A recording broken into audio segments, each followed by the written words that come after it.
Welcome to the NFL Draft pregame show, the pre-funk before the party begins. David and I are here covering this for the fifth year in a row, something like that. I don't know. All I know, David, is that between last year and this year, there's about 100 less pounds on this camera. That's all I know between you and I. We've both lost a lot of weight since then. I was going back and because I was going to do like a little montage of like over the years and like play it as like a preview for people that clicked into the show early. And I didn't like the way that we looked. So I just didn't do that. Anyways, brother. Hey. Thank you for being a friend, Jesse. Thank you. My shirt says that right there. And I want to wear this just for my guy, Jesse. Okay. Nice. And thank you for being such a friend to tell me that you didn't look the way I looked.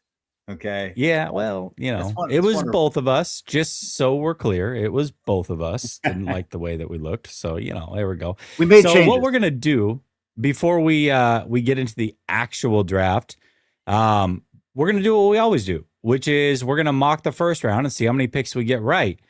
Now, I'm excited about this because we have a special guest waiting backstage that, wasn't sure if they were going to be able to make it or not. They're not going to be here for the whole show. That I do know. However, I'm going to make room for this gentleman. You good to go? Give me a thumbs up backstage. You good to go? Oh, right as I say that, boom, he falls out. He gives me a thumbs up and then leaves. That was that. Perfect. All right, well, he'll be here in a minute.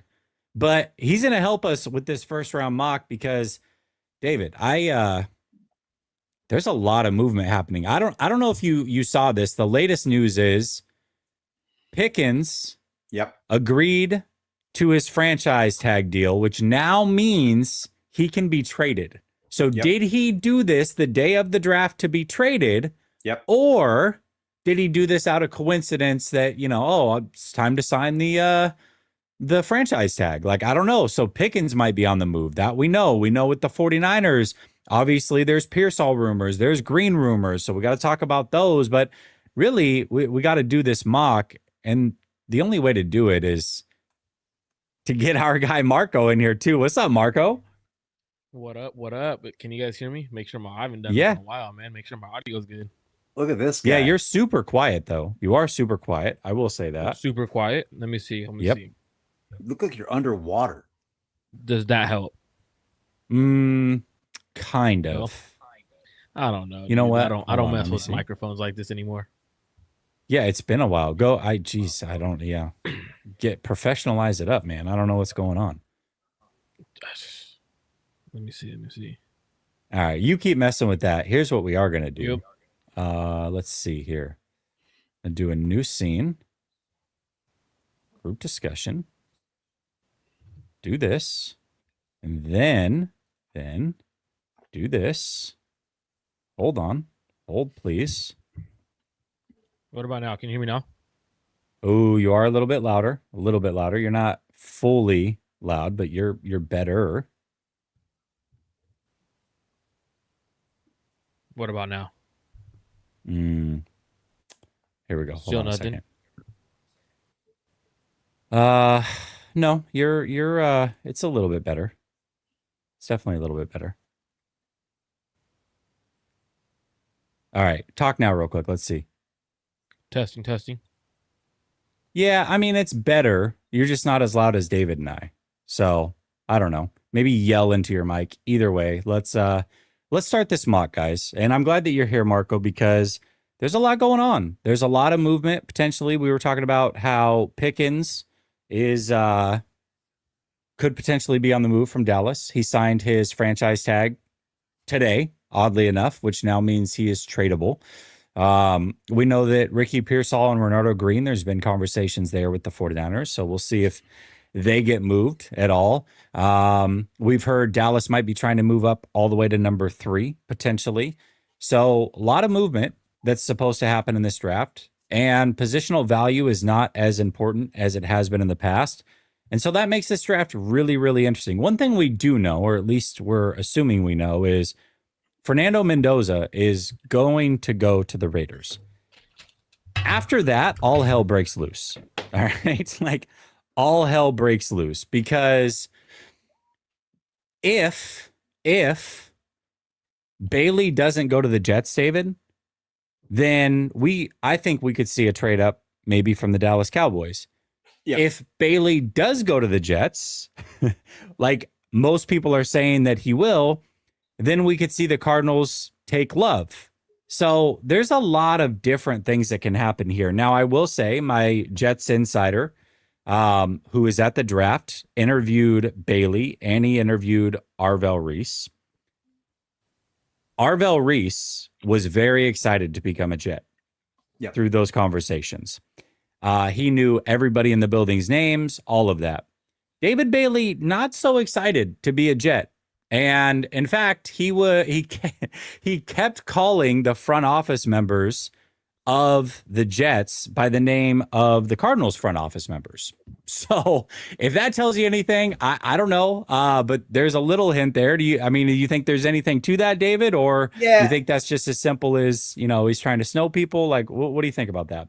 There's a lot going on there. I think it trusts the people that you've heard. You hear a lot of people going either way. I think it'd been Reese, chalk, and then you've got people like Schrager, and you get people that are throwing some stuff. And sometimes I think you just never know. I think a lot of those guys sometimes do know, don't know, but know some of their job is to muddy the waters as well. And I think that from people that I trust, there's a lot of love for both of those guys. And I also think that if Bailey were to go to, I don't think that stops a team from being interested in Reese, because I think he's the player that the thing I struggle with is the idea that I heard I think it was McShay or somebody else saying that, oh, he was a good player at Stanford and then he ascended last year. I said, no, he was a really good player at Stanford. Like, that's why Texas Tech wanted him. And so, David Bailey was very productive. He's also an incredible athlete. He is one of the best pass rush win rate of any college football rusher. And he's miles above every other edge prospect coming into the draft in that regard. Yeah. So I think he's a safe pick, but I also think that he is an explosively dynamic player. I also think that Riso is that guy that coaches want to get a handle on and see where he's going to be at in 2 years. And with a team that doesn't expect it to win right now, I can see why the Jets are doing it. And like we said, we all know that Aaron Glenn, not long for the team. Yeah, most likely not. And if you draft a guy like Arvell Reese, you got to have a plan for him, because he's not necessarily just a pure rusher. Now, a lot of Micah Parsons comparisons, just because he's kind of a do-it-all player. Ultimately, what's interesting about those guys, though, is that once they get to the NFL, like, you have to find a position to stick to. We saw this last year with Travis Hunter. It's like, and I always said it, like, to me, Travis Hunter was an overrated prospect from the standpoint that I knew he, like, long-term, you just can't do both in the NFL. And it took all of one season, half a season, an injury, and now it's like, well, now you're a corner. So, like, you're not going to be a do-it-all player at the next level. You're going to have to find a role. What is that role for him? Are they comfortable with that? So we'll see about that. Marco, what do you think about that? Arvell Reese, David Bailey. What are your thoughts? Who do you think we see it to? I definitely think it's Arvell Reese. I mean, when you look at all the smoke, right, it's been, you don't cancel a player's official visit like that unless two things, right? You truly know that he's the guy and you have enough information on him, or you're going elsewhere. However, you canceling that trip for a player definitely is going to put some sour taste in his mouth about the organization, especially when it's an organization like the Jets, who throughout their past couple of years, right, they've been struggling, trying to get going, and unhappy players over there. So you definitely don't see David Bailey going over there. I think Arvell Reese makes a lot of sense for what they want to do. Defensive-minded head coach. They need an edge rusher, or a guy who they could move off ball on the edge. And then I did see that, David, you said people said that David Bailey shouldn't be drafted this high. No. I think it actually was Mel Kiper, who likes David Bailey a lot, but he said, going into the season, I didn't have David Bailey that high on my list because he was a decent player at Stanford, but he really excelled at Texas Tech. And I just feel like that's sometimes where it's like, man, for a guy that makes his career out of scouting the prospect, not the production, it's wild that David Bailey wasn't higher on his list going into the season. Marco been, people have been talking about Bailey since the Stanford days. People that are in the know who he was going to be. He goes to Texas Tech and he plays with a lot of guys. And one of the things that people have been holding against him is like, oh yeah, but he's playing with all these other defenders. And I'm like, well, isn't every Ohio State defender doing the same thing? Isn't Sonny Styles and Arvell Reese and Caden McDonald and Caleb Downs? I mean, like, I don't understand the idea about David Bailey being a guy that is super risky. That's the thing that I don't understand. To me, he has an incredibly high floor for who he is. And I also think that who he is can be as a run defender is a lot better than what people have been selling him as. So it's confusing to me. And I think that people just get in their camps and they dig their heels in and, take narratives where they go.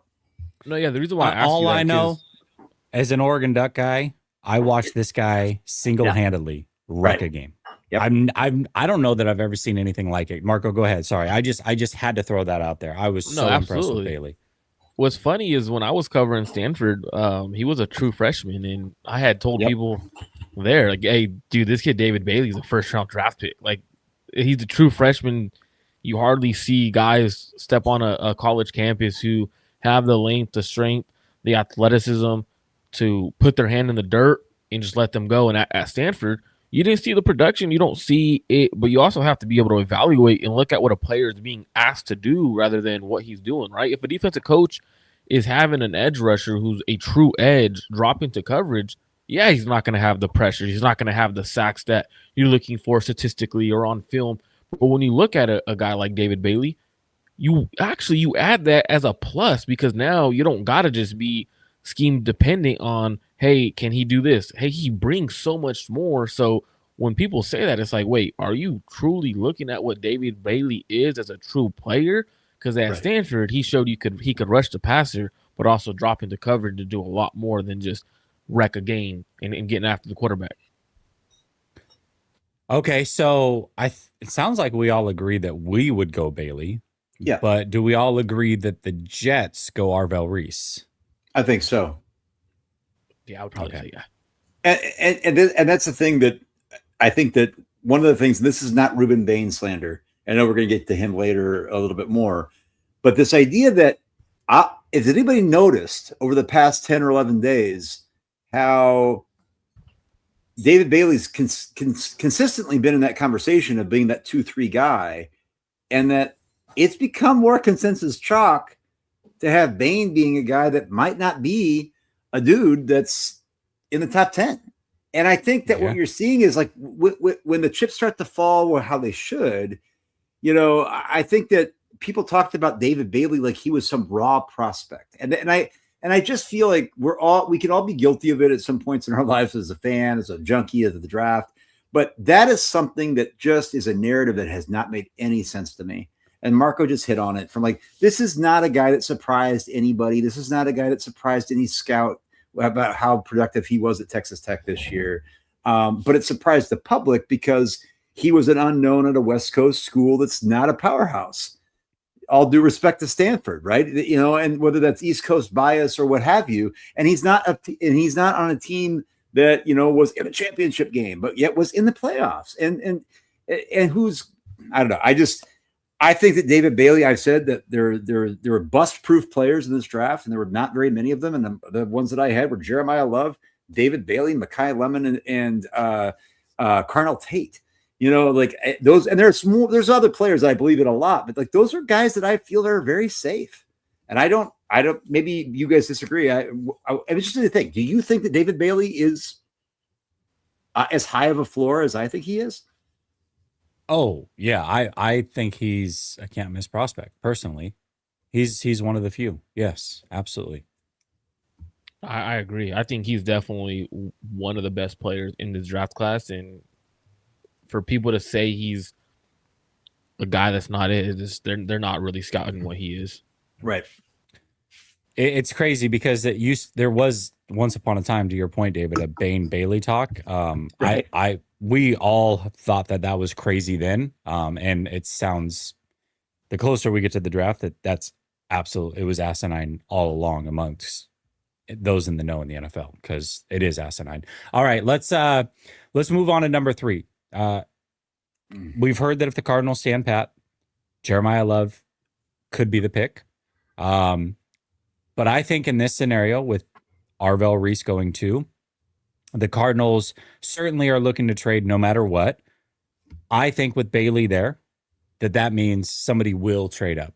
So if that is the case, do we want to make a trade here with potentially the Dallas Cowboys? Marco, I'll let you go first here. I mean, the thing is how high is Dallas on David Bailey, right? Do you give up 12 and 20 for David Bailey? But let me throw something out there.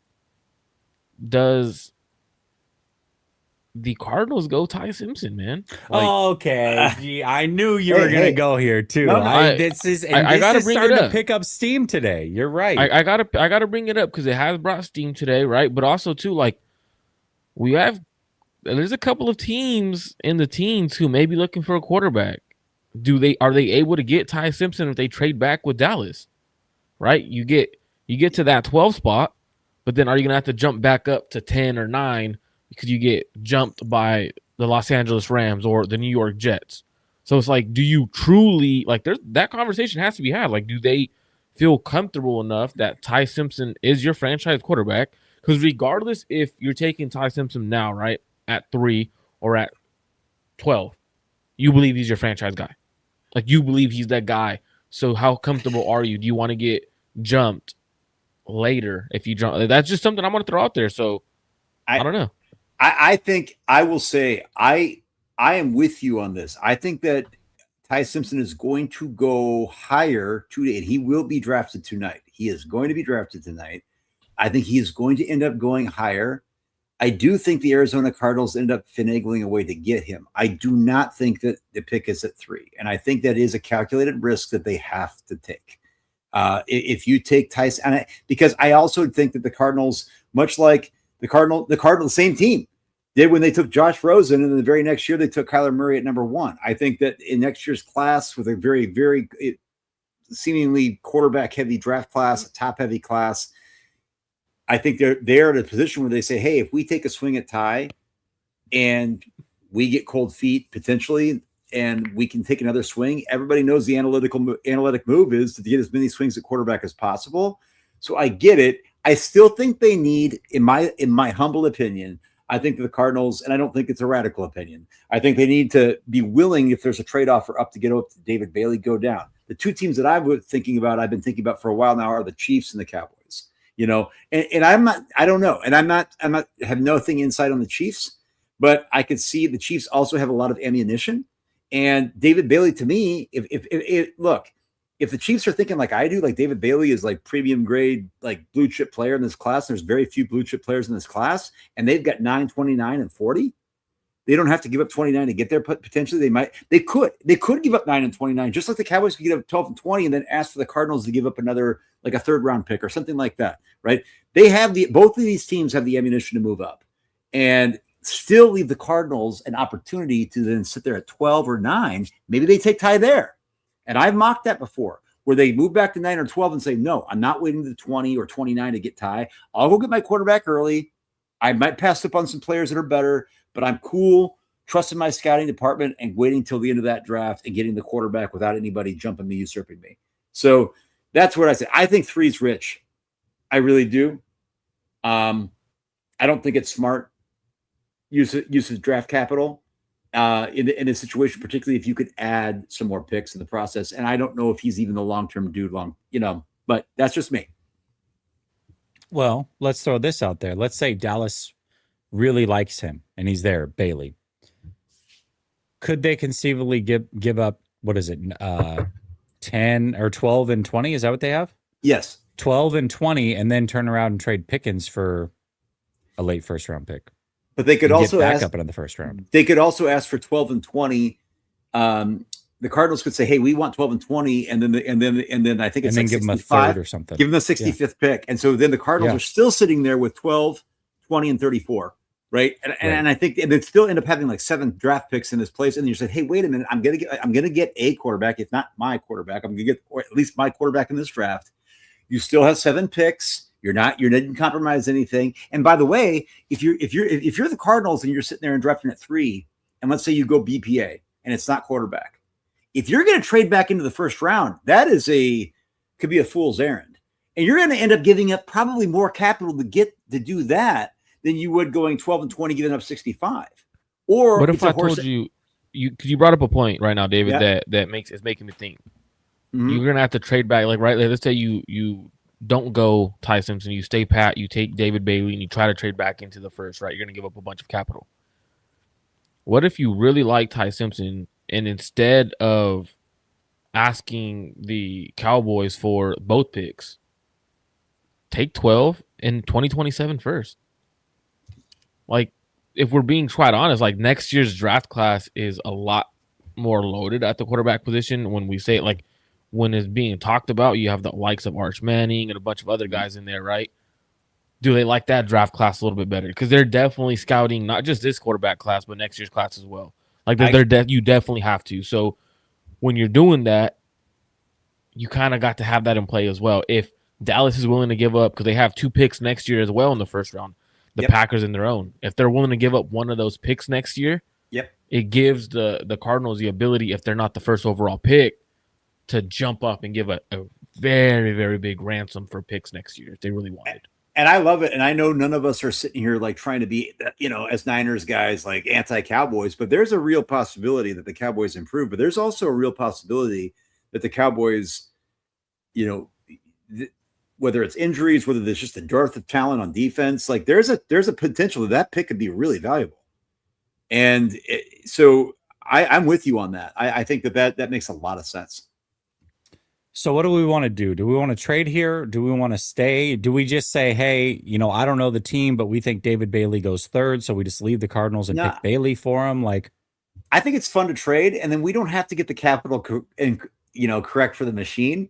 And I think that this makes sense. I think that Jerry has shown that he likes to make waves. I know there's been all that drama and kind of noise about receiver, and I know that Pickens. We just intimated this, Jess, before we kind of got rolling, is that maybe Pickens has signed this franchise tag because he's on the move. So I get that. So maybe that chatter about receiver is interesting. Maybe that's why Dallas doesn't want to get rid of 20. So as Marco said, maybe that does include next year's first to stay alive for that pick. But I think that David Bailey is a much bigger need than receiver is. And I think that I do too. And I think you can trade Pickens and still possibly get into the late first. Exactly. With Pickens. Yep. Right? So So I'm going to say I'll just do 12 and 20 for 3 and the 3rd round pick for Arizona or something. Sure. Okay. All right. And then we're going to go David Bailey. Yeah? Love it. Okay, Titans. And just for everybody in the chat, I've got a poll question up. Do the 49ers trade Ricky Pearsall during the draft? Type yes for 1, 2 for no. You see the poll there on the bottom right-hand corner. You type yes for 1, 2 for no. I'm going to do a poll as the draft gets started on potential players the 49ers could draft. I did see that question in there, so we'll definitely get that going real quick. Spider says, Drew Alar, you are a Niner. I think all 3 of us up here would love that. I don't think it's going to happen. Nathan says, Jesse, do you think the Niners will draft EMW? Hold that question. We'll talk about that in a bit. And then Dazza says, I heard Jacksonville is shopping Brian Thomas Jr. for a first. So if the Niners do go wide receiver, I hope they don't. Would it make sense to trade for him rather than an unproven player? I would rather go get Pickens than Brian Thomas Jr. If they're both available for a first, give me Pickens. Pickens was my wide receiver 1. I can't remember exactly what year he came out. Was it 2023, 22? I'm forgetting now. The years start to blend together when you're old. Okay. But for as much as everybody talks about Pickens being a head case, I mean, he's a top 5 receiver in the league. I'm sorry. I'm sorry. Like I'm like when you're talking about a guy that reminds you of the ability top of 5's a little rich, but no, I'm serious. When I'm talking, okay. When I'm talking about a guy that you want to be there, and I'm not saying, I guess I'll say it. Like if it's not apples to apples, Megatron, but it's a guy that he is a short-term memory. He is that that NBA superstar, right? That has that ability to be. He wants the spotlight. He does not care, and sometimes that little bit of crazy is good. Like sometimes that little bit of crazy is like, I'm not going to sit here and get down on myself. I'm not going to sit here and listen to the voices in my head that are to doubt. And he shows that, man. And I'm sorry, you got to have a little bit of crazy at cornerback and receiver to be good. I think you got to have a little bit of that quarterback. And so I'm not saying he's crazy. I meant that more just kind of as a, flippantly. But look, man, has he been arrested? Did he commit any crimes? Ever? I think the thing is fans get it twisted with when a player really, really wants to win and they're very competitive and they know how talented they are, so they want the ball, so they throw a tantrum. I mean, that's literally what it is, right? The competitive nature. Yep. And they're the kind of guys who they hate losing more than they love to win. Like that's truly that's kind of their mentality. So I think that's what gets mistaken with George Pickens. He's just so competitive that people take it the wrong way, and then they end up calling him a diva or that he's crazy or whatnot. But he's just an extremely competitive guy, man. What do we think the Titans do here at number 4? Is it Sonny Styles? Is it Jeremiah Love? You like Jeremiah Love here. What do you think, Marco? Taking a running back top 5. Now you got the quarterback, you got a decent offensive line, right? You got an offensive line that could go. You don't got receivers. You just hired a defensive-minded head coach, so you're gonna want to give him let him play with the defensive room and allow him to do what he wants. So when I look at it, if you're getting a running back this high, he's gonna be paid like a top 10 running back already.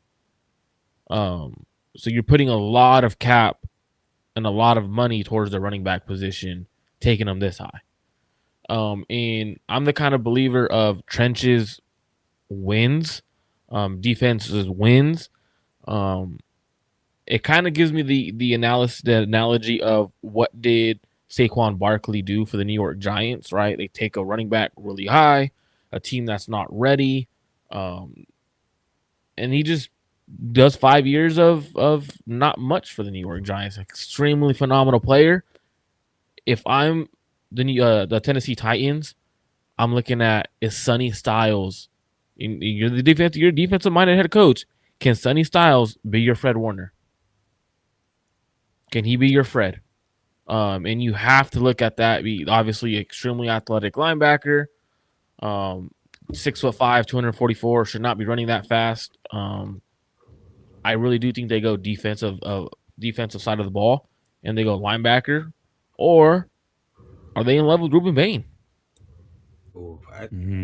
I personally wouldn't go Ruben Bain there, but I think they go Sonny Styles. But that's also something that makes a little bit of sense for that side of the ball. Obviously, they really need edge. They need a linebacker. They also need a receiver. This is the first spot we see a receiver go off the board. To me, it does not make sense to go running back top 5, top 10, because you're truly paying a running back a lot of guaranteed money, and teams have not been willing to do that, even in free agency. And I am Mr. If not Mr. Analytics, I am that camp. I was long screaming from the rooftop, which is not exactly a hot take, to agree with you, like throughout the years of saying poo-poo the idea of running back, even in the first round. In this draft class, and I'm with you, Marco, and I know you've been in my ear about like this class is not as bad as people think. And in every draft, you're always reminding me that there are good players out there. They're there to be drafted. You just got to be smart enough to go find out who they are. That being said, in this draft, I feel like if I said I had 4 players to me that are clear-cut blue chip players, that's all I have. That does not mean that those are the only 4 players I believe in. And if I'm drafting at number 4, okay, and Mendoza is a guy I actually really like, okay? So Reese is gone, Bailey's gone. Tate being bust-proof does not – I don't believe Tate is like – I don't think he is wide receiver 1 elite bust. I think he's bust proof in a way that he's going to be a really, really good NFL player, like a strong wide receiver 2, 1A or 1B. If I'm the Tennessee Titans and I look at Sonny Styles, another player I really, really like, Sonny Styles, the 5th player on my board. Okay. So if I'm going between those players, I'm going Jeremiah Love. I know it goes against everything that I've ever preached about, but then I watch guys like CMC, and I know he was to he was in the Panthers, and now he's at the Niners. But I see the Jahmyr Gibbs, and guess who made fun of Jahmyr Gibbs going to the Lions? This guy.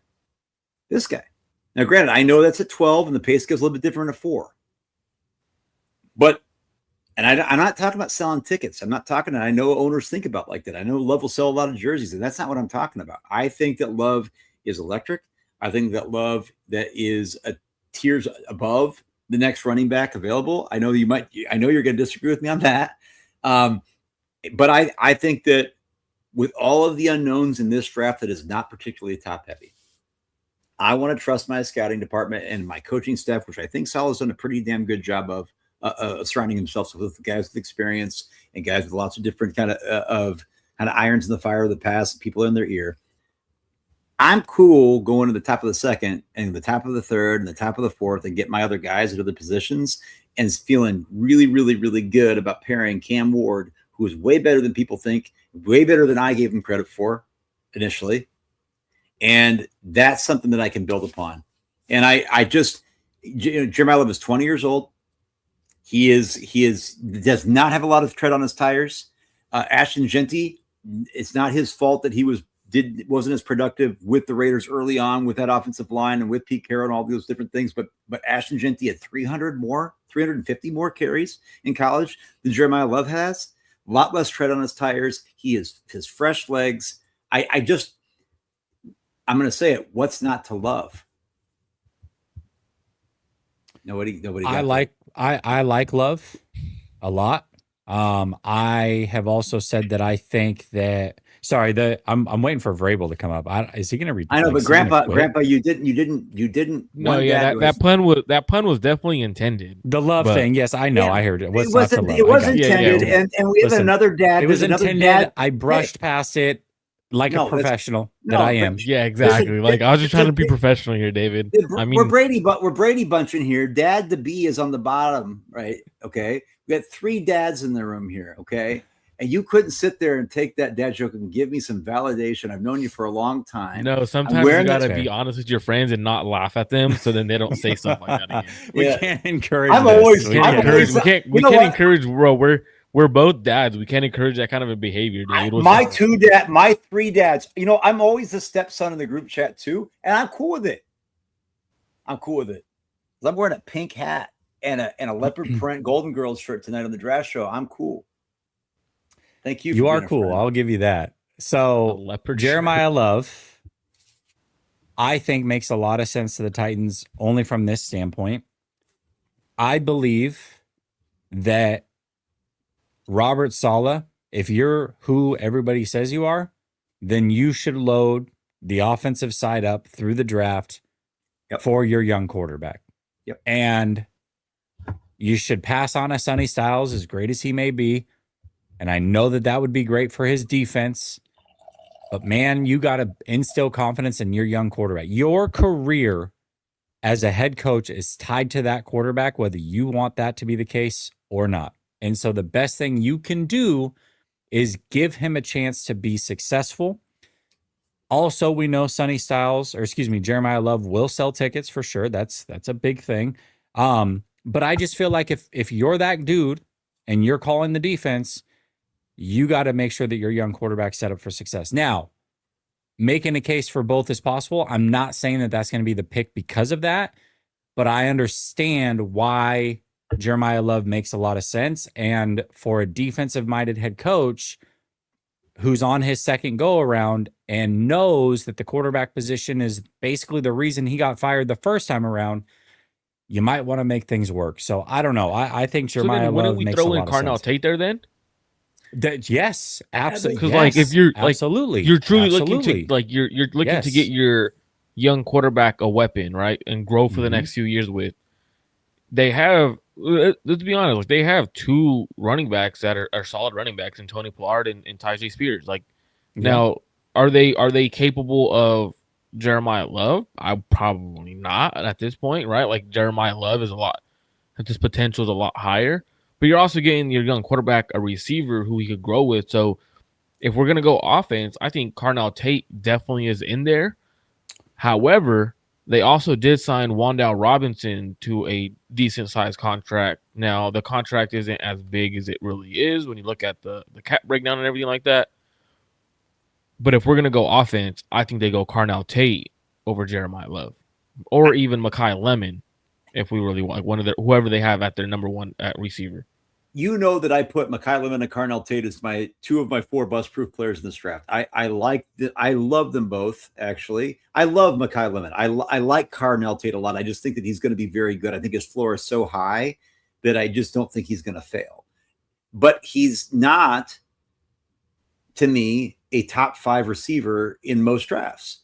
Jeremiah Love is a top 5 talent in most drafts to me. And it doesn't mean you always go running back in those drafts because you're going to have positions, premium positions like edge and OT, but there's none of those guys here. And all due respect to Ruben Bain, I'm a lot lower on Ruben Bain than most people. And it's not like this slander train. I just feel that, to me, and I'm going to respectfully disagree, I don't think it's close because I also know that you've got plenty of picks. I think this receiver class is deep. I think there's so many good receivers, and I think there's going to be another really good receiver that probably, to me, and I don't think it's going to be tiers below Carnell Tate quality at the top of round 2. I'm not saying that Carnell Tate's not going to be better, but I don't think crystal ball. I'm saying that Carnell Tate is going to be, the number 4 pick in the draft better, like no doubt about it. It's not the Ohio State bias. I just said the same thing about David Bailey playing with good teammates. I do not subscribe to the idea, he played with Jeremiah Love, that's why he didn't get all the volume of targets, and like the idea that why wouldn't he dominate? It's like, no, man, like there's only so many mouths to feed. And also Julian Sand isn't that good. Sorry. To me, I don't think I'm going to disagree with you on that, Marco. I think that Jeremiah Love gives me that type of Jahmyr Gibbs type of electricity, that other layer in the passing game, as Jess talked about the young quarterback. I don't think it's perfect. In a perfect world, I wouldn't go running back this high, but in the nuance and context of this draft class, that being said, I don't think it's a whiff if they don't. I'm not going to be heartbroken if they don't go Jeremiah Love. I'm not going to sit here and bash the Titans for picking somebody else. I'm not to that extreme, but I do think, to me, that if I'm making the selection, that's what I'm doing. And I'm going against my other biases in the past that would have prevented me from ever thinking about this. Vrabel talked. Vrabel said nothing. All he did was get up and thank everybody for the support of the team. They're ready for the draft. And he got off the podium. Everybody clapped, and that was that. So, okay. It's a pre-draft thing. So I guess it's their normal thing. So he literally said nothing about anything, just in case anybody was wondering. Fun times. So anyways, all right. Well, we got to make a pick. We always do this. Like we always get stuck. We never get through our picks. So we gotta fire through this. Yeah, we got to do it. So you're right. So what do we want to do here? Marco, what do you think? Who's your pick here? I'm gonna go with what Jesse's saying, and I'm gonna go Carnell Tate, offensive side of the ball. They address the receiver room. And what are you saying, David? I'm saying Jeremiah Love, no doubt about it, 100%. Break the tiebreaker, Jesse. I was gonna go Sonny Styles, so I'll break the tiebreaker. That's great. I'm gonna go Jeremiah Love. Oh, my two dads. Yes. All right. Now we got the Giants. Without giving me a long breakdown here, give me a 20, 30 seconds. Who you're going to take. Marco, what are your thoughts here? Caleb Downs. They're going to address the defensive side of the ball. They have let a lot of safeties go. We see John Harbaugh coming from a defensive staff that utilize the safety really well. They go Caleb Downs. All right, David? Yeah, I'm just going back to look at what I said in my mock, and I mocked Well, here was what I mocked. I would have gone Caleb Downs, but I actually had a trade. I think the Saints have eyes for Carnell Tate. I think that there have been rumors that the Giants are trying to trade down out of one of those others and still they gain capital because I think they're comfortable with picks. If I'm staying at 5, I think Caleb Downs is the pick. That's what I'd mocked before. If they traded out to somebody like the Saints and the Saints moved up from 8, because I think the Saints are worried about the Browns. I think the Saints might be worried about the Commanders. I think the Saints really like Carnell Tate. We know that Mickey Loomis likes to trade. He's a wild man at the casino. Like it to me, that makes a lot of sense. I know we can't get funky, and I know we've only got 48 minutes to go before the draft starts. But this seems like one of those they've been rumoring about trades. This seems like a place where they could give up 8 and 73. I think they would take that. I think the Giants would take that, and and move down 3 spots, and still probably be able to get a guy like Caleb Downs. And if they don't get him, there's another receiver they like. There's other players they like.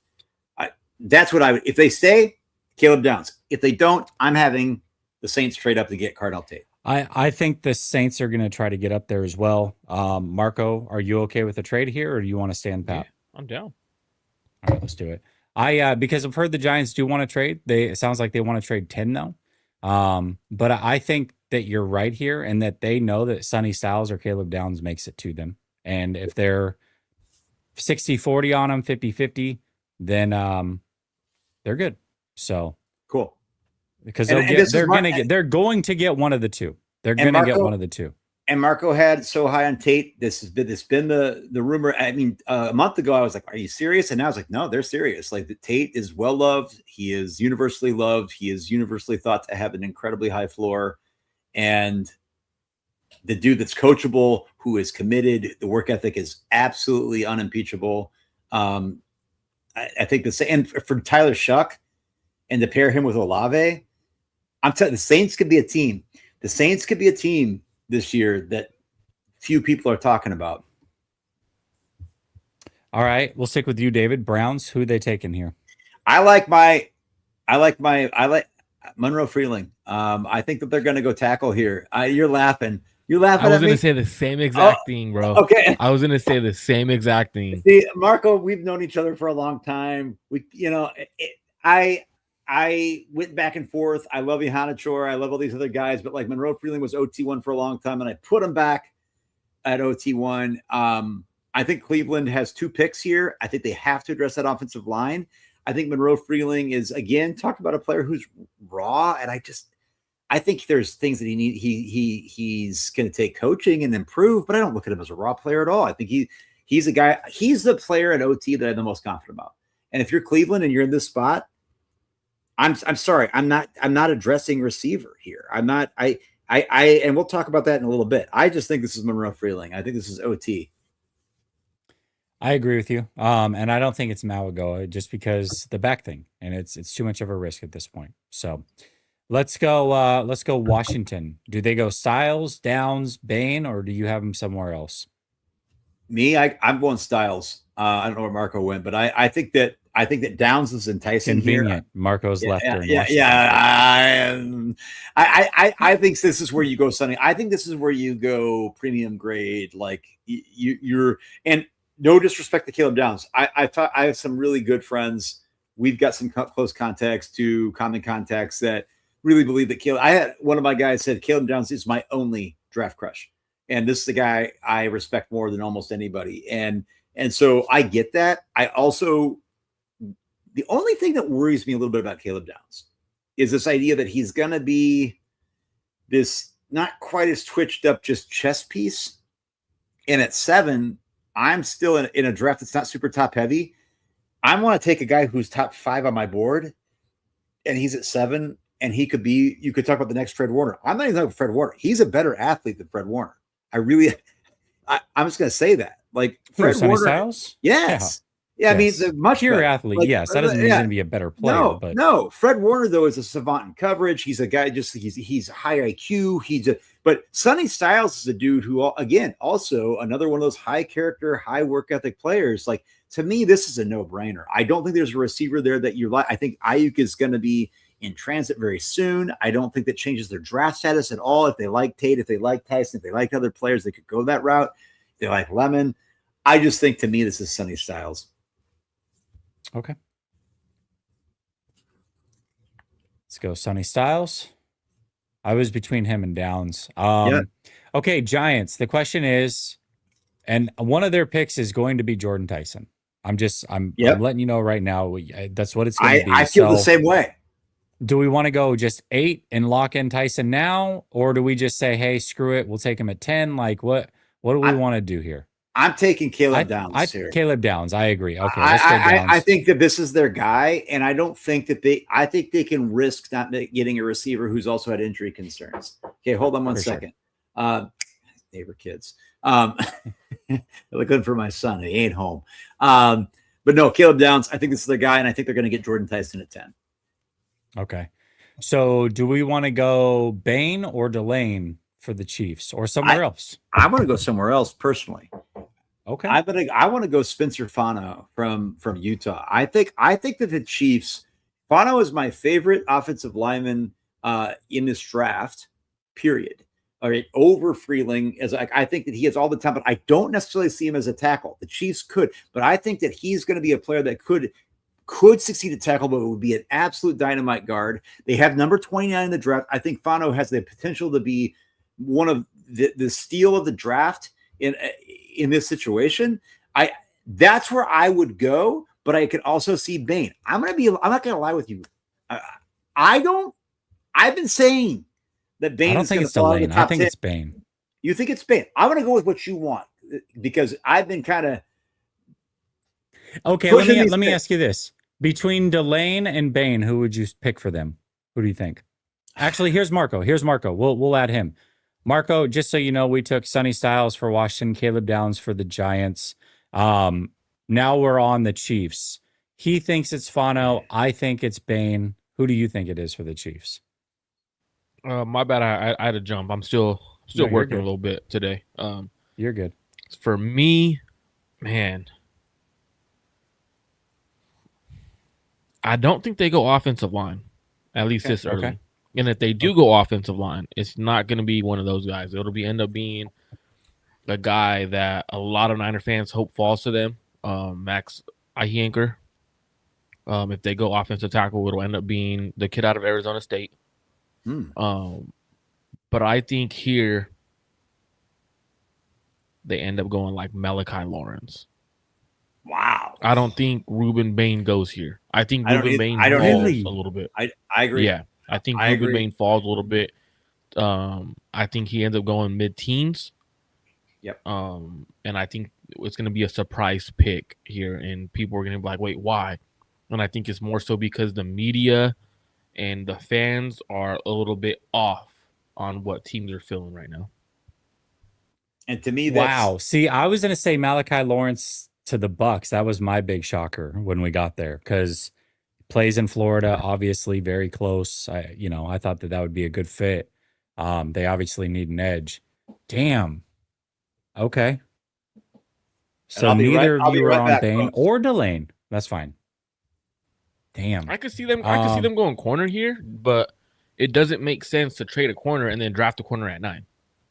No, like, I don't disagree. I could see the corner come in at 30 or 29, where they have that pick at 29, because you'll end up having some corners there. You'll end up having Brandon Cease possibly being there, Terrell being there.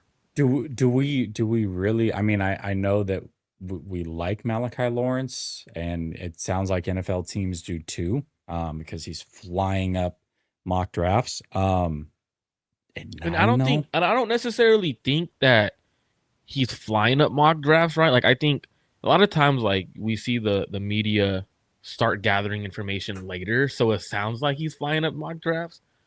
But teams have really had him evaluated. He's flying really, up mocks really because people are picking up intel that the NFL likes him. Exactly. Right? Like, so we would mock him early 3rd round when this thing starts. The reason he starts flying up mocks is because these guys gain intel and they're like, oh crap, the NFL really likes this player. Exactly. So I don't disagree that the NFL likes him. I just don't know if 9, that would be. Okay. Gosh. I personally think they don't go offensive line. But I do think they I go agree. max IQ anchor though. I do think if it's an offensive lineman, they go max. Who has the Okay. potential to be the best offensive tackle in this draft class with Monroe. Like they both have that ability to be the offensive tackle when everyone's gonna be like, whoa, why how did these guys fall off? But I think they go a little bit earlier than people actually would think. No, I don't Because disagree they with have you. true offensive tackle. They're true offensive tackles. The other guys have like those question marks around them. But that's just kind of what I personally feel. But I say just go Kenyon Sadiq. Let's go. No, I'm just joking. Nah. honestly, why not? Yeah. You replace it. You Seriously, right? replace. You're replacing your. Yeah, I Why don't. not? You know. Yeah, I think because Kenyon they have an extra pick to play with. Why not? Yeah, I don't know. Yeah, I don't Okay, mind well, Kenyon Sadiq there at all. we gotta land on one. Let's go Kenyon Sadiq. agree. I don't mind that at all. You want to go Kenyon Sadiq? Yeah, I don't mind that at all because you're replacing your Hall of Fame tight end, and when you look at what Kelsey is, he's not the true inline blocker. He's the athlete, the receiving tight end. What more to give Patrick Mahomes in that offense? Another receiving tight end. They already got their running back. They have a solid offensive line. This offensive line draft could fall to 30 where they could take a receiver or an offensive lineman at 29, 30. So I do like how it could possibly fall for the Chiefs right there. I mean, to me, like I'm obviously talking myself into this on the fly, and nobody's mocked Kenyon Sadiq there, which would be crazy. But the reason that it makes a lot of sense is one, to your point, you got to replace Kelsey. Plus, he could be similar to Kelsey as far as the weaponry as a receiver. But he's actually a decent inline blocker, and if you want to help your tackles out, I mean, why not? So it's like, all right, let's do it. But David's gonna come back and be like, "What the hell just happened?" It's bro? it's not a reach though because he's extremely athletic. If you fall in love with him, it makes sense. Like you're giving your guy a rough weapon. David and I already agreed that Tyson was going to go to the Giants at 10, so that's a lock. So we just added Tyson to the Giants. Oh yeah, no, Vega's going 10. Oh, you think so? Yeah, I think Vega goes to the 10. Giants. Yeah. Okay. All right. We'll remember this. What do we want to do for the Dolphins here? Do we say Mawago stays in house? That back injury, I think that back injury that has to play a factor, right? Like, how do you take a player top 20 with that back injury? Like, you gotta find the ability to do that. I think Fano goes there. So what I missed, boys? We took Kenyon Sadiq for the Chiefs. That was a player that I'd heard rumblings about through some other people, and I know I didn't miss your conversation, but I think that's legit, and I like Tyson. That's who I mocked.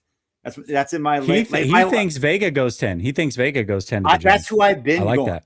That's who I've been going is Ioane.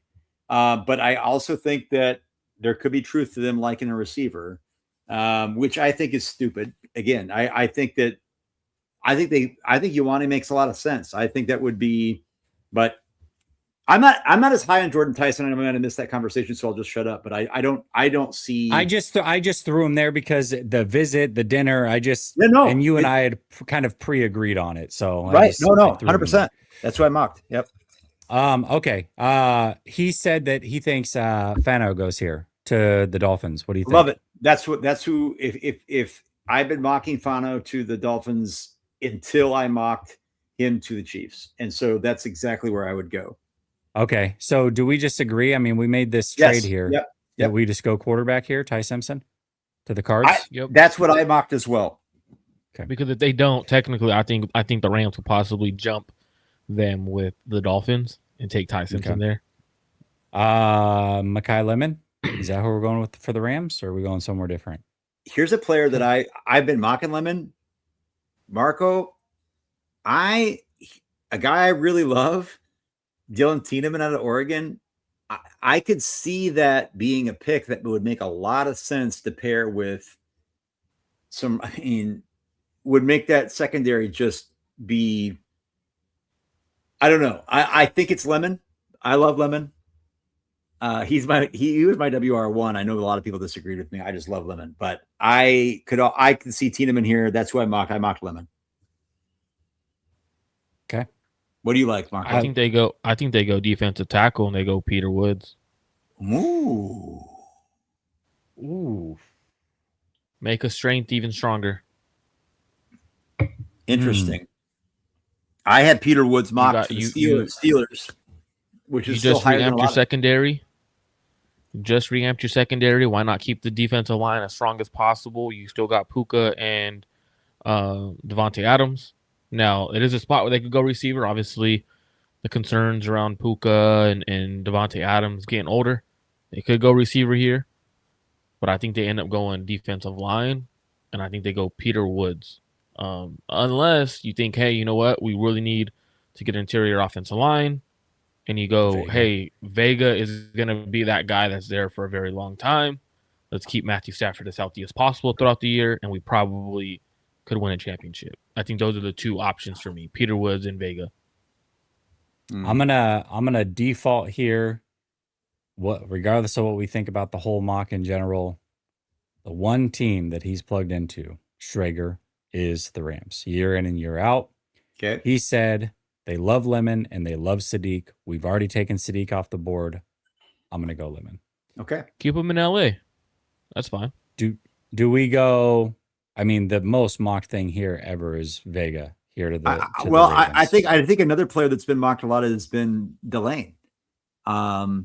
And I think So I'm interested to see what you guys think.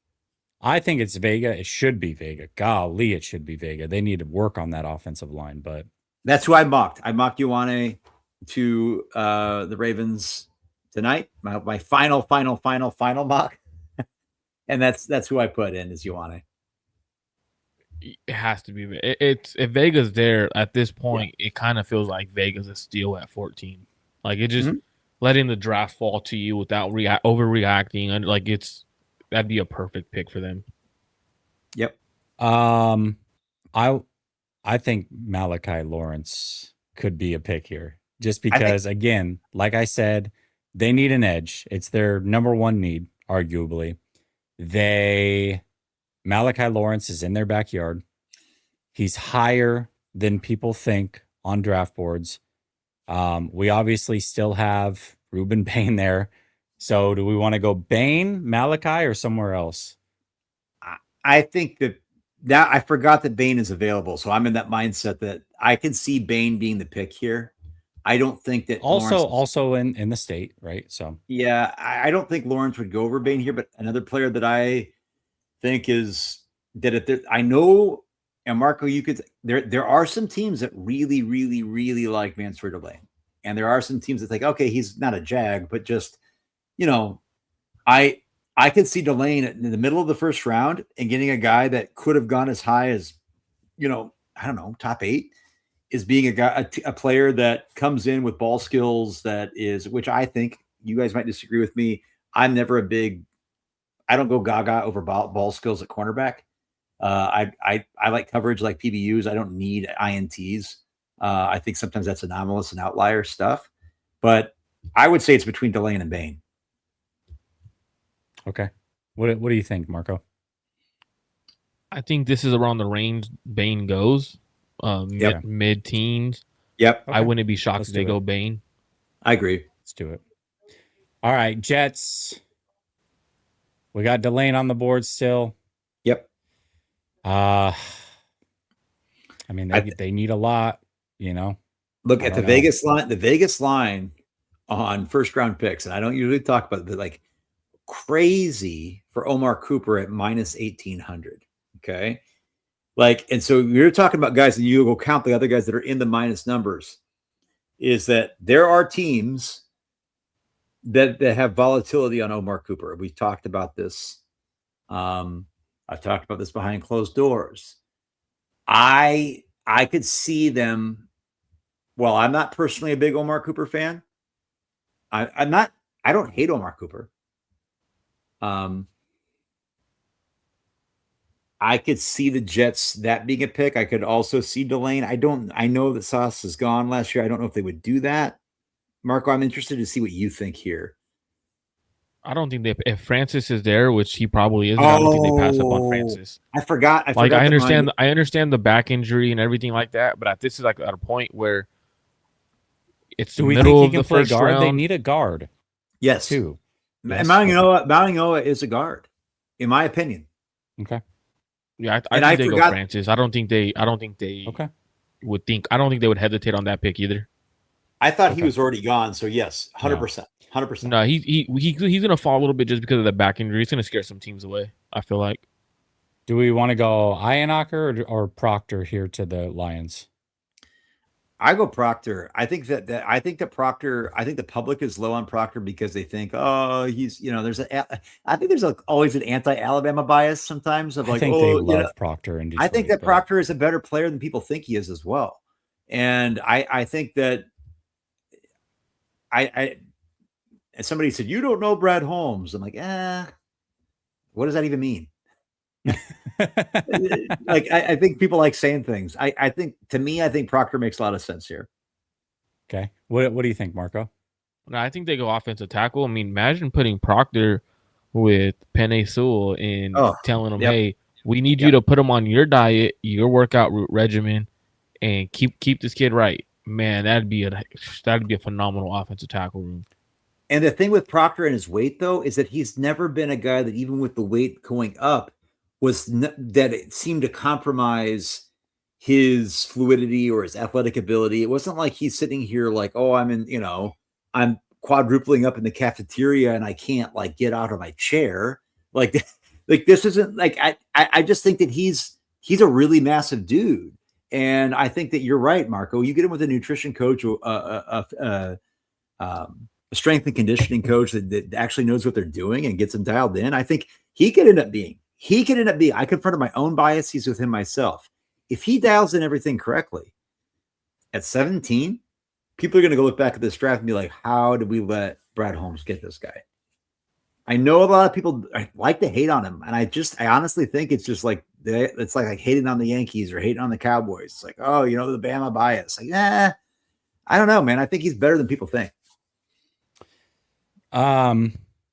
Listen, the most picked thing here is Dylan Thieneman, but if Mansour Delane is here, he's going. I don't care. They need a corner, and he's too talented. He can't sit any longer. We got to go Delane. Yeah, fair. Let's do it. Yeah, and Delane probably does go a little bit before that. For sure. I agree. I just don't know where, right? Like, and it could be like this Kenyon Sadiq thing was a complete late, I agree. I'm sure people in the chat are like, there's no way. I don't think there's no way. I think it is unlikely. But I think it'd be 9 or 11 is where he would go. Yeah. Well, here's the thing, though. So, the Panthers, I had been mocking Sadiq. I know there could be some receiver. I think this is actually works out well because I think that Thieneman works really well with the Panthers here too, and I think it's a steal. I do too. No, I do too. I think Thieneman would be a great pick here. Yeah, I think so. This is kind of what my thought was. What do you think, Marco? I think they do go Thieneman. I don't know how to say his last name, Thieneman. Yeah. But there's also McCoy on the board. Like, I know. I think that teams are good. This is you remember you're around 19. There a lot of teams probably have around 20 true first round grades. Who are they? One of those teams that has McCoy right there. Now I know some are afraid of the knee injury. I'll just throw that out there. I think Thieneman though is a guy that there's teams that have a true first round grade on. And I bumped Caleb Downs above him, but Caleb Downs actually, if you really think about Caleb Downs, is a lot different. I mean, Caleb Downs is one of those special players who's the chess piece, whereas Thieneman, to me, there are teams out there that I do believe if they're going true what they want out of a safety, they have Thieneman in that regard, in that metric higher. And I think that, to me, I have a first round grade on Dylan Thieneman. I think that this is a really good pick for the Panthers.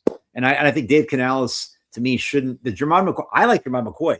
Without the injury concerns, I have McCoy above Delane. Okay. And so, but with those injury concerns, you're asking yourself, I got JC Horn. I mean, I'm not saying they play the same, they can't be both on the same side of the field, but I think Thieneman makes too much sense here. All right, well, Thieneman, do we want to keep Ionacher in Arizona? I mean, at this point, we took the quarterback. They need an offensive lineman. They've gone heavy defensive end the last few years. Yeah. I think Ionacher makes a lot of sense here to the Yeah. Arizona Cardinals. I had Iannachor there too. I had him. I was going to go to a different pick later, but I think that makes a whole lot of sense. I had Mangioa. I think Protect the young quarterback you just drafted.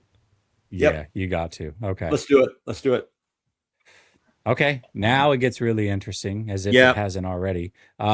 We can really go now. Literally anything can happen right here. Anything can happen. So I'm gonna say, me personally, I would either go with McCoy or EMW here, but I'm open to hearing anything. I had mocked Peter Woods, but then I think we put Peter Woods on who was the Rams? So which I thought we didn't draft Peter him. Woods not We available? didn't draft Peter Woods. No, No, we we didn't did. draft Peter him. Woods was available. No, we talked about it, but we didn't. We take did. him. I think Marco was talking about it. I think, to me, and I know, look, I know that the PFSN doesn't say it's a need. I actually think it fits well. I think Peter Woods is again, most people have Peter Woods as a lockdown top 10 pick going into this draft last year. And then the train kind of went off the tracks in Clemson this year. They underachieved, and they were like, oh, maybe there wasn't the want to, like, hey man, if I'm at 21 and a class that's not very top heavy, and I believe in my coaches, which I think that Pittsburgh will, and I think that McCarthy will, I just feel, to me, this could be a true sense of BPA. What do you think, Marco? Who are you going with? I think they go defensive tackle. When you look at their defensive tackle room, it's a little bit older. And I think Peter Woods reminds me a little bit of a guy we all really liked last year, who ended up going to the Cardinals. I think he ends up, and I think Peter Woods reminds me a little bit of him, like with like people like, oh, yep, when he was at Texas Tech, laziness and blah blah blah, like this and that, and I think Peter Woods last year. Sure, he may not have played to his potential. Was there an injury involved? I'm not sure. But I do think they go Peter Woods there. I love it. I love this. Chargers. Gosh, I think Omar Cooper would be amazing here. I don't think they're going to go receiver. We know that they tend to stick with linemen of some sort. So what do you guys think here? I think they could go interior line here. I think they could go there. I also think that this could be a spot where it seems like this seems like a Keldrick Falk potential landing spot for me as well. A Keldrick Falk, a TJ Parker, or interior line. I think that's where I'm looking at. And I'm leaning towards Falk myself, but I could be swayed. And I'm not saying that's what I would do. I'm saying that's what I think the Chargers will do. Mm-hmm. So I would say Keldrick Falk here. I was going to say Parker. Okay. Go ahead, Marco. What do you think? You're going to throw out a third name, I'm sure. No. You think they go Parker here? I don't know. I feel like they need somebody who's a bit of a more, because here's the thing. Parker is a good run defender as well, but he's certainly more refined as a pass rusher. He's got pass rush moves. He's got a good bull rush. That's what he prefers, but he does have moves as well. I think Parker would be the better fit, but that's just me personally. So, but I think Falk he's the. No, I agree. I think if it's between those two, if I'm having to choose between those two guys, I'm going Parker. And I like TJ Parker more than Keldrick Falk. I know you do. I know you do. You're trying to go with the fit of the team. I know you like Parker more. So I think Falk. Tell me why you think Falk. Yeah, because Falk's 20 years old. Falk is he is that guy that's come through. He's a John Lynch golden helmet character kid. He's the guy that is you kind of have that more, maybe more athletic Michael Williams-ish, or like in that same type of, like, I just can see that being this John Harbaugh guy with the Chargers. Although I think TJ Parker is massively underrated. I think TJ Parker is the most, dare I say, the most underrated first round prospect in this draft. I think that I used to have I had an extreme bias for almost not, if not DPR, but just like those juice guys, the Brian Burns guys, the speed guys. And everybody knows the way that you got to stay on the field for 3 downs, that you got a little power to your game. And TJ Parker is not exactly like he doesn't have any bend or he doesn't have any other tools in his toolbox, but he wins with power almost more than anybody else in this draft class. But he also has other things, other skills. And so, yeah, I think the ideal pick would be Parker. I also think the upside pick could be Falk. Okay. I also think Malachi Lawrence is a possibility there too, though. I think Malachi Lawrence to the Eagles is what it's kind of what I was thinking. It's gonna happen, and everyone's gonna be like, "How did Howard get Malachi Lawrence at pick 23?" I'm going Parker. I think we could go Malachi Lawrence to the Eagles, though. Well, everybody's pegging them for an offensive lineman. I think EMW or Malachi Lawrence. I think an offensive lineman to look for here is Blake Miller. I think yes, that Blake Miller is another one of those guys that people are like kind of overlooking, and I don't think Howie necessarily will. And I think that he is. That doesn't seem to be the sexy pick or the sexy name or like, again, Clemson kind of. I think real talk. I think if Clemson not only doesn't overachieve, I think if Clemson just goes to where people thought they were going to be last year, I honestly think that it's a completely different, at least public consensus conversation about Clemson players. And I think that TJ Parker and Peter Woods and Blake Miller and Avion Terrell's had the injury stuff, but like Terrell, I think those guys have been kind of demoted a little bit because of the overall team success. I know. I mean, I'm not trying to be anecdotally weird here, but I really do believe that. And Howie is one of those guys that I think if he's convicted on a player, he doesn't need to go for the sexy name. Like he's going to go for the player who thinks he's going to contribute. But I'm not going to be mad at any of those guys you suggested. They are looking to trade the AJ Brown. True. So yeah, do they go, but they did trade as well.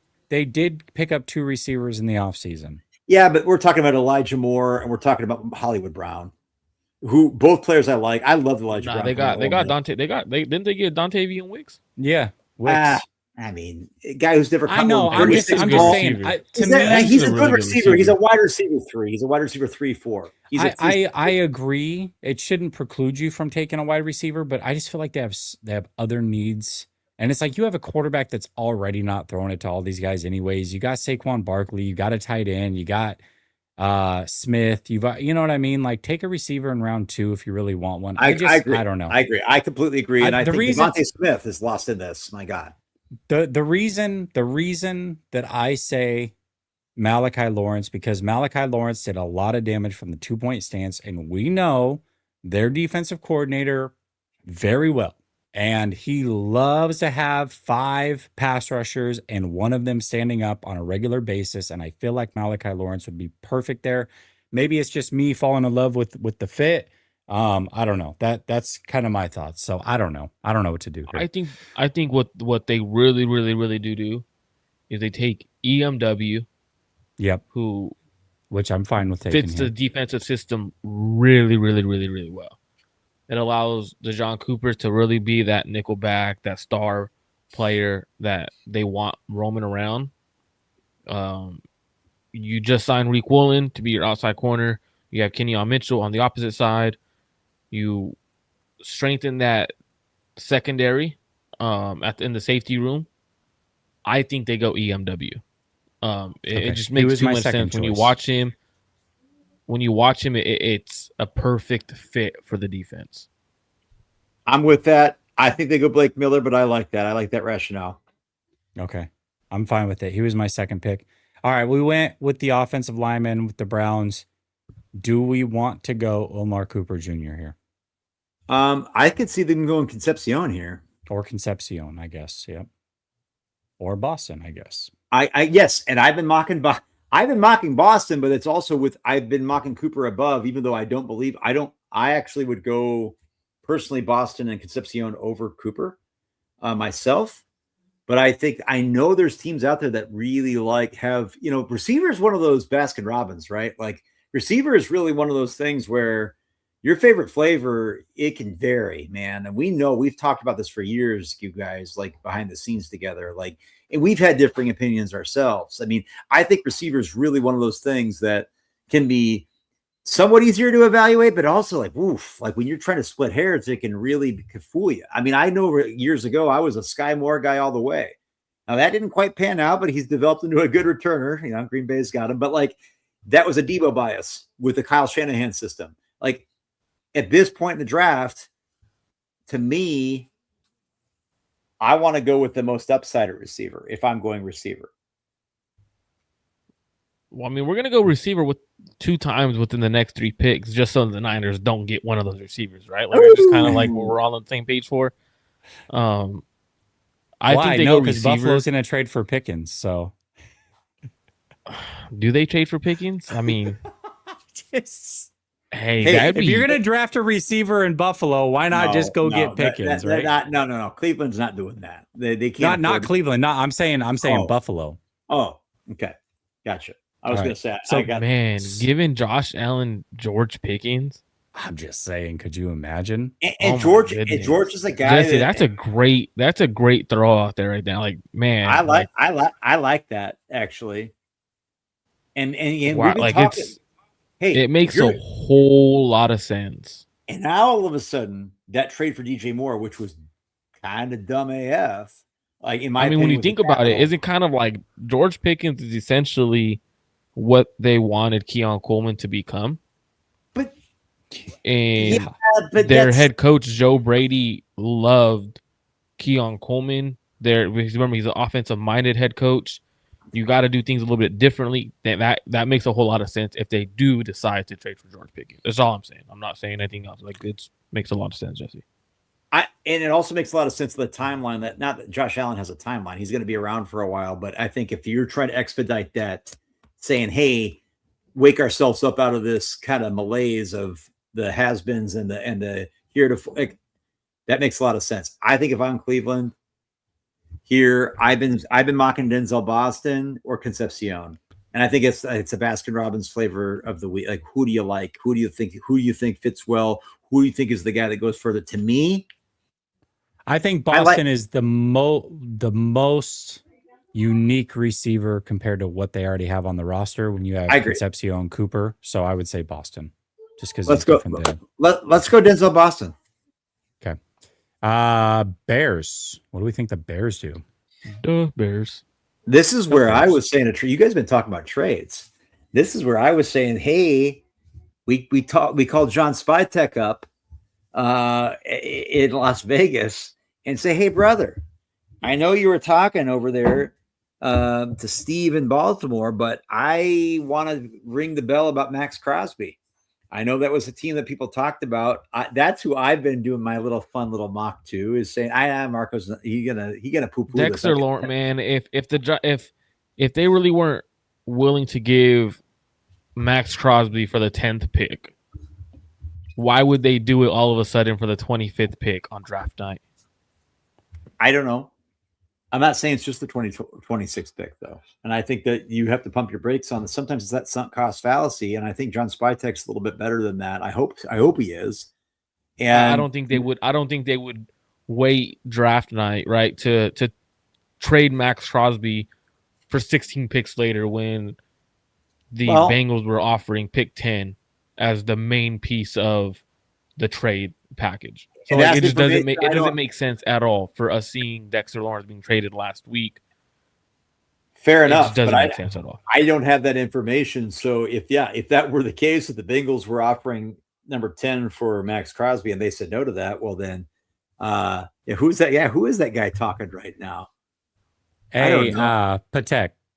We obviously don't think that we're going to get a lot of these right. We're just having fun with it. But you can put your mock out if you want, since you seem to know a lot. Go ahead. Yeah, man. We'll post it for you. It's always the guys. I definitely know every pick that I guessed. Yeah, was definitely wrong. Be wrong. Like, I'm telling you that right now, bro. Guaranteed, dude. If I'm in the building, is definitely not just me throwing out the way I've been talking. Like, definitely not. So trust me, it would not have been that kind of conversation. I would have been yelling at David and Jesse full on, like, no, why is he the right pick? Yeah. stand on the table, pound the table for your guy. Yeah. Like it's not gonna just Yeah. us be like, But- well, Hey, makes sense. Like, come on, man. Like, but keep Mr. Patek up there because it's always the guys with the dogs, the PFP. It's always bro, he got that dog in him. it's always man. yeah, they got that dog in you. You got that dog. It's like it's always the guy. It's like I love that energy, brother. You know, pick somebody else, but don't. And I suggest bet we get at anybody least 3 out of 32 right. You said we're only going to get 2. I'm No, going to we're go gonna- 3. We get 3 right tonight. I'm gonna go And 6 or 9. we'll go back to it. That's being We'll go back to it. generous. We ain't getting nothing right. That's being Fernando Mendoza. No, Fernando. Arvell No, Reese. watch We're Fernando starting Mendoza two not go for number two. 1. We started 2 for 2. We're good. We're set. Damn. I'm gonna Okay, go. let's ahead. let's pick someone here. Yep, go ahead. Please. No. Who we got? McCoy. Oh, okay. I don't know. I don't know. Keldrick Falk. Falk? Okay. Let's do You it. said McCoy. I think McCoy falls. Ooh. I've been mocking EMW to them, but he just I went have to the too. Eagles, so I'm gonna go Falk. Okay, Buffalo Bills. Let's just have fun. Should we trade for Pickens? Let's do it.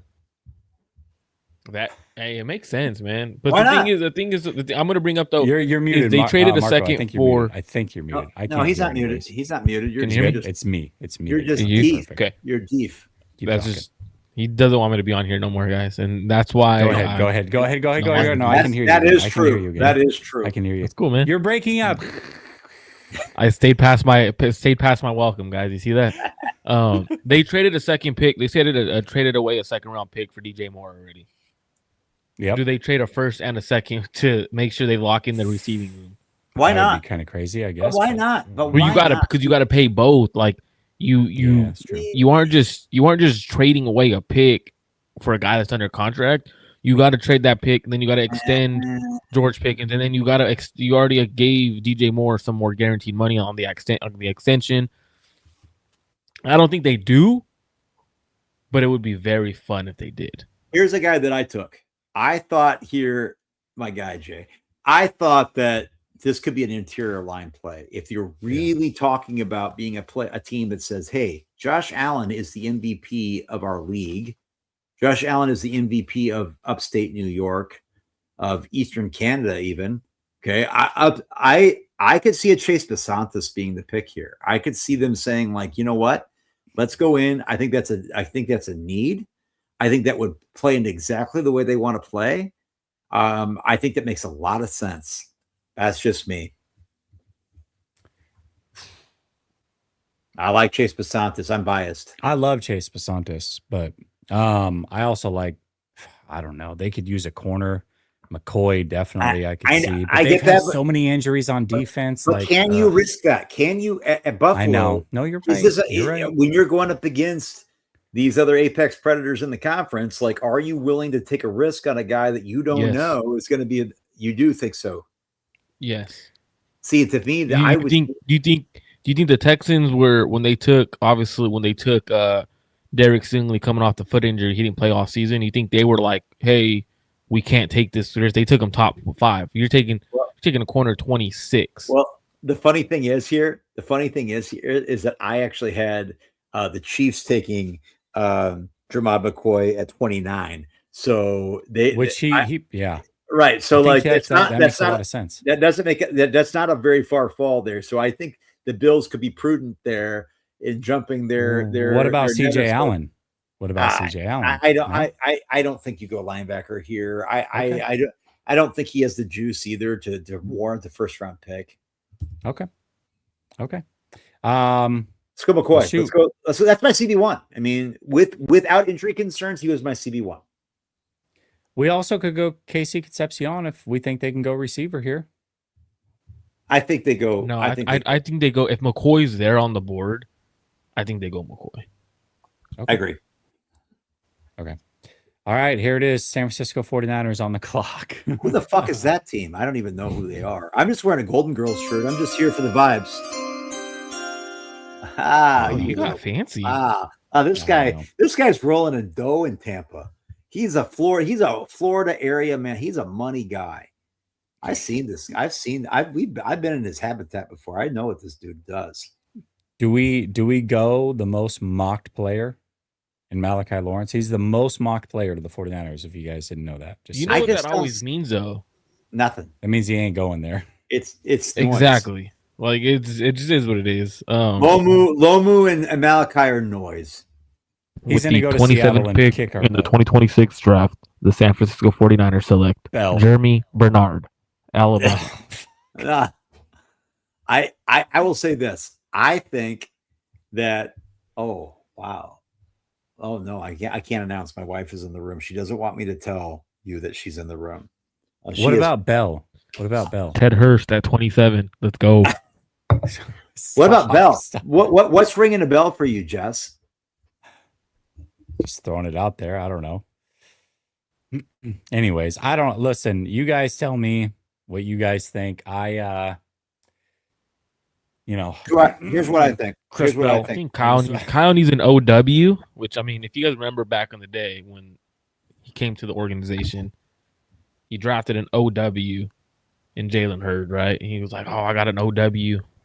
He's gonna end up going like Chris Brazell or something, man. It's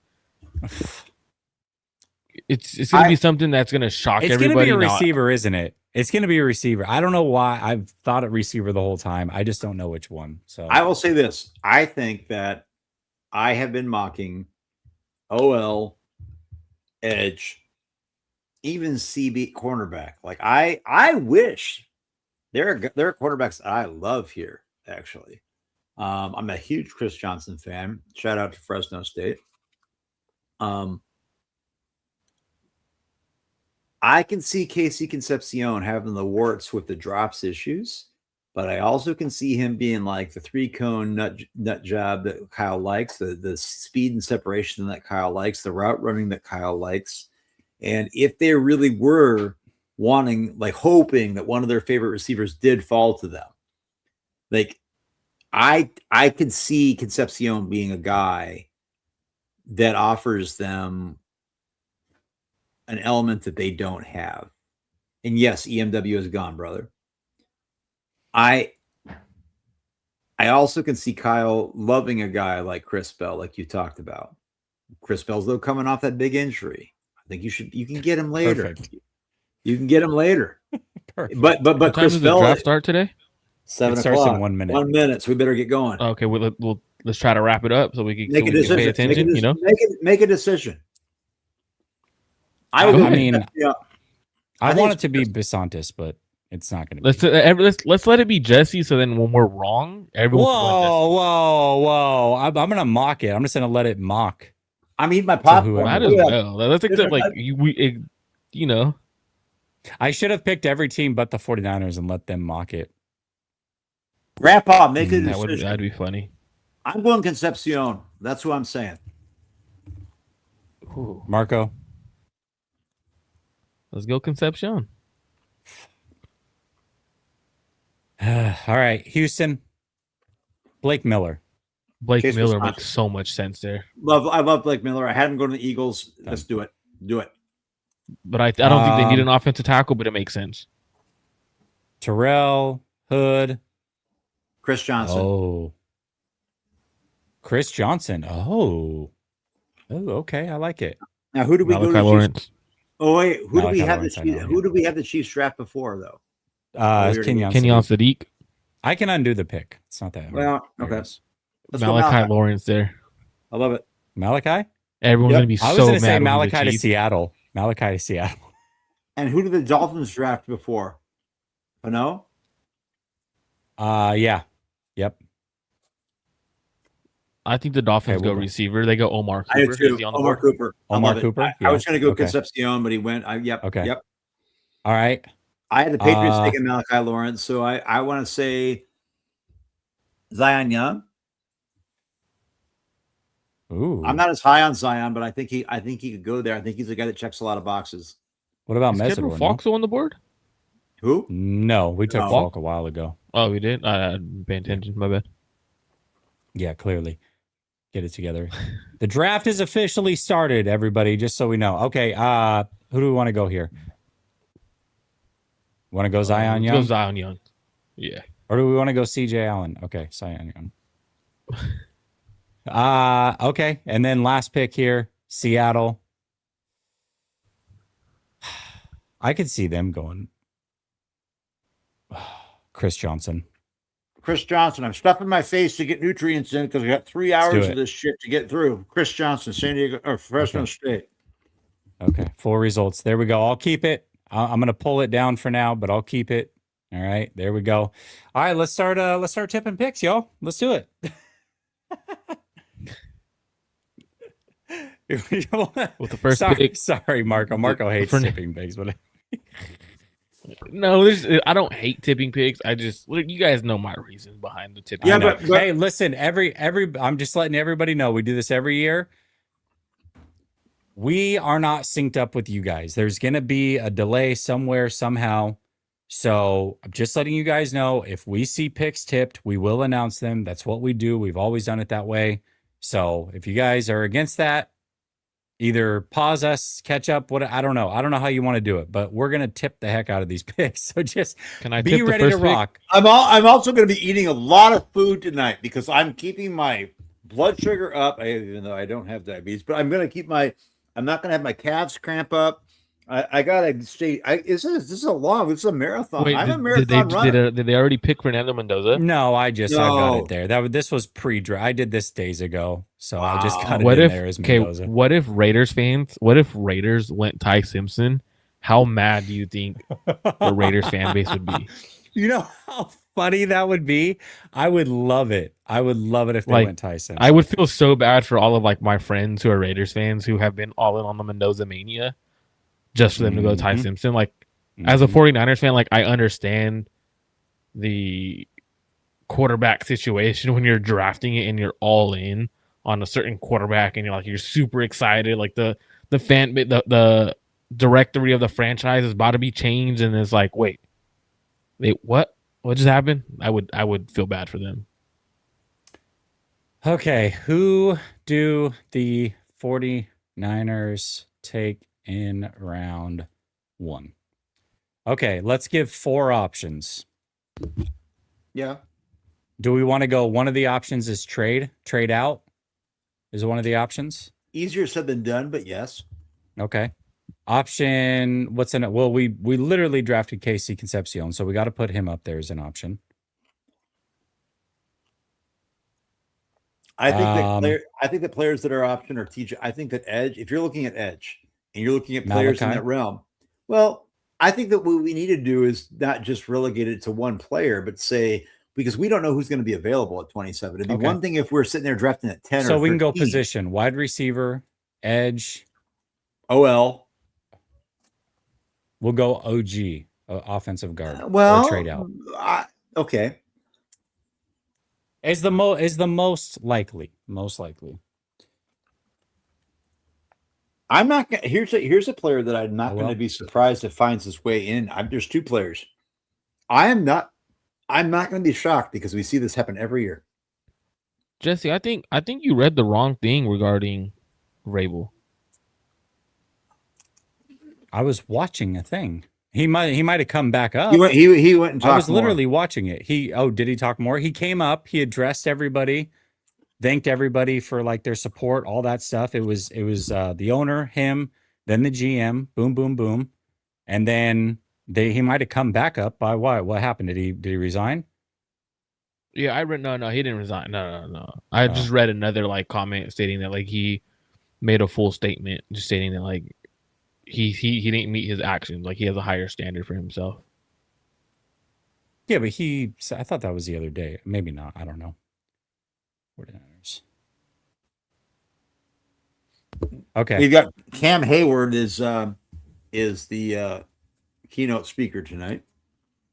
So type 1 for wide receiver, 2 for edge, 3 for offensive line, and 4 trade out. Those are your options in the chat.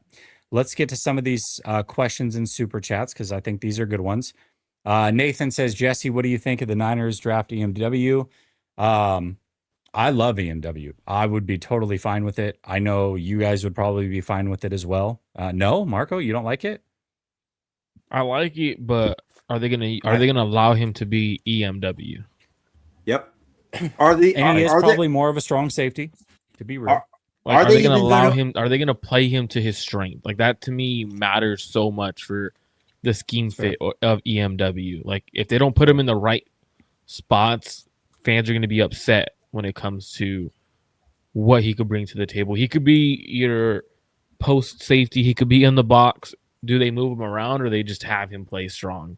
Do they have the other safeties play free? Like to me, if you're only using him in a set role, you're doing a disservice for him because he is way more than just a strong safety. And I think fans see him as just a strong safety.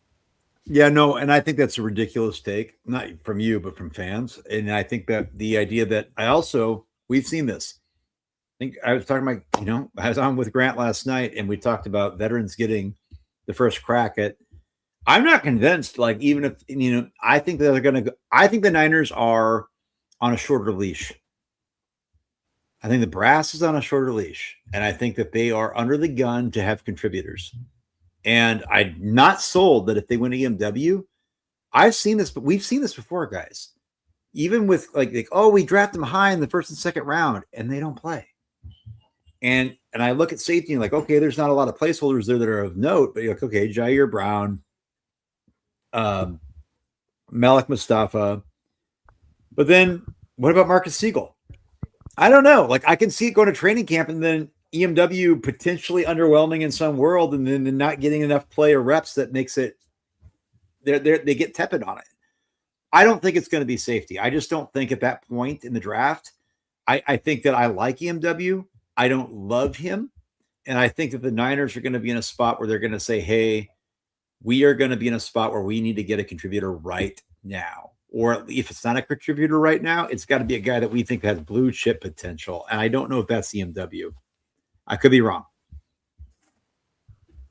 I like EMW here. I would be fine with EMW here, but I don't know. I like him as a player is all I'm saying. Dave says, I've been waiting a long while for tonight. Let's frickin' So have I, man. So have I.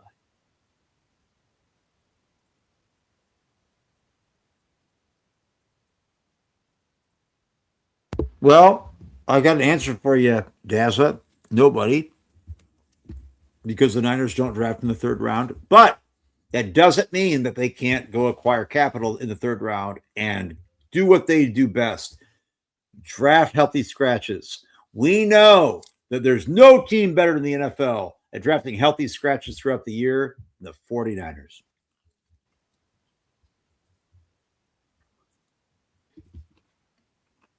Are you able to hear Jesse? No, Jess, you're muted. Jess, you're muted. No, we can't hear you, bud. David, I can hear you. David, can you hear me? Yeah, I can hear you, brother. Or what about the chat? Can the chat hear Jesse? I feel like Jesse's Grandpa. just talking. No, Grandpa, you're muted. Yeah, no, they lost Jesse's. Yeah, the chat's saying we lost Jesse's audio, so we'll continue to run the show. Yeah, Jesse, they lost your audio. Yeah. So we'll see it. So do you all see crazy players fall far?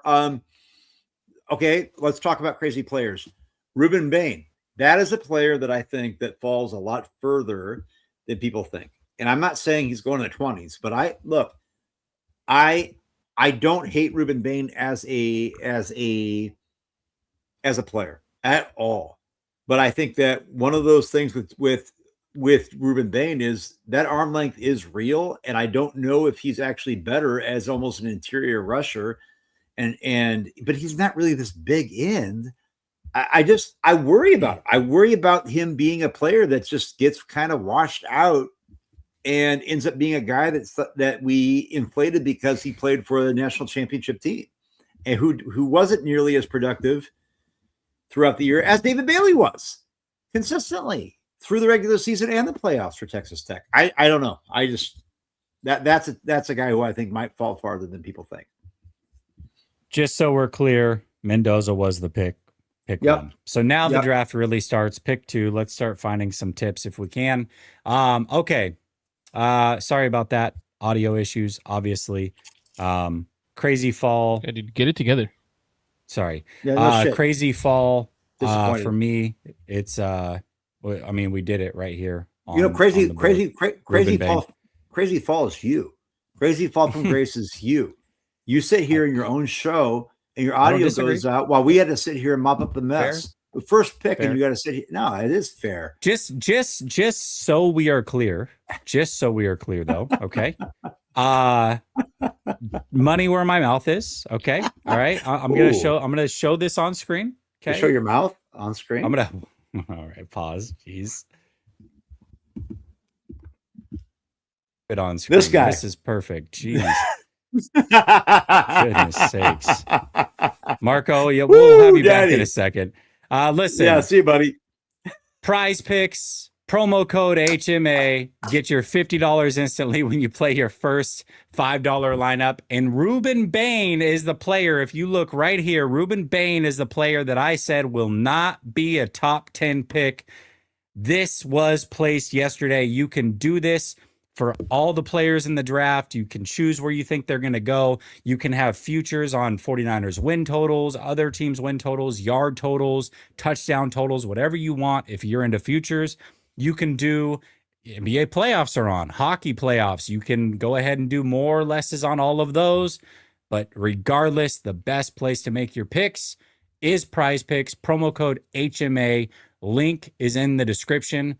They are the sponsor for the entire draft right here on Last Second Sports. Check them out. $50 when you play your first $5 using that promo code. I bet a guy, I tried to bet a guy $500 3 months ago that Ruben Bain would not go top 10. He did not take me up on it. He just said, I said, well, then why? He felt very strongly. He came back and bookmarked it and retweeted. I said, well, let's put the money down. Let's put the money down. Here's my Venmo. Here's my Cash App. Let's do it right now. Let's go $500 that Ruben Bain is not. And this is not again slander against Ruben Bain. This is the fact that he is one of a historical outlier other than Cassius Howell, who also is not going in the first round. Who, by the way, actually is a better speed rusher, right? And actually has a lot more to his. I mean, I just don't see the path with other players that have the floors that they do. And I don't see that Ruben Bain has a ceiling that's that high. I just don't. And I think when you have comparable floors and then you have metrics that like show that in the NFL historically are harder to crack that glass ceiling, I think that Ruben Bain has all the makings of, like Marco said, being a mid-teens to late teen, maybe even past 15 potentially. I would not be shocked. I think it won't go that far. I think it'll go early teens. Okay. But I'm not going to be shocked if it's past 15. I'm really not. Pick 2 is going to be coming up here. So Reese or Bailey, that is the question. Before we get there, Hemingway says, Jesse already knows that I think he's the NFL Roundtable's GOAT. Appreciate you. And thanks to the three of you helping me get through these last tense hours before the draft. Hemingway, appreciate you very, very much. I love Roundtable Sports. They've been nothing but great for me. And we're doing some good things over there. Appreciate you for checking us out and giving us a 30 spot, man. That really means a lot. Thank you. GTC Reels just simply says, let's freaking go. All right, let's do it. Dave Barclay says, if you know Lyle, wide receiver in the first round, edge in the second, and running back in the fourth.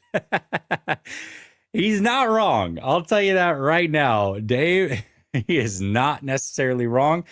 Remember when, speaking of Marco, remember when TDP was taken? And one of the rare moments on this stream where I did not trust your draft acumen. You were trying to talk yourself into thinking that TDP was an okay pick. I'll never forget that. Only because you knew, like, I didn't like the pick, but I'm like, let me talk myself into it. I know. That's what pissed me off so much. I'm like, what are you doing? I know you don't like this pick. But it's just because, like, sometimes you gotta like try to reason with it. But first and foremost, I gotta make sure I gotta say this. Shout out to every single young man whose life David is being Bailey changed. just went number 2. David Bailey just went number 2 to Whoa. the Jets. Just went to the Jets. Okay, go ahead. Whoa, that's cool though. That's the right It pick. is cool. I agree. But I want to say shout out to all the young men whose lives and their families' lives are being changed over this weekend. It's phenomenal to see all these young men accomplish their dreams. So shout out to every single one of them. I don't care if you guys call them a bust, you call them whatever you guys want to call them.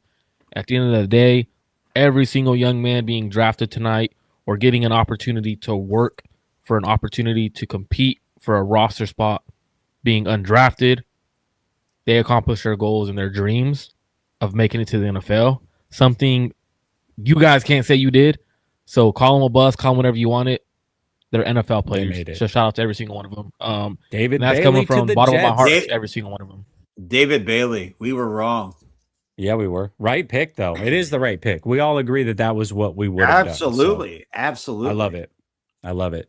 I think it's the right thing. Man, that means the young trade's not going to Stanford happen. player, man, that I loved from day one. Shout out to David Although, Bailey. no, Dallas could still trade up here and take Arvell Reese. They could like Arvell Reese, right? Because listen, they just had Parsons and similar-ish player, right? As far as an athlete goes. So maybe we'll see. Or it's Jeremiah Love maybe at 3. We'll see. Or let's just go crazy and go Simpson. Who knows? Keegan Miguel said, "Will Marco predict another kicker this year?" Hey, that wasn't a prediction, my guy. Descendant says, "Call me crazy, but Diana Rossini was never a blue chipper." Fair enough. Here's an interesting take. Her 40 was slow. Yeah, go ahead.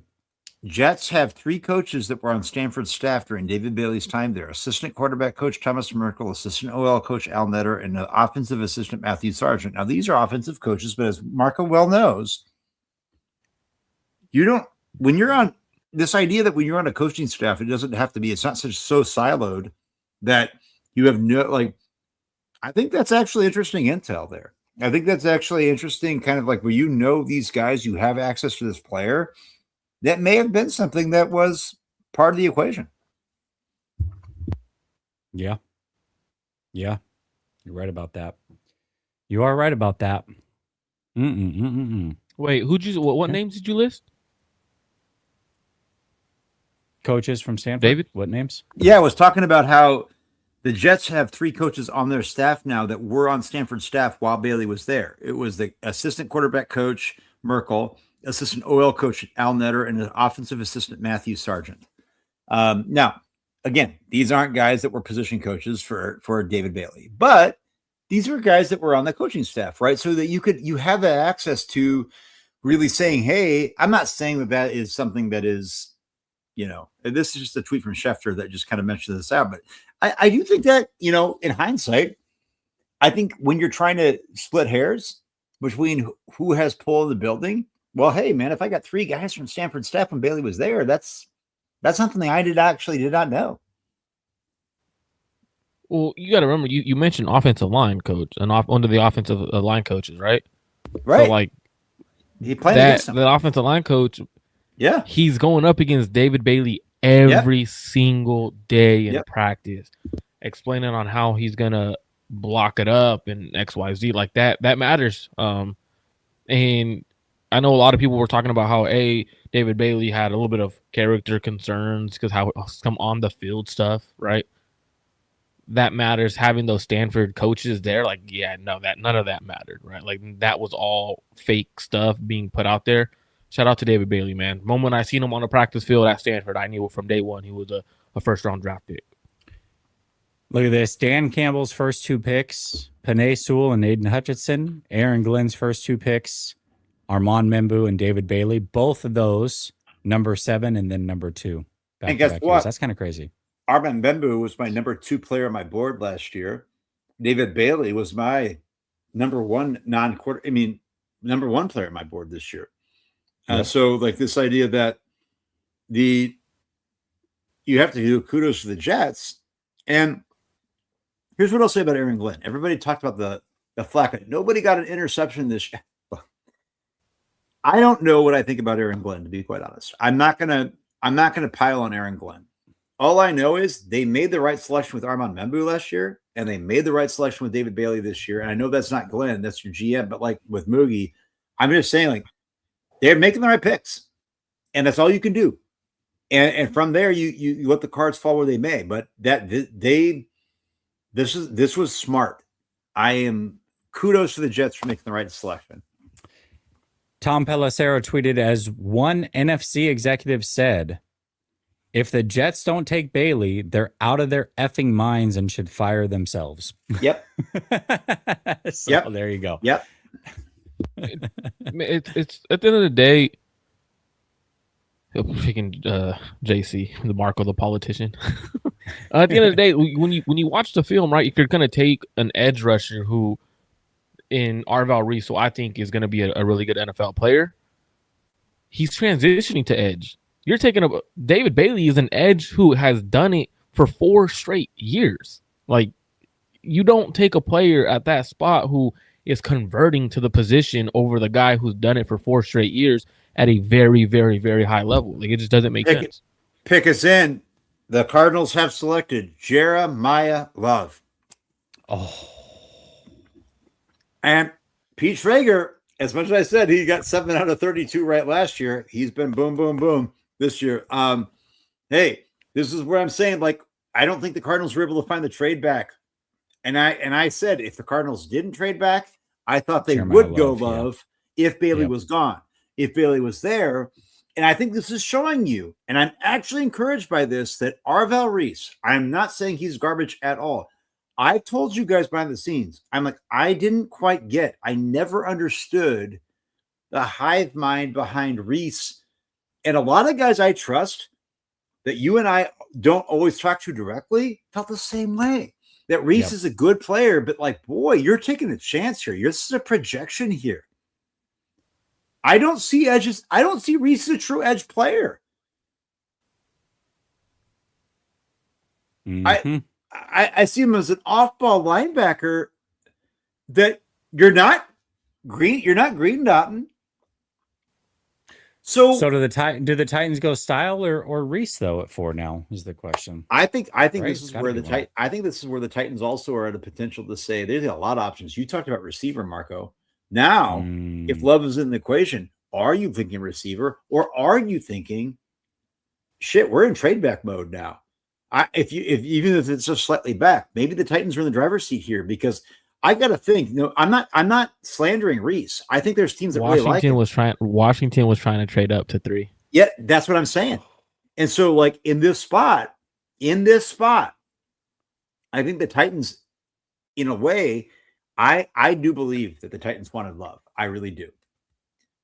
I think that now that they don't get him, I don't think they're heartbroken. I think they realized that was always a possibility, and they saw they read the tea leaves.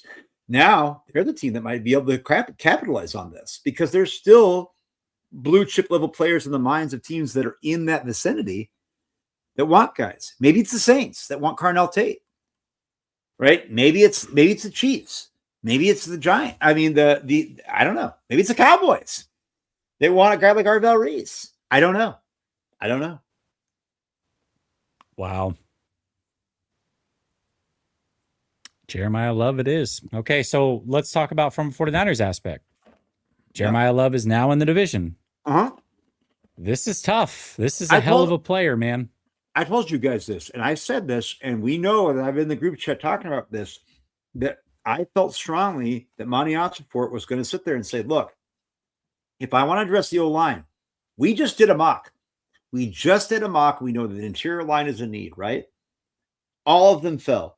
DeSantis, Pregnon, like there's going to be players there that are going to be at the top of 2 that they can basically have their selection of if we are reading the tea leaves correctly ourselves. And if I'm the 49ers, I'm the like I said this, Trey McBride, Marv, Michael Wilson, Jeremiah Love. Jacoby Brissett is not a horrible consolation prize for a quarterback that's going to be kind of in that vein. But what we're not talking about is they clearly didn't get a trade partner. So now if they want Ty Simpson, they're going to have to move up. What this tells me, though, guys, I'm not so certain now. I'm not so certain now that how high the Cardinals actually were on Ty Simpson. Because if they really wanted Ty Simpson, like we just talked about, they could have taken him here, which would have been ridiculous in my mind because I don't think Ty Simpson's that guy. I didn't think they thought he was that guy. I think is what this shows you, and I think that what this shows other teams, they're definitely positioning themselves for 2027. And yeah, they might trade up, but I don't think they think this guy is. I mean, you're telling me right now that this is like a Jackson Dart level player. You're telling me right now that this is a guy we're comfortable just gambling on. Maybe we can go up for him, Well, knowing that you there's also other gotta teams that factor might want him. into you got to factor into it too, though, David, that the fact that like the Cardinals could easily go Love, right? They say hey, let's go with our best player available, Love, and then the grade from Ty Simpson to Drew Alar or Carson Beck or whoever they have at 3 isn't that drastic where they could feel they could get them at pick 35. So like that also is a little bit of factor too.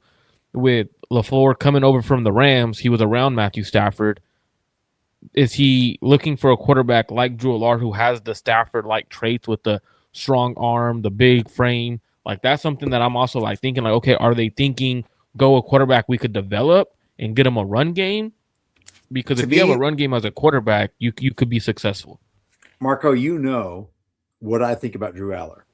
Jesse, you know what I think about Drew Aller. I know what you think. Drew Aller coming out, it boggles my mind when we always talk about scouting the prospect and not the production. It boggles my mind how anybody has Ty Simpson over Drew Aller. I do not understand it. I do not understand it.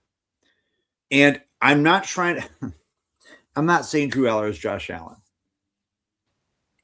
When Josh Allen came out of Wyoming, he was a dynamite potential, but he was a very raw prospect.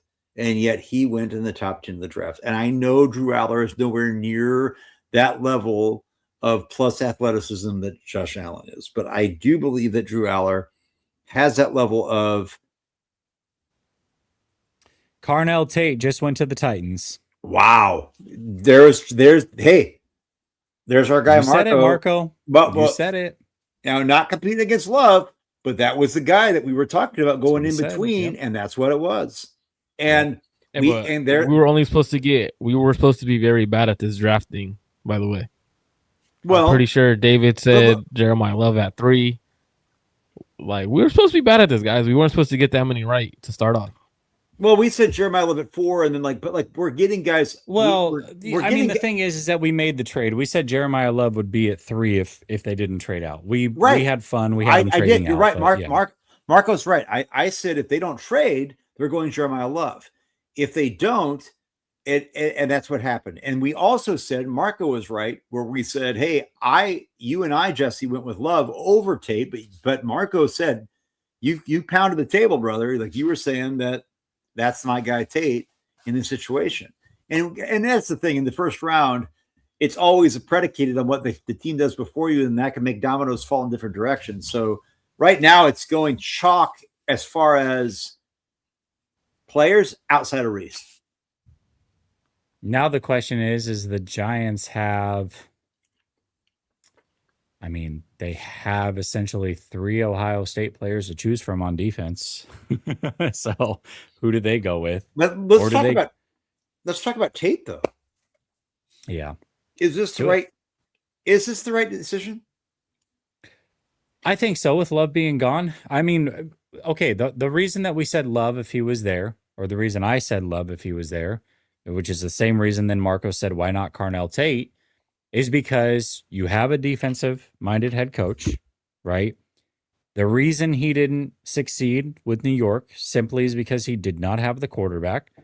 He is married to a player that he did not take, and Cam Ward, but Cam Ward has to succeed if Robert Saleh is going to keep his job. And if Robert Saleh does not succeed as a head coach this time around, he will not be a head coach again. Disagree there. He did choose Cam Ward. You think so? He did. You think because he chose to go because there? he took the job, right? If you didn't like Cam Ward, you don't take the job. He did choose Cam Ward. Either way, he's married to Cam Ward, like it or not. Like that's just what it is. So if that's the case and you're a defensive-minded head coach, you know you can get more from the defense than most people can, or you should be expected to do so. Your first pick cannot be a defensive player. Shouldn't be a defensive player. Jeremiah Love, if he was there, made sense. Carnell Tate obviously ends up going there. I think it was the smart move if he was the number one wide receiver with Jeremiah Love gone. Just saying. Well, let's take a look at it, right? He went out in free agency and he reamped the defense. He went and got Jermaine Johnson. He went and got John Franklin Myers. He went and got Alante Taylor, Cordell Flott. He already reamped his defense in free agency. So when you look at it, it's like, all right, we need to make sure our young quarterback isn't going through what he had to go through his rookie year, where at times nothing is open. He had time, nothing is open, and it hurts his development. It's a smart pick. I agree. We have a pick. The Giants have selected Arvell Reese. Arvell Reese. There it is. Okay. And there it is. And that's where Field Yates was talking about this the other day, where he was saying there's always room for edge rushers. This is why I was even talking about, hell, if the Niners wanted to go double up on a guy that had more power and more DPR potential. Look, we don't know. Like, there are no edge rushers on this. Like, you have Nick Bosa, Michael Williams, but their depth is non-existent, right? If you were to tell me that you went DPR and then a guy that had a little bit more tools in his toolbox, more power for the Niners at 27.58, I'd be like, cool. I think that the Giants here, I'm not as big an Arvell Reese like stan as like I don't know what he can be, but if you're saying at 5 nuclear capability, like I don't mind this. You're talking about a guy that we all thought was consensus number 2. And they sat there and thought, I don't think John Harbaugh and Joe Shane ever thought that Arvell Reese was going to be there at 5. I really don't. And I think they're sitting there thinking, you know what, man? We've got number 10. We're good. I bet they had offers. I bet you anything they had offers, and they were saying, no. It was a quick decision. This guy is a number 3, a top 3 player on our board. Ain't happening at 5. We're going with him. Yeah, absolutely. Absolutely. Makes a lot of sense. Arvell Reese, man. Okay. So Downs is still there. Sonny Styles is still there. We got the Browns on the board. I think Monroe Freeling. We took Monroe Freeling for them. Let's see what they do here. Wow. This is getting interesting. And Ari Maierov is now saying that Kayvon Thibodeau is a top trade candidate. Makes a lot of sense. We already knew that. But that idea that could be something that happens, transpires this weekend or after this weekend. So I do want to put this out there. We had the wrong order and the wrong teams. But the first 5 players taken, we did have them going. Oh, we got big news. We got big news. Trade? We have a trade. We have the Browns are trading the number 6 overall pick to the Chiefs. The Chiefs are on the clock. Okay, so the idea that now we talked about what this could be. I think, could this be a Bain pick? Could this be a Sonny Styles pick? I still think this might be a Spencer Fano pick. I think this could be an offensive line pick or a Monroe Freeling. I could be wrong. I don't know. I don't remember who we mocked off the top of my head. I hope it's not Ruben Bain for the Chiefs. I'm not saying that Ruben Bain is trash. I don't think he's a transcendental player. I never saw it. I also didn't see. I always scout the prospect, not the production, but my God, for a guy as good as he said he is, his production in the regular season was virtually non-existent. He also played in a defense with lots of draftable players, just like Ohio State, just like Texas Tech players, just like everybody else that's getting critiqued. I see historically low arms next to Cassius Howell. I just don't see a guy that is a guarantee here. So the Chiefs give up pick 6. The Browns get pick 9, 74, and 141. I like the Browns trading back here. I like this because I think Freeling, if that's who they like, is going to be there. I do. I don't think the Chiefs are necessarily going to go that route. But Jess, we know that teams have done this in the past. The Niners have done this in the past. In fact, from the Niners with Solomon Thomas, there were moves that said, "Hey." They asked, we're going to make this trade, but we're not going to tell you who we're trading for. This actually happens a lot. A lot of teams always think that this happens where they say, hey, we're going to make this trade contingent on you telling us. No, a lot of times teams say, no, we're willing to make this trade, but part of this deal for you is we're tight-lipped about who we're taking. And if you don't like it, then fine. Kick rocks. Yeah. Yeah. Pound sand. Absolutely. Yeah, absolutely. Absolutely. Ooh. Who do you think it is, Jess? Who do you think it is, Jess? And shout out to our guy Marco. I know he's got work tonight. And I know for all those you guys, Marco's a guy that's like, he's one of our dudes. He's got irons in the fire. There's probably some things here where he doesn't want to get involved with. But I'm assuming we'll talk to him later. Could be Styles. I think it could be Styles too. I think that makes a lot of sense. To me, or Edge, or maybe they just say, you know what, we want Caleb Downs. They need secondary help altogether. Who knows, man? The Chiefs? Mansour Delane is the pick. Man, they traded up for Mansour Delane. Look, I think that's a bad trade up. Personally, I like all we heard from the talking heads is that we're trade. Okay. You traded Trent McDuffie, who in my mind, at his best, is at worst a top 7 cornerback in the NFL. At worst. At best, top 5, top 3, top 4.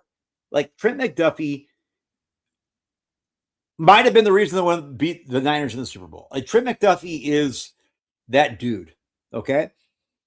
Trent McDuffie in the Rams is going to be that dude. He's going to haunt our nightmares again twice a year and first time in Australia. Okay. But here's the thing that I don't understand. All I was told was that Steve Spagnuolo was a cornerback whisperer, that he could find guys. That being said, they drafted Trent McDuffie in the first round not long ago. But they were saying, we can find L'Jarius Sneed. We can find Shamari Connor. We can find Jalen, fill in the blank, right? Noel Williams, who was one of my guys from Cal. Okay. And here you are trading up. Now, I don't know what the capital was. I'm still looking to see what that was. It was 974 and 141 for pick 6. I mean, that's not okay. So you're looking at a first, a third, and a fifth to go up 3 picks. Hey, I'm not saying Mansour Delane is trash. I like Mansour Delane. He was my CB2. Yeah, he would have been there at 9. I'm sorry. He would have been there at 9. Now, there was a team, though. There was a team that I'd heard on good standing and a good record from a person I trust very much that said the Commanders really, really, really like Mansour Delane. Now, that being said, here's the thing, Jess. You know, we've talked about this in the past. Teams in the draft get too consumed with their guy. Okay? And they get too good. What if we miss on him? To guys like Ben Solak's credit, who cares?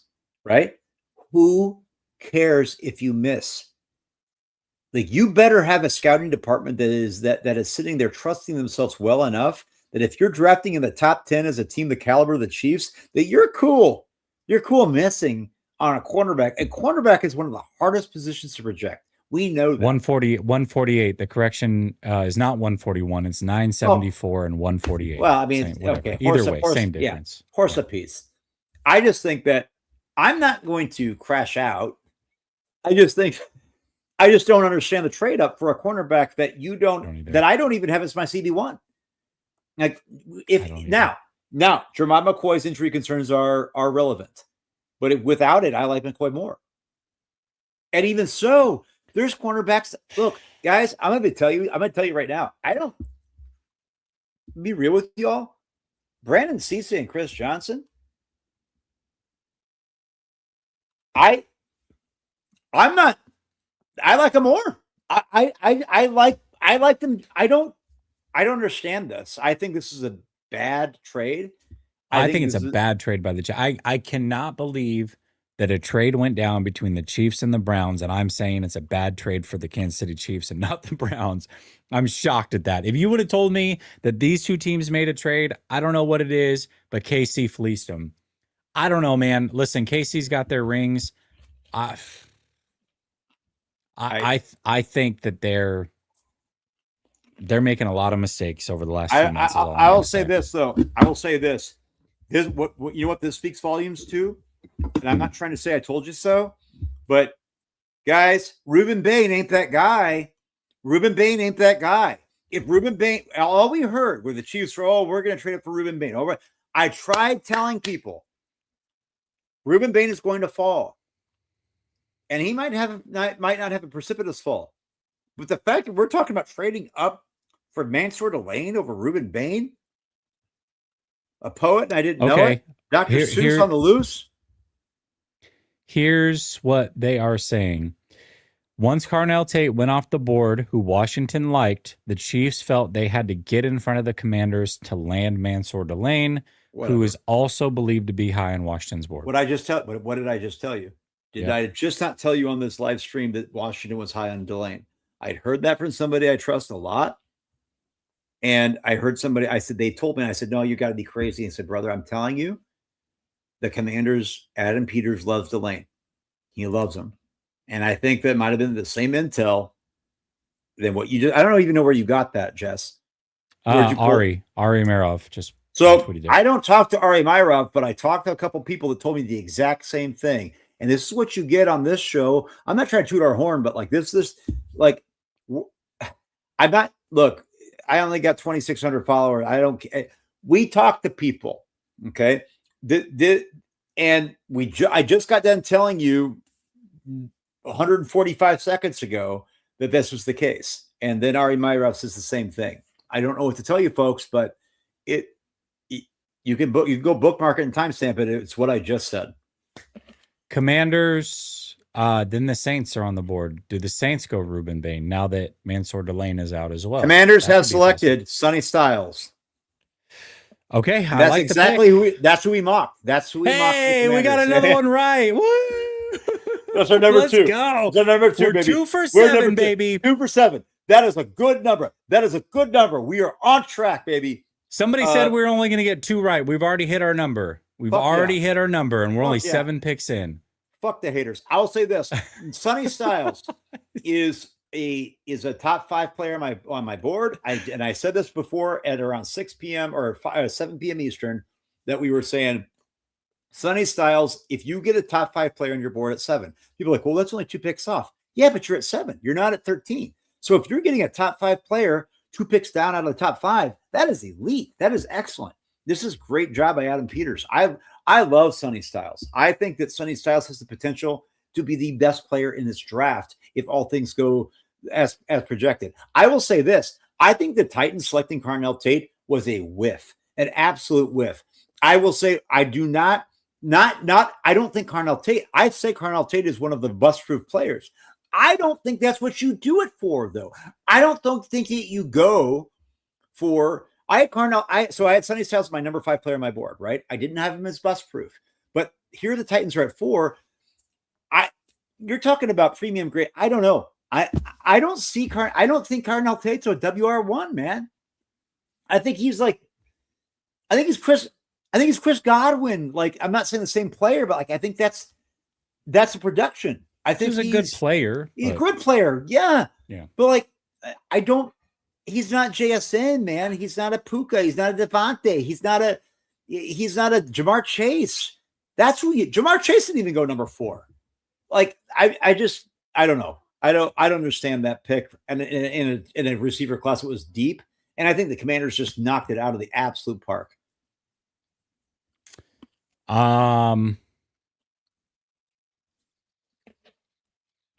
He literally said it before Ari tweeted it. What are you talking about? I don't. What? No, I did. He said, "Say it before it happens." Then I did. I literally said he didn't say anything. He didn't say anything about the trade. Obviously, we didn't know the Chiefs were going to trade up, or we would have mocked that. But he did say that the reason that they would is because Washington was really in on him, and then Ari tweeted it out a minute later. I don't know, there's blades of grass out there. There's millions of them, and I get 10 fingers. Go touch a couple. I don't understand. I'm not even trying to flex. I'm not making it up. Of course we're going to count it, Eric. Duh. Come on.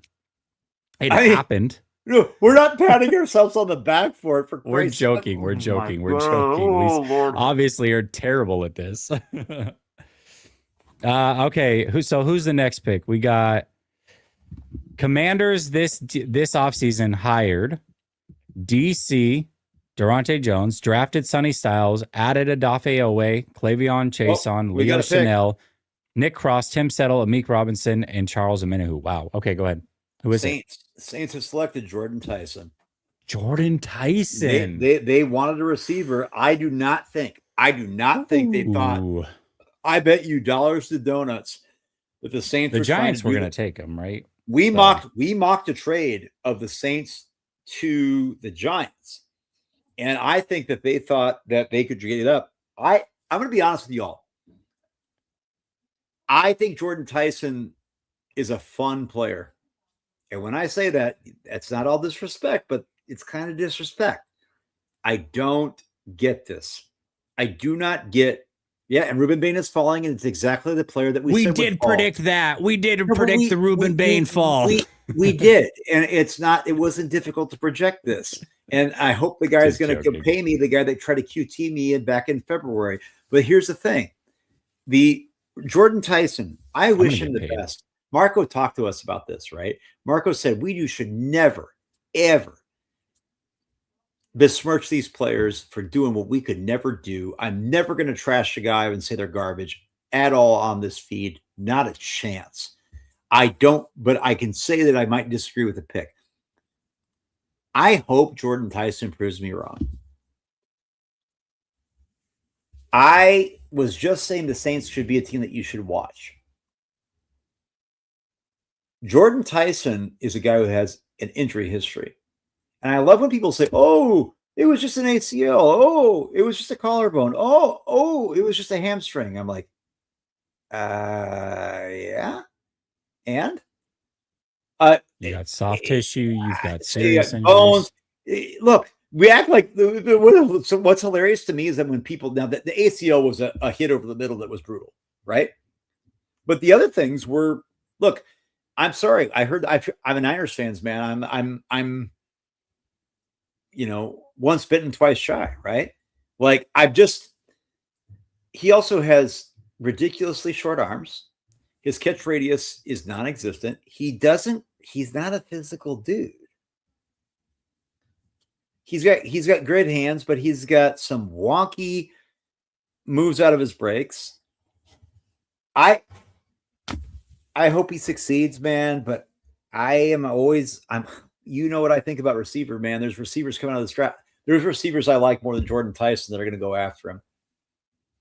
For sure. And I listen, I want to be clear. Put money on which one, Bain falling. Already did. Prize Picks, baby. Promo code HMA. I had him falling out of the top 10. But no, you're absolutely right, Bear. What we're saying is from the Chiefs standpoint, we made zero predictions. We were wrong on that. We didn't like them trading up for corner. We said it doesn't make sense for them to do that. There's no way they're doing that, right? That would be a bad move. But once they actually made the pick, that's when David said, well, the reason they would do that is because Washington really wanted Mansour Delane. And then a minute later, Ari Mirov tweeted the same thing. That's all we're saying, that we didn't say anything about being right about the Chiefs. That was not what we said. And again, we're not going to argue with faceless people. We're not going to argue with a capital C on your Twitter. Like we're not going to do, or on your YouTube. And again, here's the no Caleb Downs yet is insane. I'm not disagreeing with you, Rome. I'm just saying that I think that here's the thing about Caleb Downs. In the NFL deals with premium athleticism. And Caleb Downs is not Mr. Twitch, right? Like we said this, and I've said, I know for a fact, and this is like, you guys think we're flexing, like, oh my goodness. I don't know how to tell you who we talk to. Like, I can't real quick, are the Browns going Monroe Freeling here? I don't know.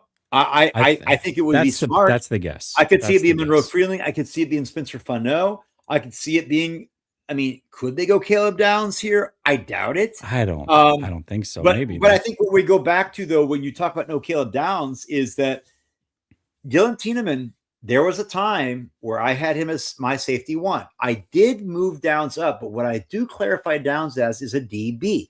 Downs is not really actually a true traditional safety. Downs is kind of like this, okay, I'm a star, I'm a linebacker, I'm in the box, I'm all over the field. Like I think Mike McDonald would love a guy like Caleb Downs, right? But if I'm looking at a guy with like true like single high as a guy who could like really have that range as a safety, I like Tiedemann. I like the Oregon Duck. And I think he's going to go a lot higher than people think. So that it doesn't surprise me that Downs didn't go there. I had Downs at 10 eventually to the Giants, right? Like, so like, this is not something that really that's not that surprising. What's up, Marco? What up? What up? You know, I appreciate you, Jesse. Thanks for having me, man. And a lot, both of you guys allowing me to bounce in and out with work calls and stuff like that. I appreciate it. Of course. Draft's kind of going crazy right now. We got the Chiefs. I don't know if you saw, traded up for Mansour Delane, up with the Browns. Browns traded pick. I did not see that happening at all. I said that pick during the 9. no. Yeah, they got pick 9, 74 and 148 for the going back 3 spots, which I think was a hell of a haul for the Browns. But you had heard me talk about, Marco, that I had said that I had heard that and that the Commanders, and then Ari Meirov just said the same thing. We just talked about that Adam Peters and the Commanders might have liked Mansour Delane. They might have had similar intel where the Chiefs were like, we got to get ahead of Washington because they might have liked to add that to that room. And I'm not saying that's a given, but I'd heard that myself. So I don't know. Getting his Fred Warner. And he gets his Fred Warner, and then there it is. And Sonny Styles going at 7. I told you in our mock, I said we mock Styles to the Commanders, and that if you're getting a top 4 to 5 player at 7, that is huge. That is huge. Wait, did we have Styles at 7? Yes, we did have Styles at 7. Yeah, we're good. We're not that good. We're like 2 for 7 right we're now. Mendoza. We're Mendoza, and somebody already dogged us while you were gone. For no, but the thing is, no, No, we're like 3 because there was the trade. We said if they don't trade, it's Jeremiah Love. True. We did say that, and then we were. It was either between Carnell Tate and whatever. So like, I think it's 3. Every pick is between 2 players, no matter what. That's what it comes down to.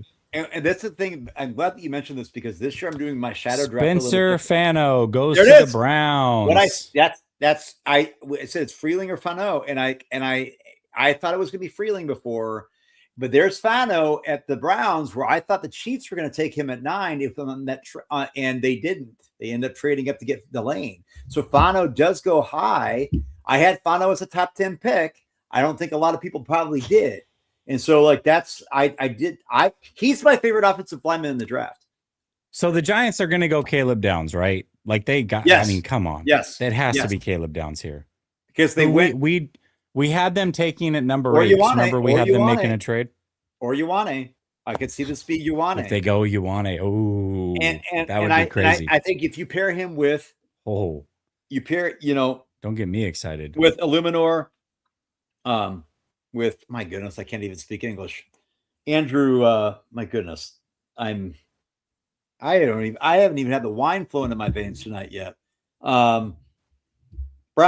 It's like the idea that if you I don't think they can go wrong here. What do you guys think? If they went Ioane or down? Oh, the Saints took Jordan Tyson? Yes. Yeah, I forgot to tell you that. Yeah, Saints took Jordan Tyson. Jeez. And I'm over Lemon? No, it's crazy. And I said Lemon was my people disagree with me. I think I was one of the few people that said Lemon was my wide receiver 1. And I get it. And I went back and confronted all my biases. And I know he's not like this Calvin Johnson athlete. But all I see is a guy who wins, who does grimy stuff, who is tough, who high points, who route runs, who does everything that you want, is physical, who doesn't care about going through traffic, who's a winner, who people talk about ARSB. I honestly think he's got more juice than that. I don't understand. Whoever gets Lemon is a dog. And everybody that dogged his interviews, dude, he's just authentic, man. He's just a guy that loves football and he's like he's himself. That's what you want. I don't know, man. I like that guy a lot. You know what? I should have just kept my actual mock draft just so we're clear, because the one that I sent you guys in the chat before we started had Fernando Mendoza, David Bailey, Jeremiah Love, Arvell Reese, Caleb Downs, Carnell Tate, Sonny Styles, Mansour Delane to the Chiefs. I was better at this than we were collectively. Well, Yeah, yeah, you know when you have three dudes talking about it, right? Like, and you're genuinely like, well, what about this? What about that? Like, and we're having like a conversation, not like legitimately, like, I know. you know what I mean? But we still suck. Let's see. I hit on the first three. Did not hit on 4, obviously. Did not hit on 5 because of the trade. Hit on 7. Did hit on 7. Did not hit on 8. 9, kind of, because the Chiefs traded up. 10, Jordan Tyson. No, okay, no. It went sideways for me. Got sideways real quick. And the pick 10 is the Bengals, or I thought they traded it to the Giants. No, it's the Giants Who, have what? 10. Giants have 10. Your ticker has Bengals. Oh, really? Still? Yeah. I updated it the other day. No, it has What the Bengals What the at 10. heck? Come on, Grandpa. I had the Giants. I updated it yesterday. Gosh. No, earlier it said Giants. This one said the Bengals. Well, I wonder You know how that happened. what's funny is right now the Saints are just now announcing the pick.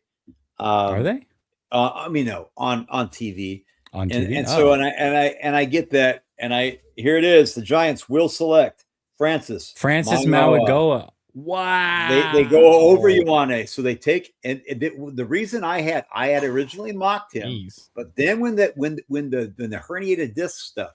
Here's the thing, I know it didn't seem to impact him at Miami, but we're talking about a 340-pound dude who's getting torqued in every different direction. And look, awesome. I got a lot of friends who work in spinal medicine. Like we in personal training and physical therapy, like these herniated discs, dude, we've seen this in the NFL. We've seen it with players. It is not something to trifle with. And I thought this would give a lot more pause to teams. I thought he would be pushed out of the top 10. But now I'm really hoping, where's my guy who QT'd me about, I said I bet $10,000 that Ruben Bain would fall out of the top 10, and he has definitely done so. I didn't put 10,000 on it, but I did put 10 on it, and I won like $30 on Prize Picks. So just to throw that out there, because Ruben Bain fell out of the top 10, baby. I got a daughter who's 16. I got to send through college, so I can't be doing things like that. But I do these things informally on Twitter because I want to get clout, because that's what it's what you go for, dopamine, right?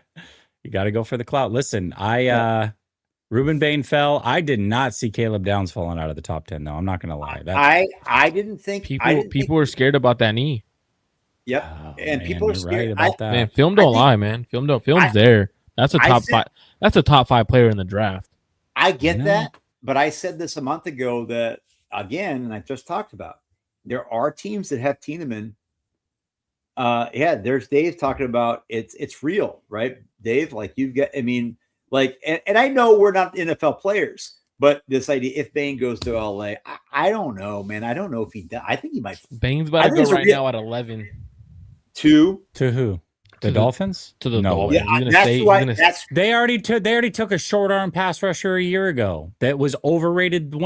Everybody loved him last year to the 49ers, and I said he was super overrated, and he was overrated then, he's overrated now, and they're going to do it again to Bain. That would be crazy. So guess what? We both are probably right. Here's my mock. Mendoza, Reese, Bailey, Love. I had Tate at 5. He goes 4. I had Freeland at 6. That goes Fano to the Browns. Styles to the Commanders. I had Downs to the Giants. That didn't happen. I had Fano to the Chiefs. They went to Lane. I had Tyson to the Giants. They go Saints. But I did have Ruben Bain at 11 to the Dolphins. This is where my $10,000 bet went. Just one pick outside of the top 10. Will the Dolphins make me a winner just one spot out? We mocked Ruben Bain all the way at 15. Right. I had Bain in so my final mock. I had him 11 to the Dolphins. Let me see where I put him in my mock. Hold on a second. I had Ruben Bain. I heard about Ruben Bain. I heard about Ruben Bain's name like 3 days ago before the draft, and he became one of my favorite players in this draft. You just heard You're about so him? stupid. You Just just heard yeah, about him? Yeah. yeah, Yeah. yeah. Good job. Good job. It's like Dave says this seems like a weird draft. I'm a bit confused. It is a little weird, but the thing is that we knew that this always had this was always an option because there was no consensus, man. There really wasn't. It's such a in positions.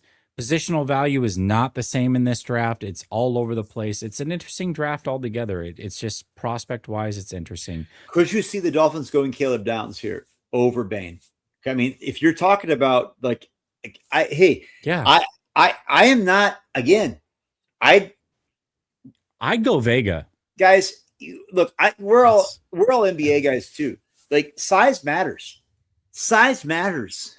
It does. And an edge of any prospect of any position, like that arm length is real. That arm length deficit is essentially real. boxing. It's like boxing, man. If you're able Yep. to have the length and be able to throw the jab, right, and that's essentially Yes. what you're doing as a it's reach. defensive end, the offensive line, a defensive line. You're boxing. The hands win, and essentially, if I'm able to get my hands on you early, I'm gonna win the rep. I could control you if I could get into your chest, and unfortunately, he has that limitation. And You know, I personally if I'm see, Miami, see it on I'm film, going but Vega. I'm I'm not going Bain. Vega. man, protect your quarterback. You I'll go gotta Iwata. learn Vega. that Or you Freeman. have to you have to protect your Freeman's quarterback, man. They need they need that franchise completely blew it up with the head coach, the GM. Learn from the past mistakes of not protecting your quarterback and what that did for you as a franchise. I'm going Protect your Freeling. Vega protect or Malik Willis. Freeling. You invested. I'm going Freeling or Ioane. I'm gonna go. I Easy. just have If to. I'm- I'll be if back. I'm- I'll be back yes. in 30. Sounds good. Yes, if I'm Miami, I'm going Vega or I'm going Freeling, but we'll see what they do. I think it would be crazy if they don't. Offensive line, Bain is just not. I don't. Prospect for prospect, I think Lemon's a better prospect. They could go there. They could go Vega. I think Ruben Bain and Freeling are even-ish prospects. I don't know. And I would go offensive line there. That's just me, but we'll see what they do. Lemon is gonna fall right into the Rams' lap, isn't he? I know he is. Of course he is. Of course he is. He's gonna fall It just right makes into too the much Rams' sense. lap. Just makes too much sense, man. They're going to be insane on offense next year. It's going to be disgusting. Like, how do you stop it? And even then, they reamp their defense. Like, jeez. Thing is I'm not big on Bain. I know a lot of people had Bain over Bailey, which again thought that was crazy. But listen, if Bain ends up at like 15, 16, 14, 15, 16, something like I'm fine with that. I'm fine with that. I think it's fair. I'm just not that big on him. You know my true, and I've told you and David this. And I know. I had know, said yeah. there was a lot of players I preferred over. You had Ruben like Bain. 8 edges over him, so something like that, 6 or 8 or something like that. And it's because, like, yes, he dominated at the college level. Yes, that's a thing, but also you aren't just drafting purely on what somebody did. You're also going off of what he's going to do at the NFL level.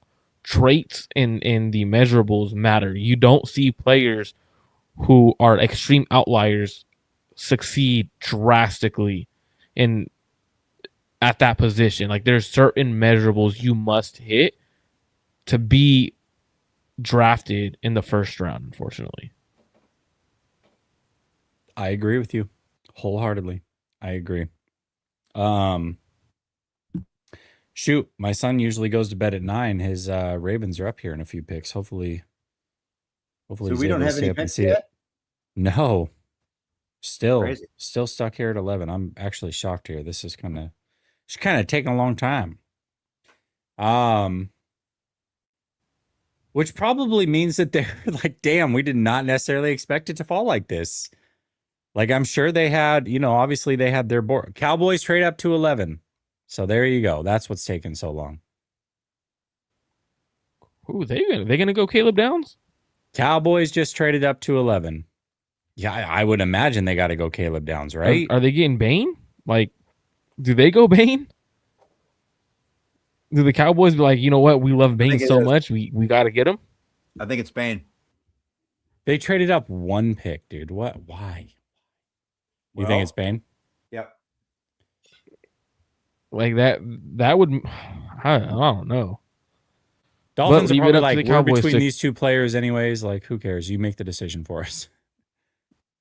Hey, yeah, and you add a pick. That's what I'm saying. Yeah, you probably got a fourth, fifth, fourth probably. Bet you they got a fourth round pick. You think? At least a third. You think so? Hold on, let's see. At least a third. Moving up at to least. 11, they get 12, 177, and 180. To go back one spot, they get picked up 177 and 180. That's Which crazy. are two fifth But round. that is a fourth, huh? Those are two sixth Two round fourths picks, right? or Two fifth. six. Two Are six. they sure? Yeah, well, either Yes. way, two picks. I don't- to go I'm not back good at one math. spot, dude. No, they're 2-6. They're 2-6. Okay, that's not horrible, I guess, but still two. picks Still, to go I mean, back. it's two picks. I mean, that's great. And they obviously didn't have a player that they were in love with there. So if you don't care, then for sure. I think trade, that's but one of those still. things too, where we've talked about before, like when they did the Solon Thomas and the Mitch Trubisky, is like you're saying, hey, we're not going to tell you who we're taking. Then they're saying, okay, fine, then you better give me a couple of these late round picks because we're not gonna talk. We don't care. We obviously have their board. I guarantee you, they're saying, hey, we have players that are relatively equal. We're not gonna like lose sleep on who you're taking. So Dallas is on the board. They took Caleb Downs. Of course they did. Yes, it makes There it from is. the Shit. beginning. I said they're trading up to get Caleb. It didn't make sense to trade up. Yeah. That actually makes a Caleb lot of sense. Downs. Their secondary was a weak point for them. Yeah. Hey, man. Dude, they got that's a You got a top 5 player at pick 11. at That's a smart pick. 11, dude. Did we Yes.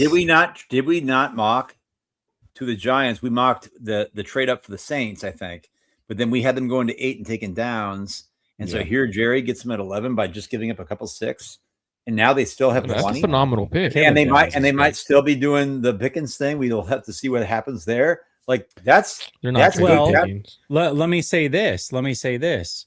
For Miami, this lends credence that they're probably going offensive line, I would think. Knowing Dallas wasn't going to go offensive line, they get to pick up the 2-6. If they, in fact, are in on Vega, they still stay ahead of the Ravens, who have been rumored to be in on them. So maybe that's the pick for them. Maybe they are going Vega. Or they knew Jerry wasn't going Bane at all. Oh, true. That's fair. You like it's like one But of those that's ones kind of where tough there's because they need a defense. That's, unless what did he tell him? Like, we're not going Bane. I doubt that. What did I say? What did we say before? And I've been saying this. I've been saying I'm not gonna be a jerk about this, but I've been saying this for months. I was very convicted that Bane would not be a top 10 pick. We know that we go to the NBA. Hey, Jaden McDaniels, by the way, I'm going to be my Wolves homer here, but he got a lot of flack for talking about, the Denver Nuggets on defense. Look, in the NBA and the NFL, there's a reality that length matters. It matters. Okay? It does.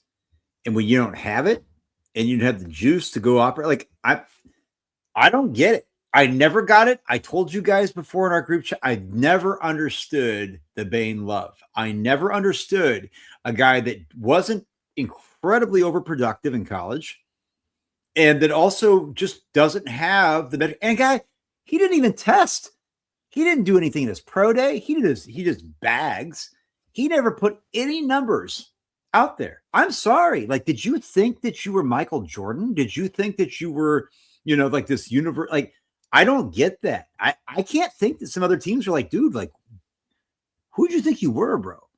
Like, Francis Maligoa's first message to Jackson Dart. He texts him, "I'll die about this shit, man." Okay. You gotta love it. Cool. You gotta It love ain't- it. I that's a wild statement to say. Yeah, it is. To text your quarterback when you have a back injury like that. Like, that's crazy. That linemen are different, Hey. man. I love Yeah, they are offensive different. linemen. That's awesome. Arvell Reese and Francie Mao would go to the Giants, though. That's you gotta like it. Man. You Trenches. gotta like it. Uh, You gotta like Trenches. I'll just be honest. I don't think the Mauigoa pick was the right pick. I don't disagree with you, but I will never get mad at the team for going trenches. If that's who get you it, like, then that's who but you like. is Arvell Reese a trench player? Like, is he? Yeah, bro. They're gonna use Arvell Reese in so many different ways that I'll believe it when I see it. I won't be shocked. I won't be shocked when they trade either Brian Burns for a lot of picks or Kayvon Thibodeau. Because Arvell Reese is going to be used off ball. He's going to be used as an edge rusher. He's going to be used in so many different ways. They're going to use him as essentially a weapon on defense, match up on certain people.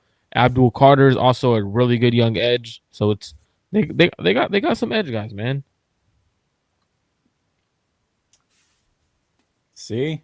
Let's see. There's nothing yet. Nothing. But if I'm a plebeian, if I'm in the general population, I'm still waiting for the Cowboys pick on TV. And are you serious? Well, yeah, I mean, the NFL Network and ESPN is still waiting on that. I mean, it's been a while. Nice. We've been talking about this for quite a while now. But we got a trade. Another one? Not. No, it's just Adam Schefter late because he wants to be. That's what he does. He's Mr. ESPN. He's grandpa. Yep. So he's waiting. The pick is in, and he's like, "We got to trade, baby. Yeah, we got to trade." It's like Matt Mayoko 3 days later. I'll do respect, Matt. I know you're a good guy, but so who we got? Just in, the 49ers have drafted Ricky Pearsall 2 years ago, guys. Breaking news. So right now at number 12, we have who do we have up? Browns coach Todd Monken. This is still the Miami Dolphins. Todd Monken said Utah Spencer Fano was our top target because of his character, toughness, and athleticism. He said he'll play left tackle. Everybody always gets their guy, right? Yeah. I like Spencer always Fano. My favorite pick. But I think the Dolphins here, let's talk about who we think it is. I can't remember. We mocked Bain. I think I mocked Bain, but I can't remember who we mocked the Dolphins. I think this could be I think we had Fano to the Dolphins, so I think that's why Freeling or Vega is my guess. But I think it's Freela. I think it's Ioane. I think it's Freeling, or I think they could be could this be a spot where somebody really believes in Jermon McCoy and they really believe that, hey, the injury is not a problem? I doubt it. I just based on the Vegas lines that were really super depressed, I think he's going to be a guy that's a plummeter. We have, yeah. I'm ready to die for you, man. We keep getting the same thing. So, breaking news: Caleb Downs drafted by the Cowboys. Thanks, Tom Pelissero. Yeah, no, I know, I love this. But no, I think the Dolphins, though, it's a smart trade for them. I don't think that because they knew that they weren't going to go safety. Rams will select Alabama Ty Simpson with a 13th pick per Jay Glazer. Jay Glazer is putting that out there. Hey, yes. Did I not? What did I text you guys earlier? You did. What did I text you earlier? You didn't. Not only did you text it, you said it on here that they're interested in Ty Simpson, and I was like, no way. No, you did. No, guys, I can go to my text. That Marco, can we say this? He said it on this show. He literally said it on this show. He was like, "Are we sure the Rams don't want to trade up?" Right, but you also talked about that. You talked about Drew Aller. We've talked about that before, and so here it is. This is what I'm talking about, though. This is what I was talking about. They know that this is Stafford's last year. He's guaranteed that to them. I'm going to be honest with you.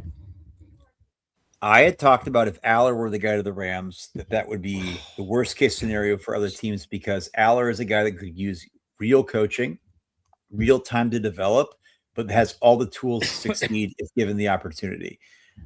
I'm going to be honest with you. I don't think this is a smart move. I think that Ty Simpson is a good player. I think that he is a small player. He is a player who has shown the propensity to get hurt. Do we even know if he wins the job if he stays at Alabama? Marco, we talked about this, Marco. This is a smart pick. They don't have their first round. Didn't they give their first rounder next year to KC? You're addressing the most important position. I hear you. A year ahead. It's a quarterback who they obviously felt comfortable taking.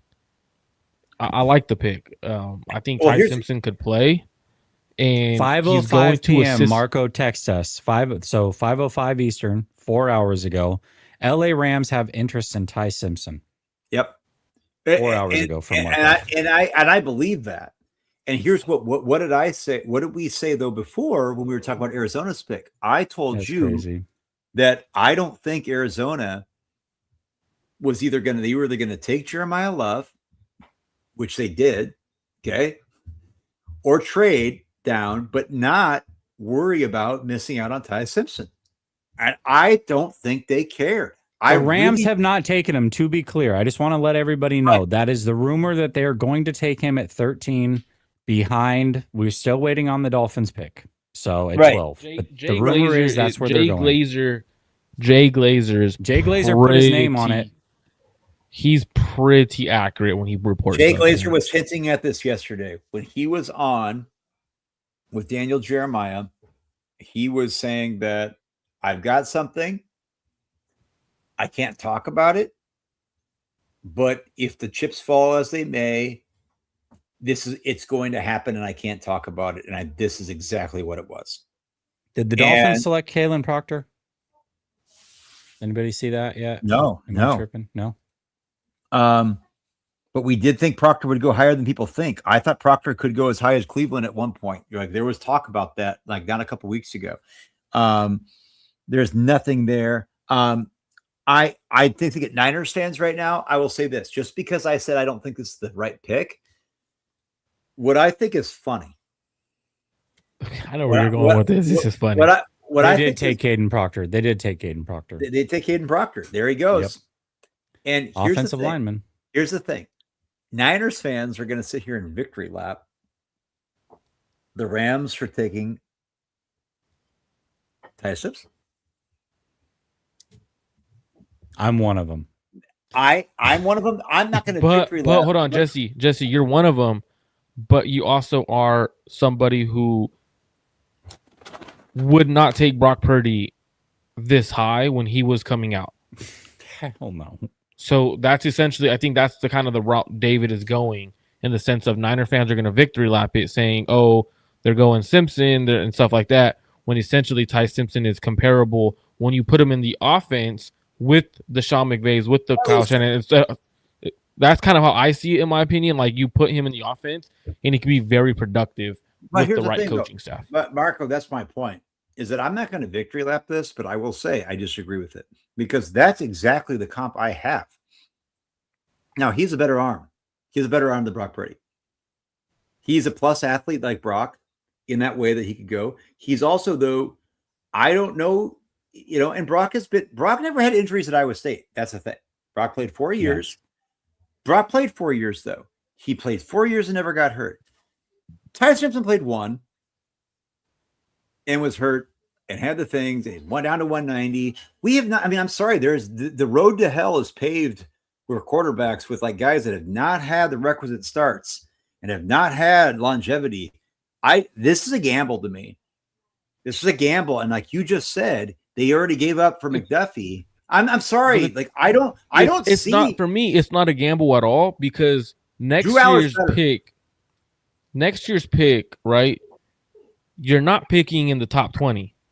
There's no in what world are the Rams not making the playoffs and making a run? I get it with Matthew Stafford. But why is that the rationale? Because you got to replace the most important position at quarterback after Matthew Stafford retires this year, right? So why make the trade for McDuffie? Rams did select him. They selected him. And Glazer is being used plus for V1. You have a dog in your PFP too? It's a good call. Because for me, I understand it. Now, do I love it? I don't care for any of these picks. They ain't my guys. My guys, So I like that. For me, I understand it in the sense of you need to address the position. Next year, you ain't getting up into the top 10 for one of those quarterbacks. There ain't no way the Rams are getting into the top 10 for one of the top quarterbacks in the draft. no team is going to do it. They want to take the Arch Mannings. So now you got to address: do I roll with somebody in the late first round of next year, or do I take somebody that I really like now? They really like him. Hey, Sean McVay has a track record of working with quarterbacks. And that's the thing. I will not look. I'm a Niners fan through and through. I've been a Niners fan, guys, since I was 5. I'm not going to talk about all this anymore. It's stupid. But Marco, that's a good point. Of any coach. Okay, I just want to show some, because people were earlier in the chat were like, well, I mean, if you think you know things, then you should probably. Yep. So Go just ahead. so we're clear.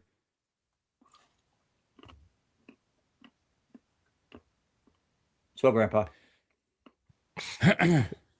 5:05 p.m. This is Yep. a text thread with the 3 of us. The 3 of us. Marco says the Rams have interest in Ty Simpson. Yep. Dang, you have There me. you go. Andrew You have Ellis. me over. You have me as podcast, not even like.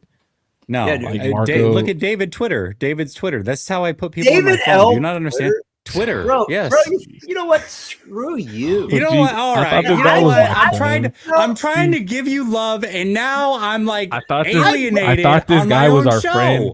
I thought this guy was our friend. I thought this was. and he I over here- thanked him. I thanked him for being a friend on a T-shirt. I Bro, thanked him for being a friend on a T-shirt. And this guy, all he calls us is Twitter and podcast. You know what, bro? I have a last name, bro. Yeah, I do too. And you're a total Florida man. You're a Like, I don't area- even do you're a Florida podcast man. anymore. I'm gonna put Like, bro, Jesse. I Florida. haven't- Florida. I haven't had a asshole. podcast in a year, bro. Yeah. I I don't actually, even- if you look at my Twitter title, and I know you know this because you said this yesterday. If you look at my Twitter bio, Yeah. geez, I'm a high bro, school- like I'm a high school teacher and a knowledgeable coach. And actually, I will have you know that my knowledgeable team just finished 7th in the state of Minnesota a couple days ago because we're beasting like that. Hashtag like that. And I'm not just a David L. Twitter. I'm a David L. knowledgeable coach and an AP World History teacher. Okay. So you can take that. But what is it? What is this? Like, you reduce us to like the Dude. apps that we haunt? Sorry. I feel this small right now. I'm sorry. he said sorry. It's my bad. It's my bad. Hey, the funniest I'll part change is, you guys. I've I'll always change you. the funniest part is I've always done that's been my contact in your phone because you always send screenshots and it's always Marco I know. podcast. I know. Glazer is being used though, guys. Fletcher V1. Anyway, That guy Marco, that guy Fletcher Marco V1. he knows nothing. Yeah, Marco. I can't believe that you freaking said that. I can. I know, but it's Marco's just my like guy. I'm gonna say this. I'm gonna be honest. I'm not gonna do this because I love Marco, but I do love you, Marco. I've been saying this for 5 years. I've known Marco for 5 years. I've said this. This is my most common tweet. If you're not following Marco Martinez, you're doing it wrong. I've been saying this. I don't break news anymore though like that. You don't break news anymore. Just 'cause you you're guys. Yeah. You've fallen off. You absolutely have fallen off. You're not and that that's guy. why you're in my contacts is just a Marco podcast guy. podcast. You're a dad, bro. Like, that's what happens when you become a dad. You lose capital. You lose traction. You start to backslide. Hamster wheel. Get used to it, brother. It's gonna happen, man. It's gonna happen. It's gonna happen fast. Anyways, All right, we got Ruben Bain still on the board. Who the hell is even on the board? The Rams pick. We've got the Rams have selected Ty Simpson. yeah, and now- got it. Thanks. We've got just getting these rapid fire tweets that mean nothing. Who's on the board? We're at number 14. We're at the. It's got to be Tampa? Vega to the Ravens. Raven. Yeah. I think it's Ioane. I think you have Bain. gotta I think you have. I was going to say Delane, but he's gone. Yeah. Hey, could we get another one right? We did have Bane going Ioane. all the way to 15. Is it Ioane? Ioane, baby. Ioane. Of course it is. Of course it is. Of We need course that. it is. Of course it is. This is the right pick. This is the right pick. But we'll see. And I think that what's interesting to me is I have to hand it to the Rams for getting rid of the chalk. I thought Mekhi Lemon was a guy that they would like. I was very reluctant to. I did a surprise mock with him with Tiedemann. I didn't think they would immediately bite the bullet on Ty. That's not what I thought. I also, the only way that I had the Cardinals taking Ty is if they traded down with the Cowboys, because I thought trading up was going to be a bugaboo for them. I don't think that's I think that's easier said than done. And I think the Cardinals knew that, and I think that's why they stuck with Love. I really do. I think they were. I'll say this: our mock is effed. Yeah. But So if we get Ruben Bain, to the frickin' at 15 to the Bucks, you got to give us some credit here. All right, that's all I'm saying. Everybody's mock is effed. Everybody's mock. You know what's crazy? You know who I hope does a pretty long victory lap on some people? Who is it? What's the Daniel or Lowowski? I don't know what's his name. Dan Orlovsky. He was on Ty Simpson for some while, man. And Yep. And I know people try to say, oh, he was hyping him up because of his agent and whatnot. And David L is so fit. You know what? Here, hold up. Is this a guy from Missouri? Is this the guy from Southern Missouri? Bro, he literally puts freaking chili beans on his cinnamon rolls. I don't think you could talk when you put chili beans on your cinnamon rolls. Bro, I met this guy in Minnesota, and I almost looked the other way. I almost looked the other way when I saw him. We had a photo op because I was being nice to his wife. I don't know who this guy is. I can't wait. I can't wait till next week. I'm going to be at Jay's. I will say, you know who projected Ty Simpson to the Rams? My guy Jules, who sat behind me in season tickets, he actually was DMing me. He's like, "I'm telling you, Ty Simpson to the Rams," and he just messaged me, and I was like, "Yeah, you're right. You did say that. I got to give him credit. I got to give him credit." He said this is going to be the guy, and he was right. Hey, we're both no longer season ticket holders though, because Jed Price. Are we sure Vega is already gone? Like, where is that? I haven't seen that. Oh yeah, never mind. That was a while ago. 2 minutes ago. It's been everybody else is still tweeting about the Rams pick. I know it got overlooked. The Ravens take Ioane. We've got three out. We've got 3 out of 14, baby. I love it. I love it. Bain's gonna be going to the Bucks. That's gonna be 4 out of 15. Hey, that's not bad. We're gonna hit a run. Last year, I told people like I'm not even. It wasn't even Schrager slander, but like last year, Schrager got 7 out of 32, and people are like, "Look, it's not even like expected." But this idea that even the most connected people who have all these guys in the Rolodex are not going to be sitting here nailing all of these things. And then when these is their job and they're getting less than 20% of the picks right, what does that tell you? You know, it's like, it's hard. My guy, though, the guy I've been telling you that he only has 2,600 followers, Bob Whitmore, he said at 11:07 a.m. today, Rams' interest in Ty Simpson in round 1 is very real. He had 25 likes on that tweet. Okay. He had 3.2 thousand views and 25 likes and 3 bookmarks. This guy is honestly like no clout, no dopamine. He does hit. You said that he's a guy. He gets a lot of stuff right, and somehow I learned this 5 years ago. Anybody who's listening, this is not clout chase. This is not clout chasing dopamine, like pat on the back. I'm the same way. Me and Bob have the same amount of followers. Okay. I'm lucky enough to have met some people I trust and engender the trust of people that I really feel grateful for. There are so many people that get information, and just because you don't doesn't mean that they don't. And correct. This guy, that's one thing I learned, is that sometimes the most anonymous dudes who are out there, who are trustworthy, who are good people, they're not out there trying to go get followers. If this guy was, he'd be monetizing the shit out of it, and he doesn't. Right. And he gets everything. He gets almost all this shit right. And that's when you're like, oh, interesting. So if you got to go, Robinson L. Whitmore, Wittmore, it's at ROBI Whitmore, Wittmore. Go follow him. He gets all this shit right. It'd be a fun follow. I'm telling you right now. He is one of your guys to follow for sure. He's no frills. He doesn't do any I told you so. He doesn't do clout chasing. He just gets stuff right.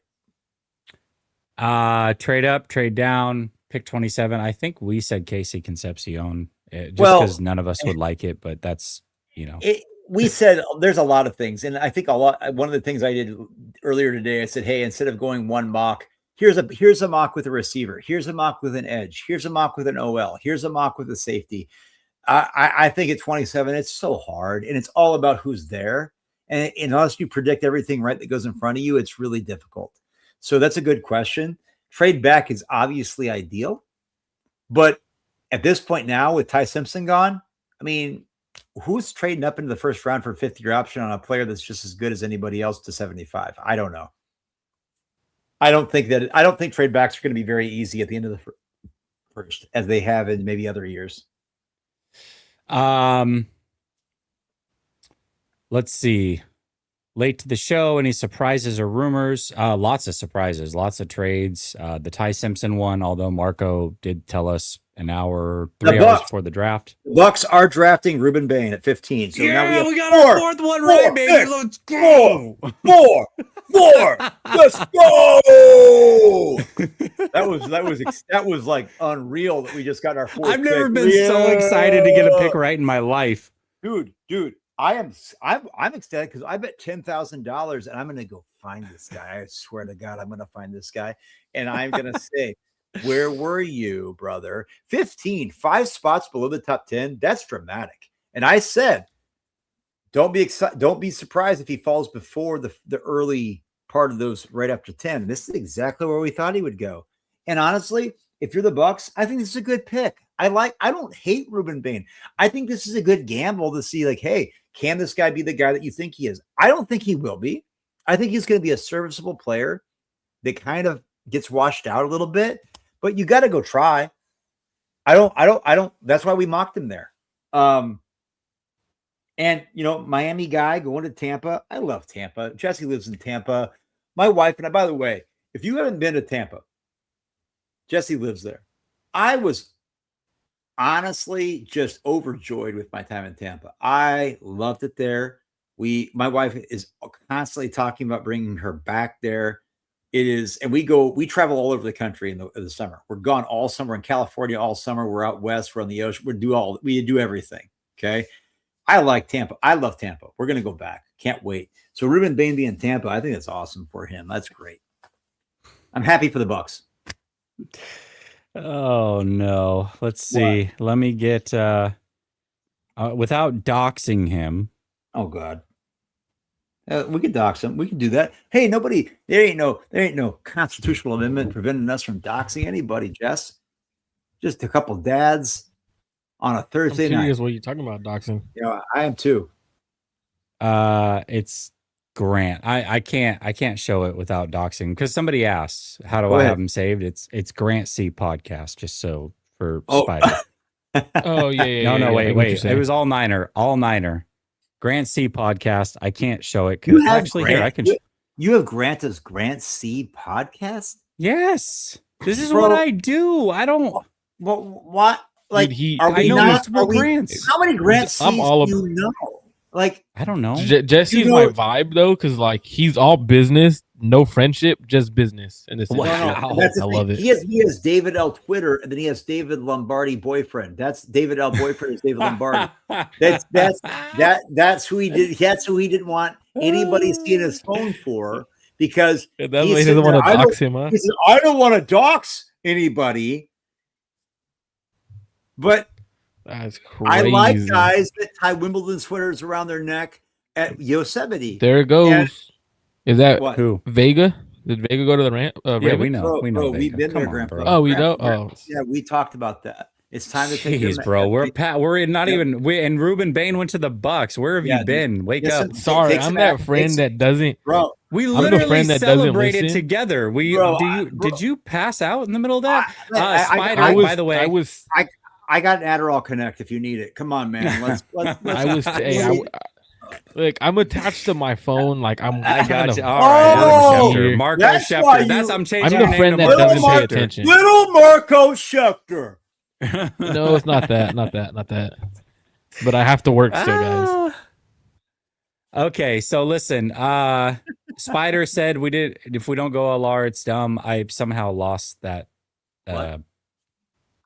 I lost the super chat, but that's what he said. I missed it. Dustin the gal says, I still remember 3 years ago, the exact stream, 5 seconds before the Niners picked Jake Moody in the round. Marco trolled you guys and said they picked Jake Moody, and then it ended up being true. I remember that too. I was too drunk Oh. on a Yeah, Saturday. 2 times Marco pissed me off on this Friday. stream. That one, and he was right about it. And when he had his love, we talked about this earlier when you Hey, weren't here here. we go. The Jets have Kenyon picked. Sadiq Kenyon to the Sadiq. Jets. Yep. Ooh.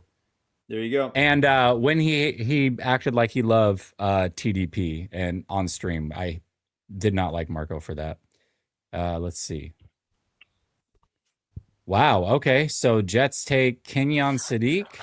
That is a surprise to me. A little bit, right? I think little that's a pick for 2027. I don't think that I think it's clear that this team does not. But you got to remember they're building. Yep. Do you take the best player available when you're building a new roster? That's a hell of a pick. Is he the best player available? Maybe on their board. Yeah, if it's on your board, I mean, I'm not in their room. They didn't really need an offensive lineman. I mean, who else True. is left that you can say for sure is better than him? Like Monroe a lot Freeland? better. But they don't really need an offensive tackle. I get that.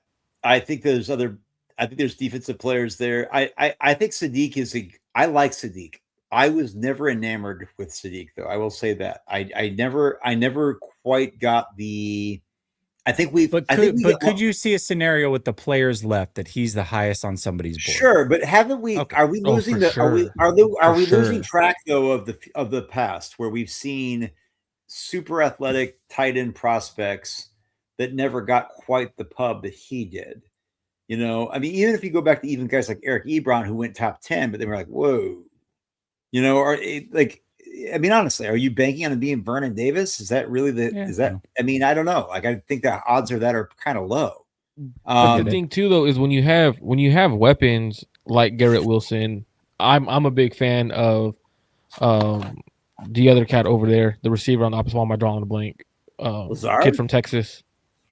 No, from Texas. Adonai Mitchell. Adonai Mitchell, right? When you have two good receivers. Yeah, I forgot. You have two good receivers. You add in Sadiq into the equation, and then you have a good running back. That is a foundation, in my opinion, to draft a young quarterback next year where he comes into a solid foundation. Now, that is a smart pick because now it opens up not just the passing game, but also Jesse mentioned earlier, and Jesse's a very big Ducks fan. Sadiq's a solid blocker. He could block, man. So it's a solid pick, especially for what they want to do moving forward. I like the pick. Yeah, well, I mean, yeah. The thing that's interesting to me is that, you know, Mekhi Lemon, the Jets were looking at receiver, and I thought that was the position at 16 that we thought that they would go to, right? If wherever they went up top, they went David Bailey. You have Mekhi, and I was told I think Mekhi Lemon's floor probably is in the Carolina. Lions about to just walk right into Monroe Freeling, though. Yes, and I think the Panthers probably end up going Mekhi Lemon, which I think is a steal. I think this is an absolute no-brainer for them. With Ted McMillan, you put Ted McMillan. I mean, one of these safeties might fall to Dylan Tiedemann. Then, I mean, who knows, right? But here's where it starts to get stacked. I don't think that this is. I think this is chalkier than people think, right? Monroe Freeling, long-standing. What? Oh, geez. Niners are going to go Bo Callahan. Sorry, I thought you were talking about chalkier than people think, and that's just a little sketch. I don't need to think about that, Jess. I mean, that's a great. I don't care what anyone says. That's a great movie. The hell are you talking about, Gramps? I missed that one.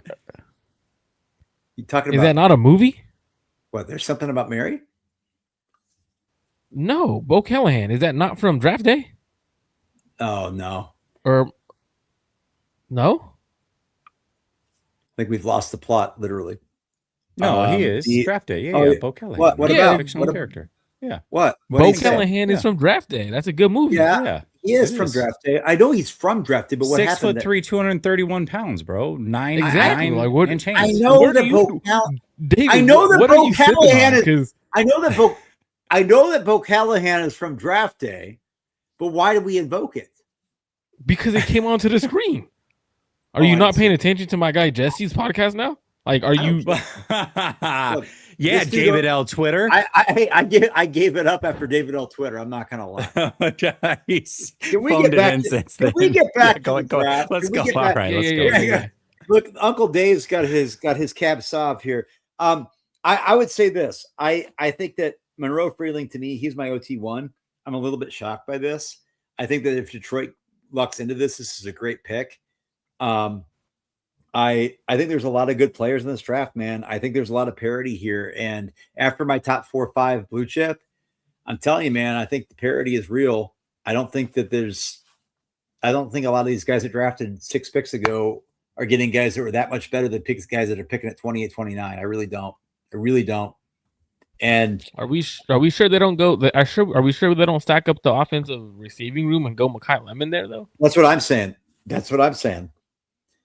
So we've got Lions are Lions selecting took Blake Miller. Blake. And I that's- like and that pick though. that- I That's a like really because good pick. Not well, my he's a favorite, not plug my and number play. one plug and play right tackle. at right. Well, what- Yeah, for sure. What did But we It's say? a great pick. What did we say before the mock? I said Howie Roseman. I thought that would be a pick that he would really love because he's got the sexy name, and that Clemson kind of downplayed based on their performance this year. But boy, there were other guys. I know Marco. I know the other people I trust that said, "Hey, if he fell down at 27, if the Niners were to go OT, that could be a guy that really fits what they want to do." And here they are, with Blake Miller. I think this is a really good pick. I think it's a great pick. I think this is I think Did a lot you of people are have- going to go ahead. did you have Blake Miller ahead of Max and Monroe?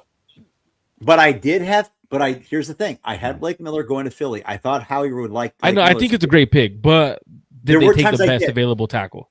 There were times I did. There were mocks that I had Blake Miller going to Philly and Ian Otshore going to maybe the Niners or something below them. So I had it flip flopped. I never had. I thought they were in the same tier. But he is the most ready to play right tackle. He's got a ton of experience. He's 58 and starts. if I they're believe. moving Panay Sewell to left tackle, this makes all And the he's a sense right in the tackle. world. Blake Miller's a right tackle. Yeah, a pure right tackle, right tackle. And this is a team that's trying to win now. I totally understand the pick. I- Oh, yeah, but no, I it's a think- phenomenal pick. I'm not saying it's not a good pick. I'm just saying, was he your I guys' know. best? No, Your number no, one offensive No, Here's the no, thing. no. Here's the thing. Here's the thing. From 8 to fuck, man. Sometimes it's 8 to 78. I don't even know. Like I think the parity is that real, and not quite 8 to 78. But I'm not going to quibble. And I said this going in, even with the Niners, it's going to be very strange for me to be high or low with the Niners pick, because I just don't think it's even fair for any of us to say, "Oh, that's a reach." Like, what isn't, or what could be, or what's not. Like, I think Blake Miller here makes sense. And yeah, could have gone 32, could have he gone 38? Sure, but he didn't. And I think this is smart. I think this is a nice pick for the Lions. But we're a pick past this. All right, Freddie, come on, catch up. Blake Miller just went to the Lions. I'm gonna stick with my guy Freddie because I'm the same way. I'm over here like, let me see when the picks actually. Freddie's actually announced. tipping picks for Marco right now, who's on the show. Hey, I hearing appreciate us it. announce these picks. That's the crazy part. Freddie, Yeah, I you know what? appreciate you, Keep Freddie. doing you, man. Because Well, Marco is 2 picks behind also. Hey, hold up. I'm in Minnesota right now. I'm on the North Shore Lake Superior. We get the Vikings on the clock. Is You this got the Dylan- chalkiest Hey, pick ever, Dylan No, Peterman? it's not necessarily. This could be a Mekhi Lemon here. I honestly look. I want to say this. KOC is a guy that could say, "We've had our things with Jordan Addison." Can you imagine Justin Jefferson, Jordan Addison, and Mekhi Lemon? They just put Jalen Naylor out. Where'd he go? Refresh my memory. I can't remember exactly where he went. Raiders. So the idea that now I don't think they will. I think Tiedemann makes too much sense. I also think Jermod McCoy can make sense here to the Vikings. I think that if they believe in him, I think Tiedemann makes too much sense. Here's the thing. I'm just going to say it. A lot of people think, oh, Minnesota and the white guy. Like, I'm going to tell you right now, like Tiedemann is a dude, and he makes sense. And it was chalk for a reason, because he's a good player and they actually have a need. And a lot of people used to think Mike Zimmer would go secondary heavy when he was there. Vikings fans I know are not they're not cowboy people actually as much as you might think. They're not like, oh, we got to have this like culture guy. There's a lot of guys that would be excited for Tiedemann here, but I can also see a Makai Lemon pick here. I can see it. Yeah, the 49ers are going to have a lot of good options, and they're not taking any of them. Oh! Hey-o!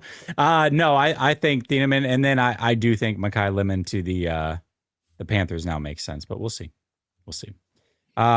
Eric Dane says Kyle wants to run the ball and beef up the O-line.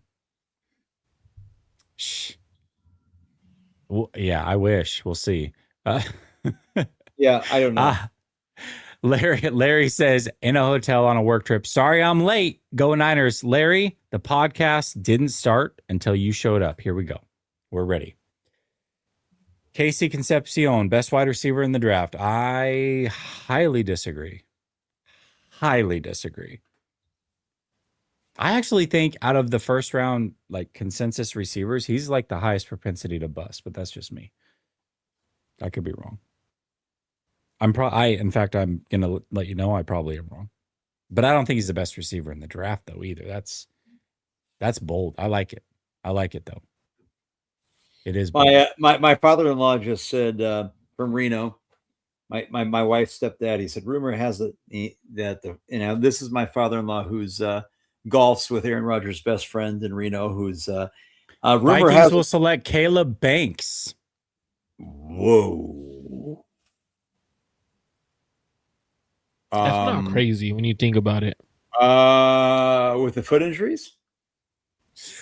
I mean, no, it's not, because when you look at what they've done in the past, they tend to go against the grain and trust their draft grades. Yeah, but this is Quasi-less. Quasi's gone. He's with the Niners now. I will say this, man. I'm not a Vikings fan, but I like to see the Vikings have success for the people that I live around and my students. I like Caleb Banks was with a bullet asterisk. He was high on my board. I mean, he was a top 2 defensive tackle on my board, but then those foot injuries, man, for 330, 40-pound dudes, like, it's real. That shit is real. I'm 18, always a fan. When you go trenches, I'm biased. If you ever go trenches, I'm not the kind of person. This for me. If you go trenches and you believe that's your guy, and then you're picking in a draft that only had no consensus, it truly didn't have a consensus. For a lot of people who like to say that, that's fine. I don't mind the trench pick. I don't get it. Oh, I think the Panthers are going to take Makai Lemon though right now, or they're going to take Tiedemann. But shout out to Larry gifting 5 memberships, man. I appreciate you, dude. Nice. Larry, you're Thank always you, brother. Larry, you're always a good dude. Every time I'm on here with Jess, every single time, I'm always on here post games for the season, and you're just a stand up guy, brother. Nice job. Niners select Jamarcus Russell Jr. Nice. But here's my father-in-law said, rumor has it the 49ers are trading their first round pick for the top surgeon at Johns Hopkins Hospital and the top doctor at the Mayo Clinic due to all their massive. So this is the conversation in Reno on the golf course. Just to let you know. Okay. Where there are Niners fans abounding. That's the conversation. You heard it here first, folks. I just reported from the Arnold Palmer designed golf course in Reno, Nevada. I love it. This is good. This is good. It's something.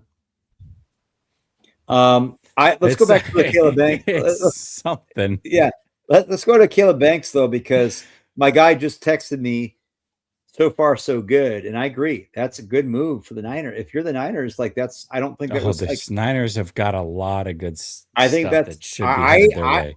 I did not think that Caleb Banks would go in the first round. So anytime that happens, it pushes guys down. And I like Caleb Banks. And if he hits, here's the thing: if he can overcome these injuries, it's a hell of a pick, as Marco might say.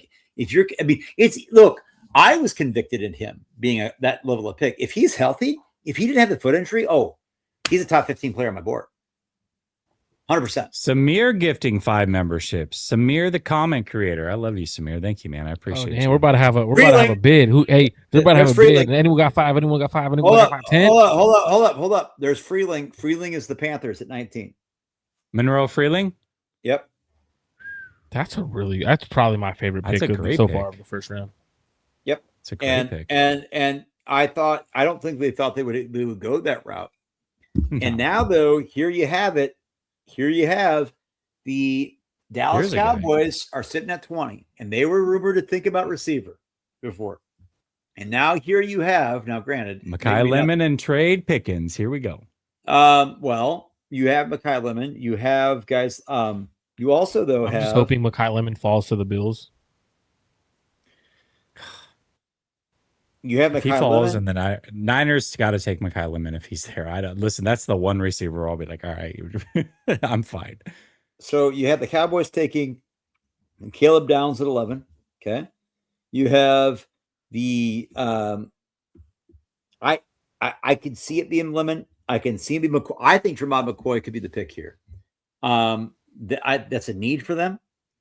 I think that it's a risk that I'm willing to take at this part of the round. If you're going to take a risk of Caleb Banks at 18, well, I mean, and I get it. Dylan Tiedemann, though, this was another player that was that they had talked about that had been like, hey, the Cowboys had interest in him about a month back. I think that I can't believe he's on the board. It's not too early to go Malachi Lawrence here either. Start looking at edges. No, it's not. Who's on the board? Dallas? Yeah. Who'd they go with they took Caleb Downs. Oh yeah, go Malachi Lawrence here. Samir said he was just fishing for shout outs. I appreciate it, Samir. Hey man, that's what you gotta do, man. Some people gotta flex. Gregorius Greg says, can I ask what is the most likely reach for the 49ers? I think we already we talked about this one. We went Bell, wide receiver? I think that'd be a reach. No, we did. Bell or Jeremy Bernard. Yeah, something like that. Bell or Bernard for sure. I will say this, man. Eagles are trading up. Eagles are trading up to 20 with the Cowboys. So we have an interdivision. Oh, all those people that go, nobody ever trades in division. Actually happens all the time. The Eagles are trading up to 20, and this is where I think they're going to Hanachor. I think this is where the Eagles are going to trade up. They're going to go for a tackle that they like, or they're going for a receiver they like. They could be a Lemon. They don't need a tackle. Well, I thought they would go tackle before Blake Miller. I think this could be Mekhi Lemon here or Dylan Tiedemann. You talked about moving Cooper DeJean over and going corner. I don't think Tiedemann makes sense, actually. I think this is going to be Mekhi Lemon. I don't know. I'm just kind of I'm going to say I'm going to give myself grace here and let me collect my thoughts. I think that if they're trading up and I'm looking at who's available, they could go Lemon because who was expecting him to fall this far? Yeah, but is this a receiver that they really like? They want to jump other teams that want them, and this is where they're saying, could this be anywhere between Lemon, Omar, Cooper, Denzel, Boston, KC Concepcion? Like, I think it's going to be a receiver here. I really do. Did they get their 6th round picks back by making this trade? The Cowboys. Is that what happened? I think they probably got more. Eagles get 20 and a 7th. They give up 23, 114, and 137. Listen, the Cowboys, man, traded up for Caleb Downs. Yep. And now they trade back. This is a brilliant move by the Cowboys. The Cowboys and they only have to go back 3 spots. They only have to go back 3 spots. Like, you know what's not happened yet though, and we talked about this. Nobody wants to give up assets in 2027. No. There is no assets being given up in 2027. But to be fair, Jess, it doesn't. A lot of people don't like doing that in most drafts, right? For sure. I think that's and so this is interesting. I've never understood people's aversion to trading in division. Who cares? It's like if you're saying, like, I don't want to help them out, but aren't you helping yourself out? Like, if you're convicted in what you want to do, who gives a shit what the other team's going to do? I mean, that you're it's a mutual, decision here. Like, this idea that you shut yourself off from like help. I don't get that. I think it's just a logical. I don't either. Boy, I think this is tough for me. If I'm going BPA, I'm going Tiedemann, but I don't think that's what the Eagles are doing here. I think it's got to be receiver. If I'm going BPA, I'm probably going Mekhi Lemon. But it's interesting. Like, if you trade AJ Brown and you're going, I know I'm not saying Lemon and Devontae Smith are identical, but they're not physically imposing players typically, but Mekhi Lemon is tough. But they are very different. Like Devontae Smith, even though despite his size, like he is a guy that will go outside and do and will stretch the field or will go out and go on those outs. But like I think Mekhi Lemon is those guys that can just do everything underneath and be willing to do it and get tough and get grimy. I think it would make a lot of sense. I think it would fit Philadelphia's identity a lot. And I think he's pro. I mean, I think he's as pro ready as a receiver as there is in this class. And that's why I love him. But boy, if he gets him, I think that's a great security blanket too. Yeah, it is. There it is. Mekhi Lemon. Mekhi Lemon. Wow. Wow. And look, and the Eagles really don't give up much, right? Like so here's the thing. I had Mekhi Lemon as a top 10 player in my board. Wow. Okay.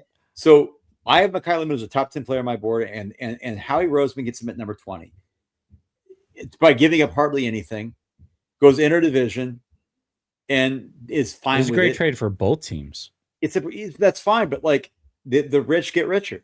The rich get richer. Of course. And if you were telling me that Mekhi Lemon falls to 20 and that the Eagles get him, and this is the writing, it's AJ Brown's getting traded. We know this. It's on the board. This is factual. He's getting for a pick next year. You get Devontae, you get Mekhi, you've got Elijah Moore, you've got Hollywood Brown, and you've got Dontavian Wicks. That's it. You're good. You're good for now.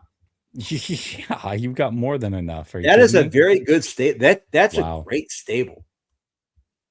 No, AJ Brown most likely is going to get traded after June 1st for a pick next year. Yeah, they're going to get a 2027 pick for him, which is you think 2027? I don't think it's getting a first. They're not getting a first or anything like that. I just don't think he's. Here's the thing, guys. Like AJ Brown is what? Check the Google. Is he going to be 31? Like no, he's going to be 29 this upseason. Oh, that's it. 29 this upcoming season. I still don't. I know it feels like he should be 31. I don't know if this is you're getting a Philly. Okay, it says. You're probably going to get a first round pick for him too. You're going to have to give up something. It'd probably be like him and a fourth for a first rounder, though. I would imagine. At that point, if I'm Patriots, I'm telling them you guys could have my first round pick this year. Yeah, if I'm the Patriots, you know what I'm saying? Stop thinking that just because you were in the Super Bowl that you're that guy. What was that? Like, I do that? You see, that's pretty cool, huh? What was that, dude? Let's see if I can do it again. That was. I don't know. I've got magic. You don't even know how you did it. Stop. That was crazy, though. Am I that was interesting. Playing bingo right now? Like, what is going on? I don't know what that was. Larry says, shout out to Samir. Got to get Jesse up there in subs. I personally love this damn channel, but Lombardi, the boyfriend, is a tough look. It is a tough look. Yeah, hey, don't blame me. Jess is the one that has us down as like, here's who we are, and here's who he reduces us to in his life. Right? I have Jesse's last name is Naylor, for all those that didn't know. I have him as Jesse Naylor on my phone. It's interesting. It's an interesting concept. I have him as his first name and his last name on my phone.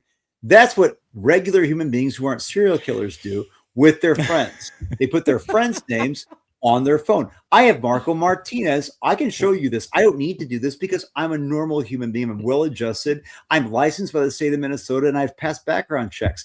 I understand, like, this is what I do. I work with people on a daily basis, and I treat people like human beings. I don't treat people. To be honest, I don't even know if your name's David L on his phone. It might be Jim Nagy. Like, he really might just have you by your Twitter handle, to be honest. You know what's funny?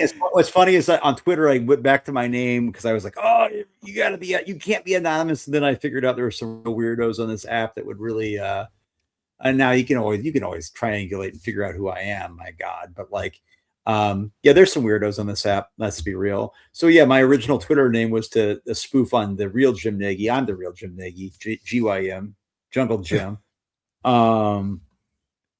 But here we are. Let's talk about this, though. I don't think we're talking about this enough. The Mekhi Lemon pick. I think this is a great pick. I think it's one of the best. I think it's the best. This is a top 5 pick in the draft to me. I think this is. I had him as my WR1 with a bullet. I I'm sorry, like you're going to have a hard time convincing me that Carnell Tate is going to have a better career than Mekhi Lemon. You really are. And I'm sorry. I don't think one has a quarterback that fits what he does, throwing the ball down the field in Carnell Tate. The other one's going to be put in the Eagles offense, which is a great pick. But I don't know. I don't know about with the offensive passing game if it's going to fit Mekhi Lemon's strengths. Okay. Marco says, or Emiliano says, Marco has Jesse in his phone as last second jorts. Probably.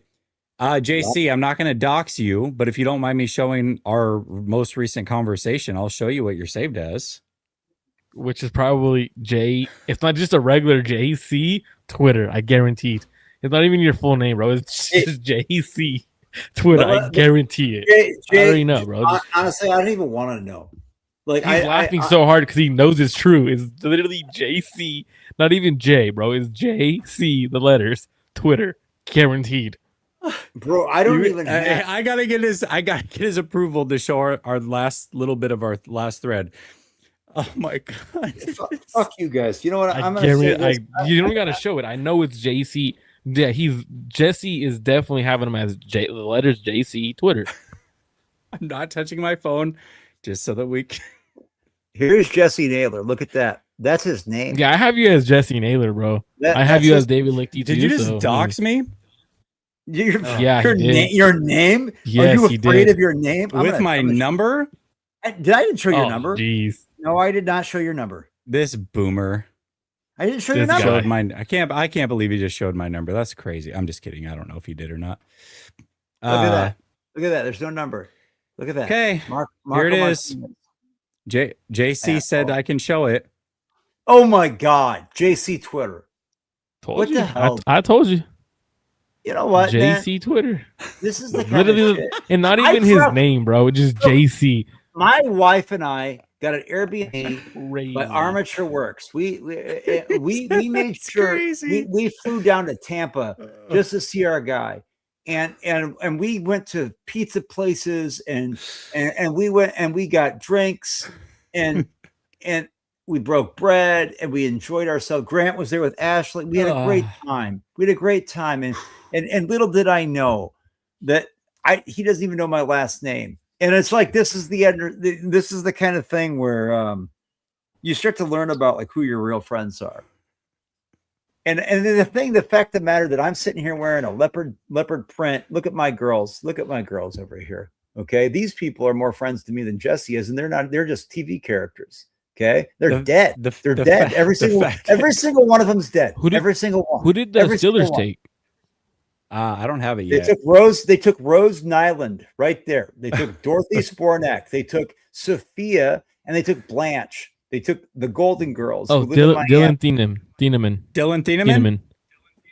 Yeah. Dylan Thieneman to the Steelers. Oh, great pick. Here's the thing. Bro. I want to tell you this. The Pittsburgh Steelers, the state of Pennsylvania, have at least two of the top 5 picks in the draft right now at 20 and 21. Thieneman is a guy that I thought could go as high as top 12, and the fact that he's going 21 is nuts. I'm sorry, the fact that you knew that, Marco, is just black. Bro, I could tell how your brain works. Bro, you read like a book. You read anybody like he meets. He probably has his contractor. I guarantee you, he has contractors like Matt Contractor. Like, right, this is how his brain works. I respect. Dude, I used to work in nursing homes with kids in day schools, and we would go and volunteer for people with Meals on Wheels. We would read large print books to kids, to elders that were playing bingo and checkers, and you read like large print books for them that we would read aloud at lunchtime. That's what you do. We know you're predictable. Okay, you treat people like they're just. You want to know what I have my contractor? Characters. What? James Tile guy. dude, I think just what this boils down to is that we're learning a lot about Jesse's IQ. Like Jesse is just like it's not. No, bro. Jesse is definitely a Florida man. I swear. No. I told you this. Jesse is not even like. It's not that he doesn't care. He doesn't have the fucking bandwidth. I do care. Yeah. But no, you do. You do care. You Ugh. just don't. You can't help yourself. You're not that smart. You're just a person. No, the Steelers select Max John, Ionocker. John. No, Kyle Steelers guy. took going off of what Ionocker. the chat Steelers said. took Ionocker. What? Steelers took Ionocker. I thought he That's took a Tiedemann. great pick. Who'd say he took Tiedemann? You said he took Tiedemann. I don't know. I was going off of the chat. The chat Oh, said, Okay, Real. okay, rookie move. You're no longer Marco podcast. You don't listen Yeah, to the hey. chat. Yeah. So I've there's told you my guys guy. I don't tip picks. I had Iheanacho. I had Iheanacho as a Niners pick at 27 for a long time. But then I thought he's going to go higher. Chat. Rookie move. And so here he is. We've got I think this is a great pick for the Steelers. I like it. Hey, if you were going to ask me honestly, if you said who's going to be the OT that I think is the best out of this class going forward, and you said smart money on without with just saying who's going to take coaching, I would not besmirch anyone that had Iheanacho as OT1. I really wouldn't. I think that this is to get him at 21 is great value. I think he's coachable. I think he has all the traits to succeed. I think he has the highest ceiling of any of these guys. I think this is again. So now I had Tiedemann, but you have Lemon, you have Iheanacho, and wherever Tiedemann goes next. I mean, these could be the three of the best picks in the draft. I think this is wonderful, and this shows you the parity in this draft. I think the Steelers nailed this. I think this is great. Yeah, I think What's crazy is there's gonna be a couple of teams right now that take a player in Malachi Lawrence right before the Niners. Well, I hold think up. Dallas takes him at 23. Let's talk about this, though. So there's 6 picks left, right? Including the Niners pick. You have 22, 23, 24, 25, 26, 27. There's 6 players there. If you're looking at best available, and I don't care. I'm just looking at ESPN's just because it's convenient on my phone. If you're looking at, I'm just going to list some players. Let's just list some players here. Drummond McCoy, Mesidor I'm not including because he's old. He's old enough to be my dad. Dylan Tiedemann, EMW, Avian Terrell, Denzel Boston, Omar Cooper, Keldrick Falk, Caden McDonald, Peter Woods, Lomu, not Zion Young, not Cassius Howell, T-Rex, Colton Hood, Casey Concepcion, Chase Basantis, Brandon Cece, Chris Johnson. My goodness, Maxi Iheanacho is way down. The ESPN's so weird with their rankings. I don't even know why I'm looking at it. It's just on my phone. They don't even have Malachi Lawrence listed there. Where you guys? I mean, I think the Niners are probably feeling like they're sitting pretty good. Niners have so many good guys that could fall to them right now. Yes, absolutely. We still got TJ Parker. We still got TJ. Yep. Malachi Lawrence. We still got, if you like the receivers, Casey Concepcion, Omar Cooper Jr. are both there. Where are the Chargers going, though? Where do you think they're going here? I mocked TJ Parker, but we'll see. Yeah, I think I had talked about Keldrick Falk here before. Yeah, I think I could see. I think this could be a place where they see now the tackles have gone. The tackles have gone quickly here. You know, I think this is what we projected, and I think this is what I thought when I moved off of OT on my mocks late for the Niners. Is I thought this run of mocks would go, and you had Freeling, you had Iheanacho, you had Blake Miller, and they're gone. Right? This could be interesting. Could this be interior line? The thing is that the Niners could easily see it as, why are we drafting here? Why not trade out? And do everything in their power to trade back. With how the board is falling. But it takes 2 to tango, right? And I think that in this situation, it's who's giving up capital to come up and get a guy that they think is I get a 5th-year option for a guy who I think is just as good as a guy I can get at 45. I don't know. I don't think that's a good enough incentive. And I think that's what's rough. Now everybody wants to know how they're saved in my phone. Dave, you are Dave YouTube.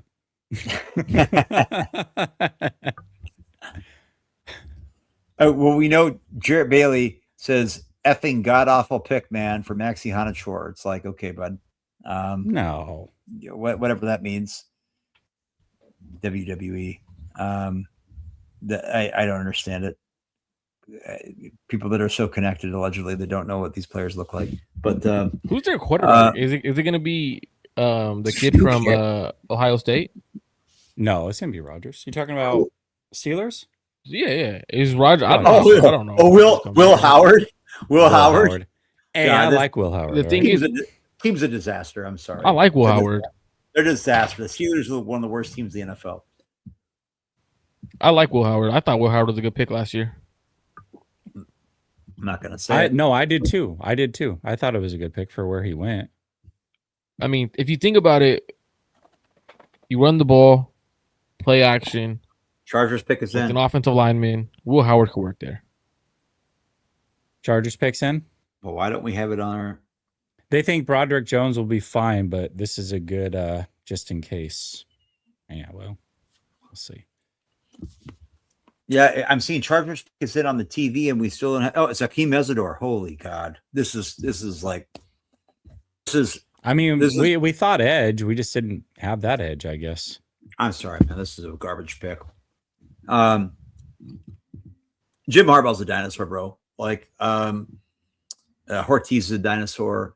And you know, Justin Herbert is sitting there riding away on a team that is just, we thought, I don't know. You're drafting a 25-year-old defensive end with injury issues in the first round. Like, who's going to, at a second contract, is going to be almost 30. What are we doing here? Like, could the Rams? Quick question. Like, I know you're talking Chargers, but this is how my brain operates when I think of something. I got to say it. Could the Rams potentially use Ty Simpson and a bunch of first-round draft picks to get Joe Burrow next year? Yeah, for sure. I mean, come on, man. Like, why do the Bengals think Ty Simpson is that guy? Like, he's going to come in with nothing to prove in the NFL. Other than but they will want a quarterback in exchange when he is traded, because they're gonna want something back. And they might be out of the top 10 because they have Joe Burrow. They have a good enough roster to be picking outside the top 10 at least. I think this. Like, I'm just throwing out. I have no knowledge. It's me actually just spitballing, talking. Like, I just want to talk about the fact that Mesidor pick is the worst pick in the draft, and I'm going to be Mel Kiper to the Colts GM with Trev Alberts. What are we doing here? This is a player that I you know, we're all Justin Herbert fans, but I'm not a stan. I'm to the point where I don't have anything invested in him doing well. It's just like, I don't get it. I don't get it. I don't think Mesidor I don't think he's a dynamic player. I don't think he's I think he's at his ceiling. I going into age 26 season, what this doesn't make any sense. It's like Chris Wanke at edge. I don't understand it. It doesn't. It doesn't even bear commentary at this point. Like, I don't. Jim Harbaugh. Like, I'm sorry. Like, and this is something Marco and I talk. Like, I'm kind of like, are we done with this? Like, do we see this with Mike Vrabel? Do we see this with Pete Carroll? Have we seen this with, like, are we kind of done with this Parcells tree type of, like, rah like, I'm a you know, like, this kind of like, I'm this gorilla dude, like. But it does play, though. I know it's not your favorite type, you know, whatever. But it does play in the NFL. It works. Just like, come on, man. Though, when is he gonna make it work? And like, I like the beat the shoulder pads kind of crap. Like, I'm sorry. Like, I'm kind of done with this stuff. Like, I didn't have a top 50 grade on him. I didn't have a top 50 grade. I agree with you. I agree. Like, I think this is what are we doing at 22? But some of the experts were mocking him to the freaking Bucks, man. But that's what they were thinking they would do, not should do. And he's 25 years old with injuries. Yes. Like, he's 25 right now. He's 25. Yes. That's what we're doing. He's going to, yes. I'm sorry, you could say whatever you want, but Keldrick Falk is 20. And I'm not saying, I'm not even a big Keldrick Falk fan, but I'm not against him. I can remember, who was the kid years ago, the Louisville defensive tackle, the young kid, 1920. Oh my goodness, this is dating me, but it was a while back. And granted, he never panned out, right? but he was more of like the toolsy, athletic kind of like, if this guy hits. Keldrick Falk is more of actually like a high floor, low ceiling, but yet still has athletic traits, and he's young. Akeem Mesidor is at your peak and hurt and 25 and old enough to like rent a car. You know, like he could be the DD in Cabo. Like he could be the guy that, you know, I don't get it. My wife has just texted me and said, "Can you quiet down, please, by 9:30?" The answer is Malachi Lawrence just went to the Cowboys. Gosh, I told you guys, like, you guys are late. I told you guys the Cowboys were going to take Malachi Lawrence. I'm not late. We're just reporting what Marco. I told you like 3 picks ago. I said the Cowboys are about to take Malachi Lawrence, and it's going to piss Niners fans off, and you guys ignored me. We didn't ignore you. Yeah, you did. We didn't ignore. We just didn't pay attention. It's not. You're right. We just forgot about it. Bro, hey, but hold on. But that Malachi Lawrence pick is a phenomenal. So I'm phenomenal pick for the Cowboys. Downs, the Cowboys. I'm sorry. The Cowboys are killing, absolutely killing this draft. Oh my god! I had Malachi Lawrence once upon a time at 12. Okay, so like I thought I had originally said, "Hey, the Cardinals trade down," and this pisses all Niner fans off who wanted Malachi Lawrence. So like this is a phenomenal draft. Now that he went to the Cowboys, he's no longer good. Remember, he's not even that. He's overrated. Well, shouldn't have gone that high. Shouldn't have gone that high. 2 picks before, but shouldn't have gone that high. Yeah, that's dude. The Cowboys. The Cowboys are killing this draft, bro. The Cowboys got a better edge rusher than. Malachi Lawrence is better than Ruben Bain.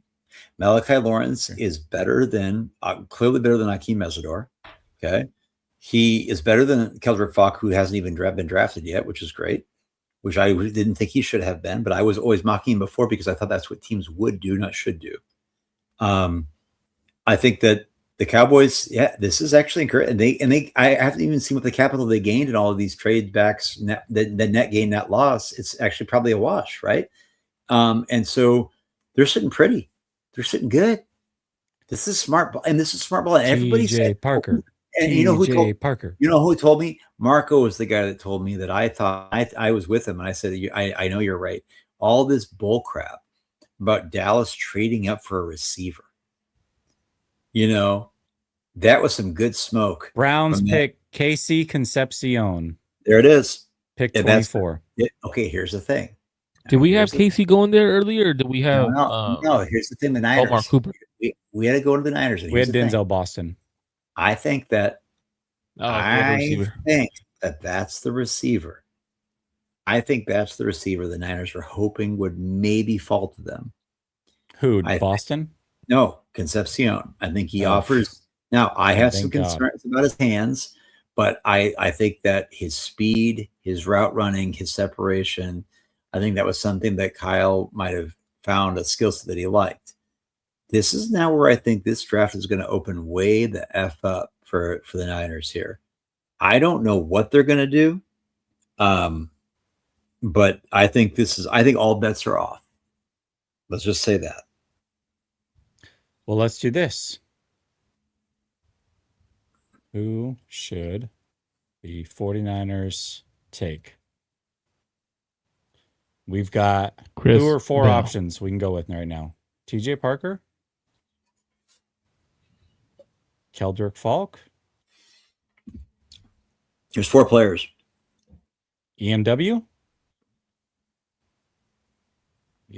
right?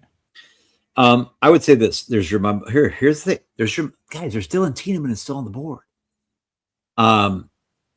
There's Jermon McCoy, there's Dylan Tiedemann, there's EMW, there's Denzel Boston, there's Keldrick Falk, there's Omar Cooper, there's Peter Woods, there's TJ Parker, there's Chase Basantis, there's Chris Johnson, there's let's see here, there's you know what's funny is the ESPN has Antonio. This is like at their overall ranking as 34 is Antonio Williams. I had Antonio Williams way higher than a lot of other players too, and some people have him as like 78. I don't quite get it. I think this is going to be a spot where the Niners do what they want. I don't think there's going to be consensus here. I think this is going to be a player that people aren't expecting. That's I really think that this is going to be. This is where we really get off the rails. I'm already pissed off. I haven't even picked, and I'm already pissed. But here's the thing. We know the odds are that 2 safeties aren't going off the board. So the odds are they're probably going to have.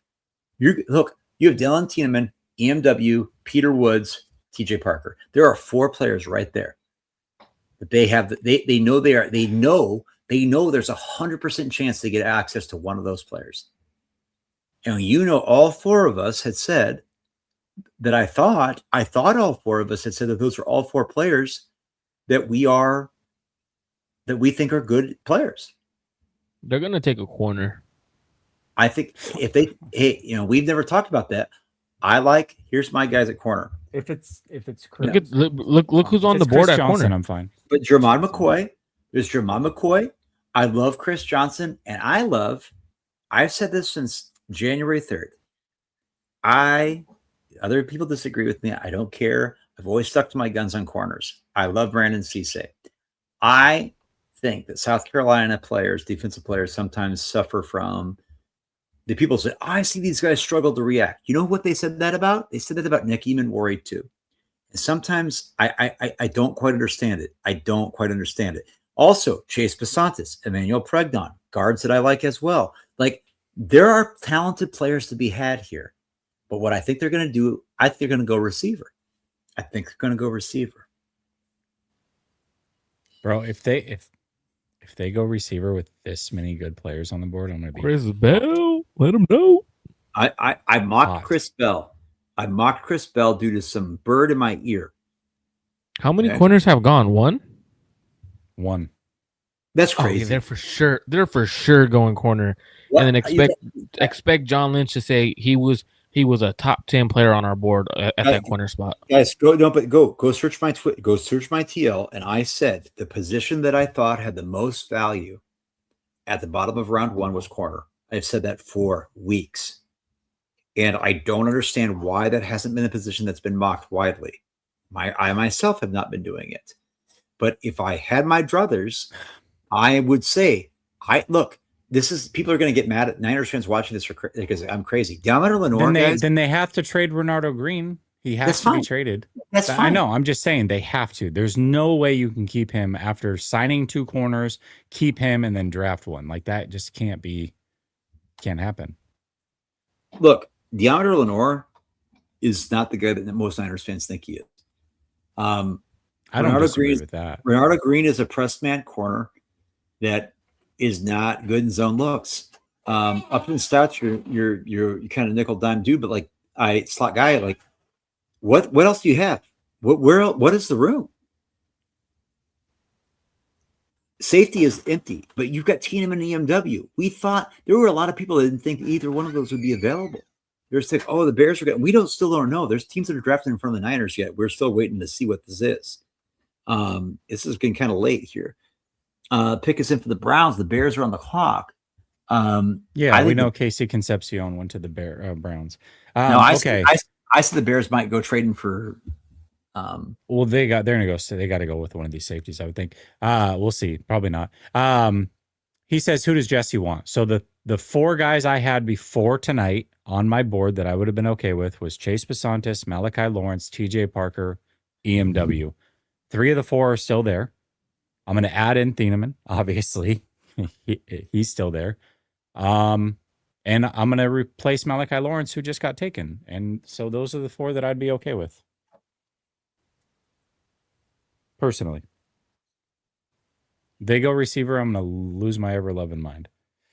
But I also told Coach 3 weeks ago that I have a feeling they're going receiver. So we'll see what happens. I hope I'm wrong. Well, and in my ear has been from multiple people, receiver. And I think, though, the thing that makes sense is that now you have a glut of receivers that could potentially be there that you might like.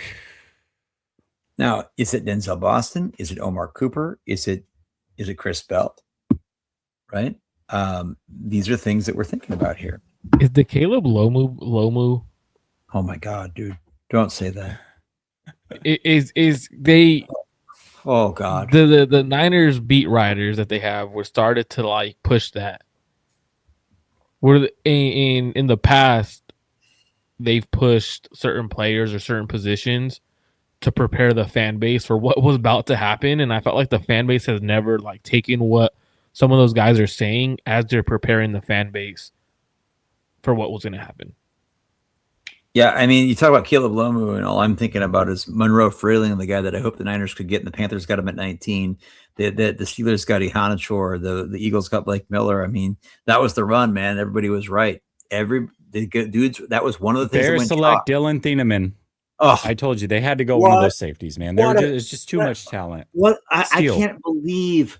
I can't Steal. believe that Ben McDonald got. I can't believe Steal. that he got him at 25 Steal. or 24. I can't believe this. I can't believe that I had a top 11 player on my board go that far. And this is the thing. Here's the thing. The Niners, this is what's hurting them. They only have 6 picks. They have no capital. I mean, if I'm the Niners, I would have been comfortable. And I know this sounds crazy. I would have been, guys, why not see what you could do to pack? But you don't have anything to move up. Like, what? I don't think the Bears would have taken just a 4th round pick to move up 4 spots. There's nothing to go. I mean, Jesse, what buddy did you tell that you hope they go a full draft without a pick being selected? Oh, was it the Seattle guy? Yeah. Watch it end up being the Niners trading back. Oh, we got to trade. We got a trade. Oh, what is it? Houston has traded up 2 spots to Buffalo's spot at number 26. Oh, so okay. Houston is now in front of the 49ers, and they have moved up. And I think this is going to be for alignment. It's alignment. Lomu. Because they're worried because they've seen all these mocks. It's going to be, Who's on the board? Lomu. It's going to be Lomu. They're not going Lomu. Okay. So here's the thing, guys. We are in 2 spots now. So we know the Bears have picked Tiedemann, that the Texans are on the clock. Then the Niners have got jumped once again, just like they got jumped by the Chiefs to get Xavier Worthy, and they panicked before. Okay. This is exactly the same spot they were in a couple of years ago. They're not going no, you got to think, guys, that there's intel again. You've got to think that the Texans had. Well, yes, of course they have some intel, but that's we know what they're I'm not going receiver. That's what I'm. Okay, they're not going to go receiver. They're not going to go corner. I don't think. Why won't they go corner though? Why wouldn't they go Jermon McCoy? They could go corner, I guess. They could. I think they're going to go. I think they're going to go Jermon McCoy here. I think they are. I think this is going to be the pick. I think they're going to think like, hey, the Niners. Imagine that you have three corners who could legit match up man to man across the board. Yep. They're going to go Lomu, dude. I'm telling you. You think so? No. I have a feeling. I think they're going to go. I think they're going to go Basantis, or they're going to go Jermon McCoy. Basantis would be fine. If they go Basantis, I'd be so mad. I think this is Basantis or Jermon McCoy. They could go corner. There's a lot of places they can go. I just have a feeling they're going to go Lomu for whatever reason. I don't know. Can Lomu be a guard? Yeah. Lomu could play guard. I probably will move in at guard. But yeah. So then I think Lomu is probably the pick. We'll see. If the Niners trade back, I'm fine with that too. That's an option I'm totally okay with. We got a lot of Niners go corner. A lot of Niners fans on my feed are saying, please, D'Amico, take Lomu. That's what I'm seeing a lot. I think he's going to take Lomu. I don't think he will. If he does, then there's probably more truth to the Lomu being mocked to the Niners. 49ers. The 49ers from Schefter are attempting to trade pick 27. Good. They're trying to trade out, which is good. I hope they do. Guess what happens? You got to find somebody. Guess what happens when you're attempting to trade down? It ain't usually that successful. It ain't like usually the guy that says, hey, take my pick. Like, yeah, so why would we? And then I can't wait for them to say, I can't wait for them to say, I know, I can't wait for them to say, though, when they don't trade down and they make a pick that that we got the guy we wanted the whole time. Here's the capital that they had to give up. The Texans get number 26 and 91. The Bills get 28, 69, and 167. This is a great pick for the Bills. It's a great pick. But a great trade by the Bills to move down 2 spots and move up 22 spots and get another pick. This is what I think. The Niners were really, really hoping Malachi Lawrence was going to fall to them at 27. Fair. The Cowboys knew that they could drop back a few spots and get him. The Niners did not expect him to get drafted before 27. I will say this, though, guys. The number one thing I wanted at 27 was a trade back. I said that for 3 months. And if they are able to pull this off, I am going to compliment them. I'm going to say that's a victory until tomorrow when they draft Caleb Lomo. Okay, so let's see what happens here. We've got hold on. I want to say Paulie C says no, we got to pick. We got to pick.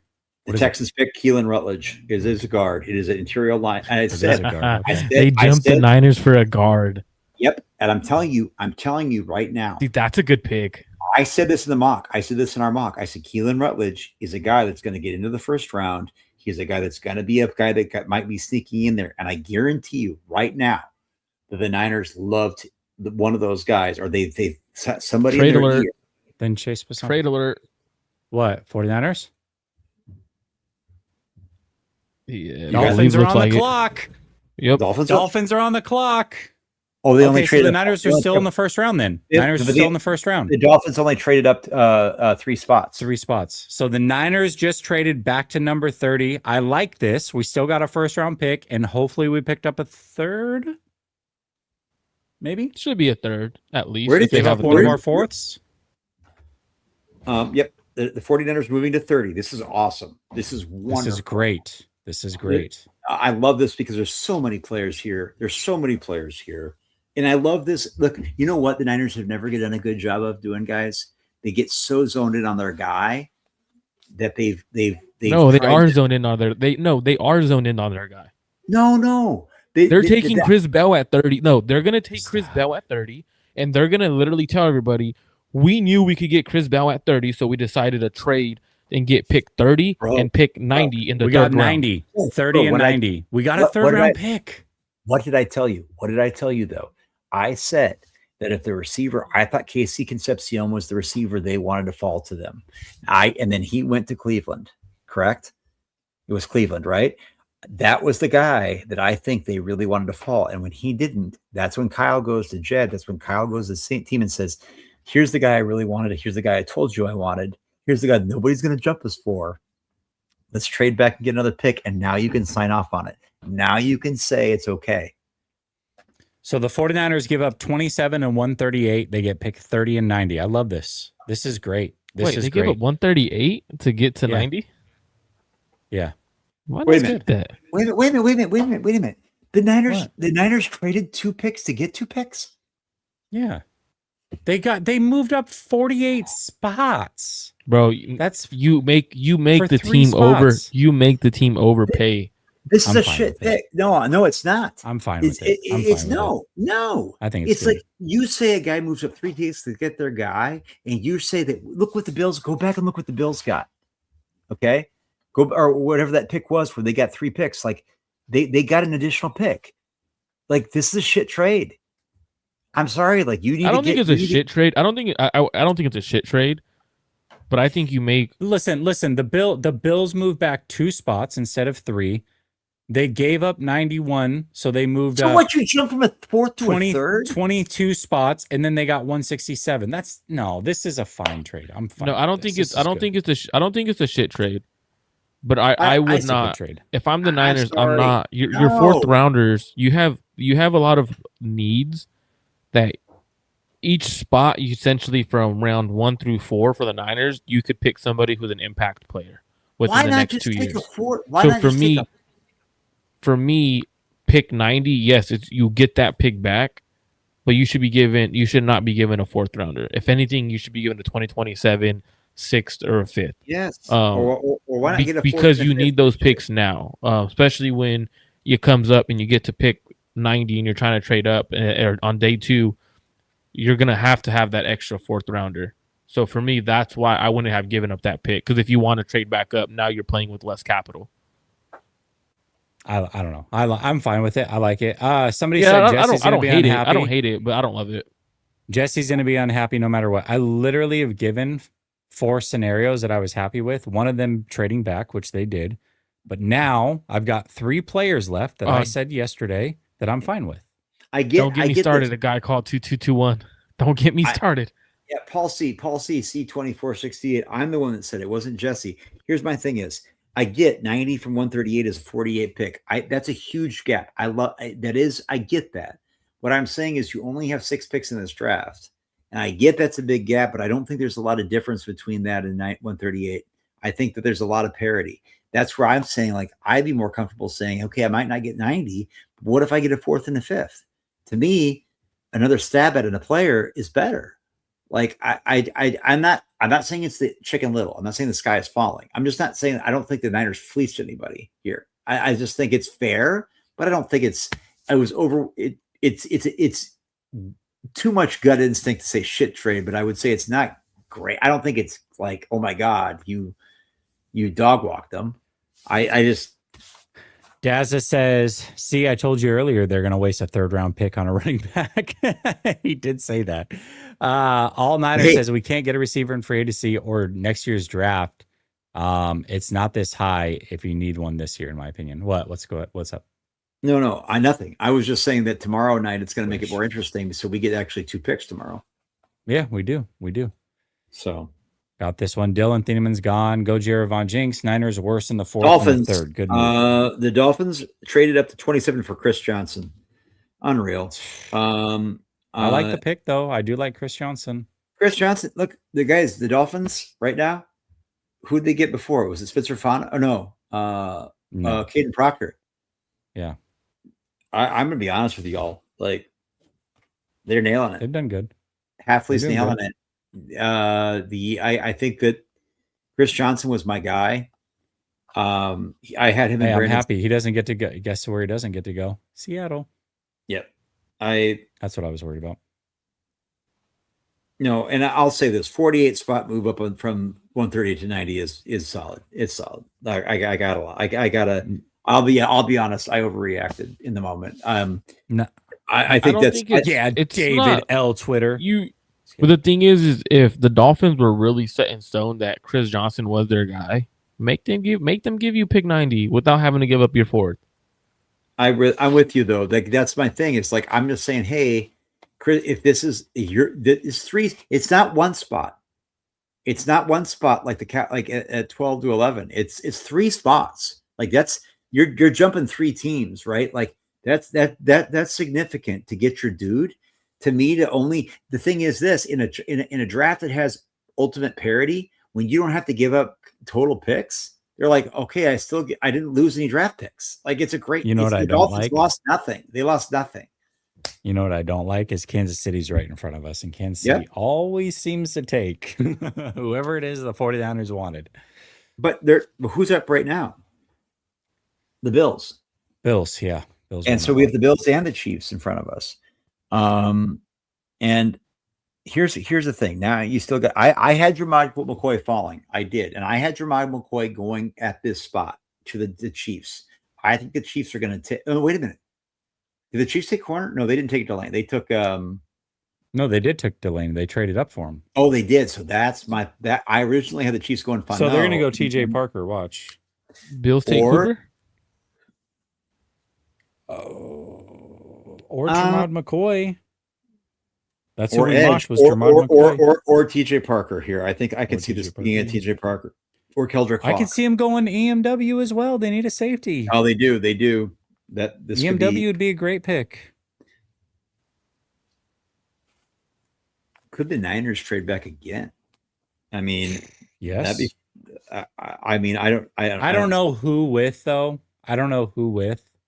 Just because Simpson's gone, right? So now it's hard. the fact that Schefter said though that hey, they're trying to trade back and then they got it done, is impressive. and they could be I'll give it saying to like, them. "Hey guys, we're out here. If you want it, we're ready." And if somebody says, "Okay, cool, let's do it. I want to get my guy," it could work.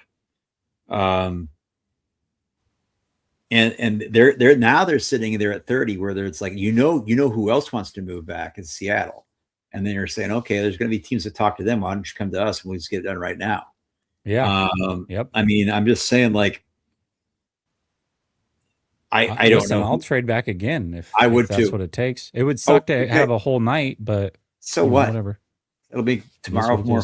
It was always going to be like this. We always hoped they were going to trade back, and the fact they were able to add something is good. Well, they didn't add anything. They just gained ground. But pick us in for the Bills. Is it okay? But we don't know who it is. And here we go. I think we got it. No, not yet. It's there though. Okay. Who do you think it is for the Bills? I'm going EMW. Yep. I'm going EMW or TJ Jermod McCoy. I'm going TJ Parker. Oh, the Patriots are trading up to 28. The Patriots have traded up with the Bills. Another division trade. Crazy. It doesn't ever happen, guys. Yep. The Patriots have traded up from 31 to 28. Yeah, we've done it twice now. This heretofore unforeseen impossibility because of, oh my God, we're making our teams better. Get the fuck out of here. Like, it's so dumb. It's so dumb. I've never been able to handle it. So here's the Patriots. Now we know. Nervous. Come on. Now we know what now here's the thing with the Patriots. This could be an EMW. This could be a whole host of things. This be a defensive tackle? This could be a Caden McDonald from Ohio State. I'll tell you that could be it could be a player that could really be helpful for them. Could this be a linebacker? Could this be? This could be Lomu. This could be Lomu. It could be Lomu. Double B Studios says they're drafting a new reporter. It's possible. Hey, you know what? All they have opposite Christian Gonzalez is Carlton Davis. Could this be Jermon McCoy? I mean, honestly, though, I think that could be. And there it is, Caleb Lomu. It is Lomu. It is Lomu. There it is. Now we know the Niners can't take him. We're good. Okay. This is everything stacking up well for the Niners. You said it's good, like you said it's good, like they're not gonna go a pick that you don't like. Well, we still got three players left that I was okay with pre-draft. What's your guys' thoughts on Cassius Howe if they go Cassius Howe? I'd be very pissed. No. I'm sorry, I don't like him. I don't. No, I'm not saying nothing. I'm just asking you guys questions. Cassius Howe. What about Chris Bell? Chris Bell, I'll be happy. I'd be happier with Chris Bell than Cassius Howe. I would be too. What about no?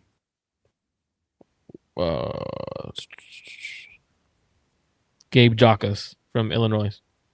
Oh my God, horrible. No. Because you can get denied Dennis Sutton, who I think's every. Oh God, dude, Gabe Jacas is.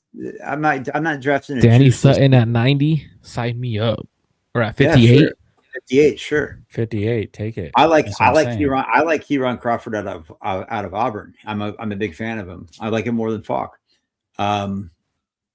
So I think him and Dunn as Sutton are actually very similar players, and I think that Kieran Crawford has that ability to kind of drop back in coverage on occasion as well. I think he's an interesting player, and I think he's an ascender. I think he's going to be a riser. I think. Yeah. What will you say, round 2, if they don't take a receiver now, Antonio Williams in round 2, I would love now if they got a 3rd round pick. I'll tell you that. Just throwing that out there. Okay. So who we got in the clock here? We got the Kansas City Chiefs.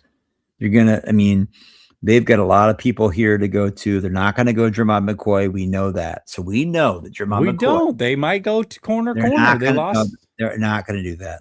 They're not going to do that. They're going to go TJ Parker. They could go receiver as well. They could go offensive line here. They could do a lot of things. Eli Stowers. A guy that I think that nobody likes but me is Anthony Hill from Texas. I don't quite understand it actually. I actually think he's Chiefs have selected Peter Woods. Oh, I forgot that he was still on the board. Holy shit. You got to be kidding. Chiefs selected Peter Woods, and the 49ers are on the clock. Top 10 pick in the draft coming into this year, and the Chiefs got him. Peter Woods, 49ers are on the clock, everybody. You know what's funny? You know who Peter Woods can remind me of?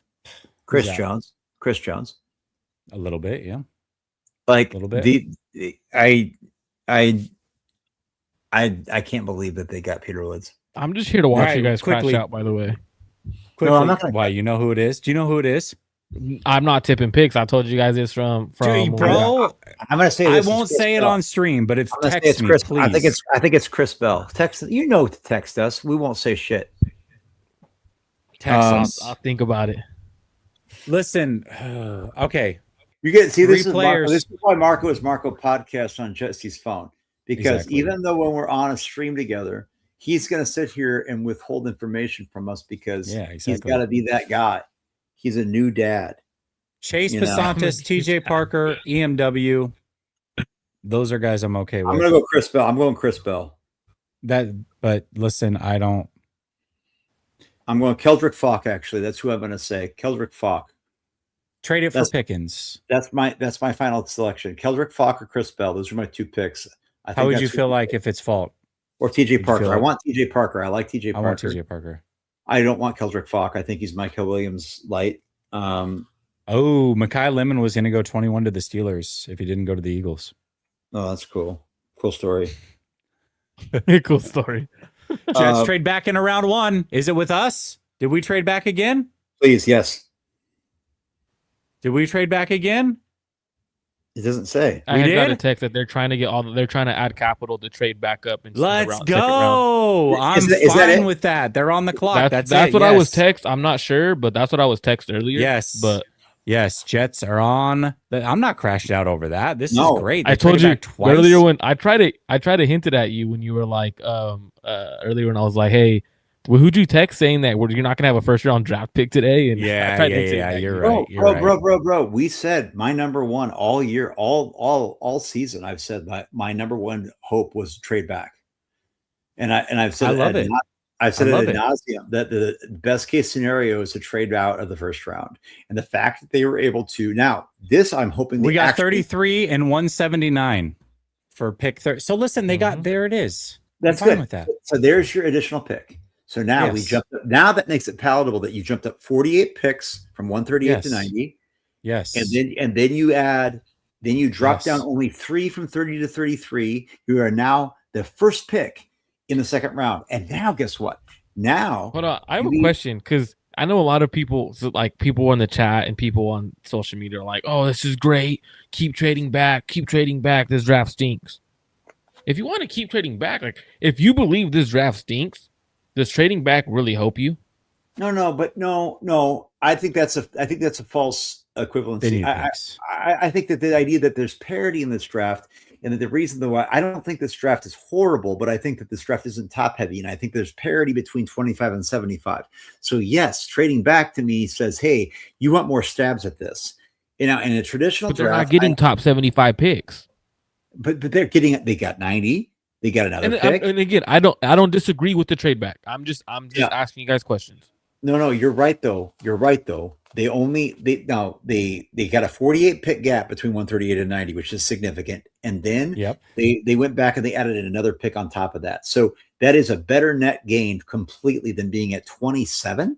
So look, you dropped from 27 to 33. That's 6 picks, and in that spot, you were also able to go from 138 to 90 and add another pick. Win. Yes. Big time win. No, I love this. We got a third rounder and a fifth rounder. And the Niners have usually been a team that is afraid. They're usually the team that bumps up.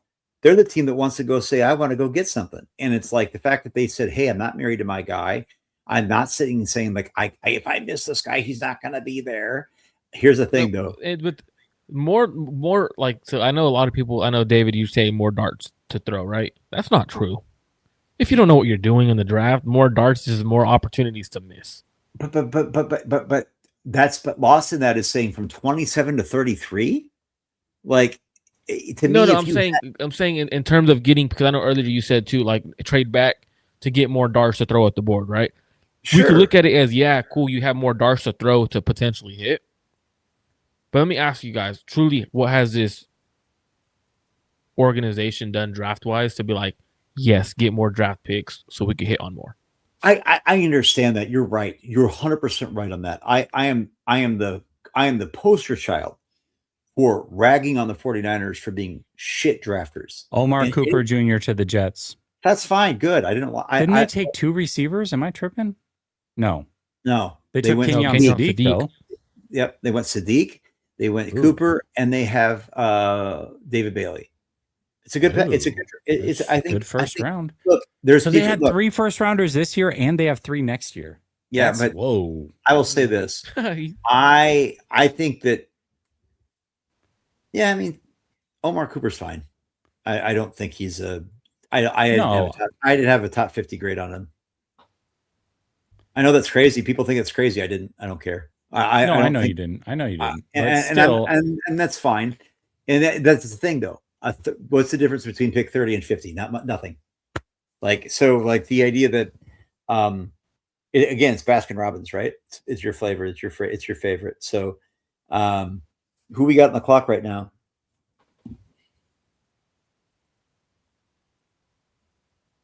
The Bills and the Seahawks.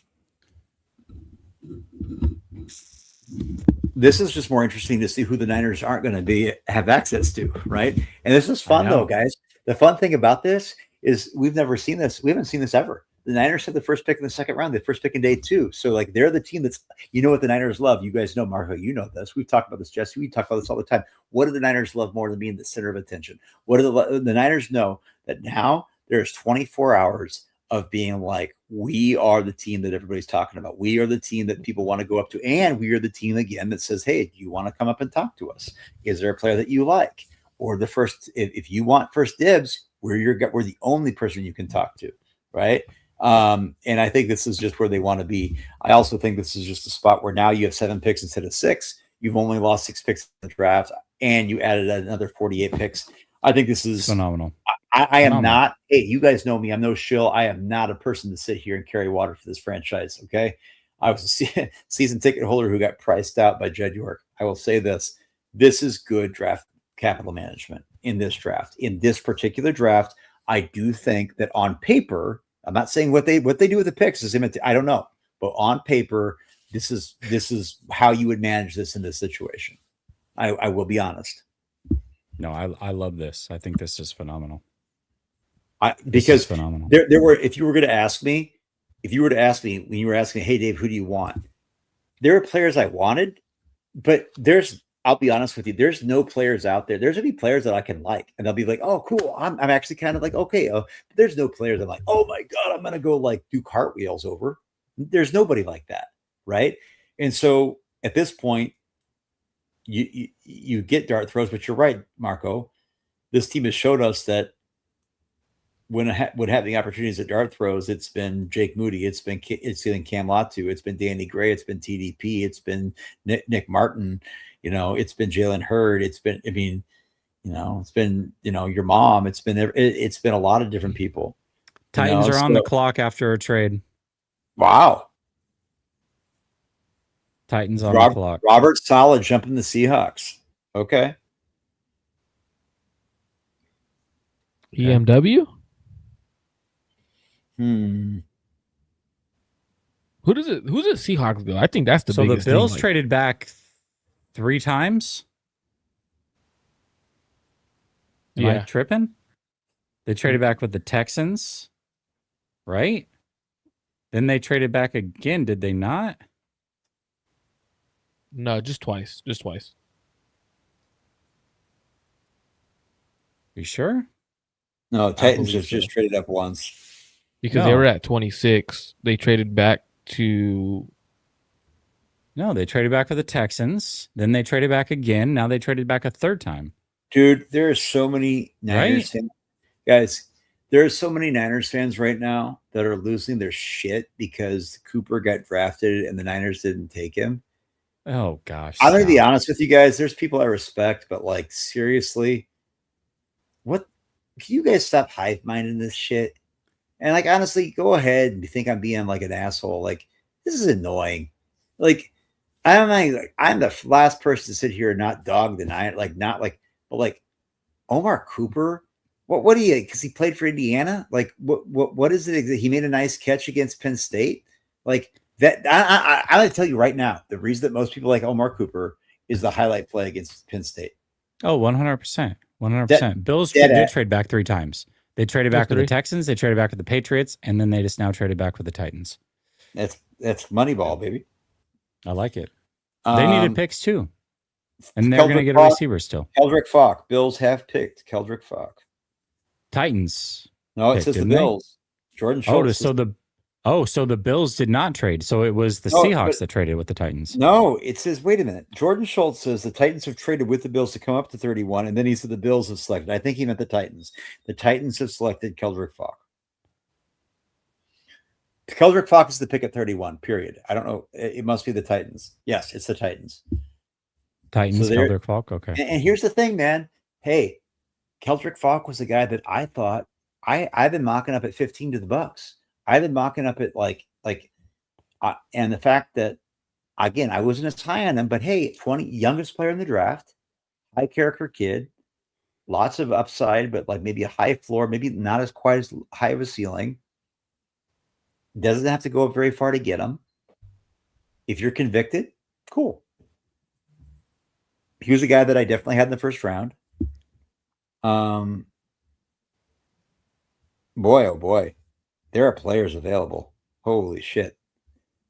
Okay, Here's now the Seahawks. 24 hours to make a pick, right?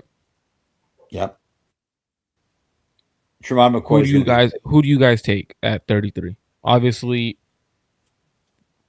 there's a bunch of dudes on the went to board. Seattle. Who? Well, let's have this conversation once we see who Seahawks take. Let's see who Seattle takes. Yeah. And then we'll know Like, for sure. who's Let's left. talk about who we think. Like, who do we think? I think Jermod McCoy. I think the injury concerns were real, and they were. I legit. think he's going 32. I think this for Brandon Cisse. I think Avion Terrell. No. I like- whoa. What about TJ Parker? I like TJ Parker a lot. I think they like they could like Denzel Boston here too, a Seattle kid or a Seattle, UW player pairing with JSN. I know they got not Torrey, my guy from Colorado State, and like Torrey Horton, who was injured, but Rashid Shaheed there as well. But like they've got some players there that could go in. I could see Cade McDonald being a player that could be a fit next to Byron Murphy. I could see a lot of players here. I could see them go guard potentially. I could see them go running back and Jadarian Price. What? Even though I think that So Buffalo got 35, 66, and 101. Yep. They gave up 31, 69, and 165. So they just jumped up 3 spots next round and then a whole round and a half or so. Yeah, That's pretty I guess. good. All right, fair enough. For 4 picks. All right. That's pretty good. All right.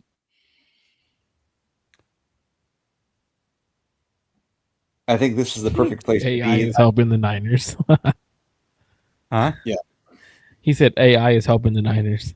I would trade back here.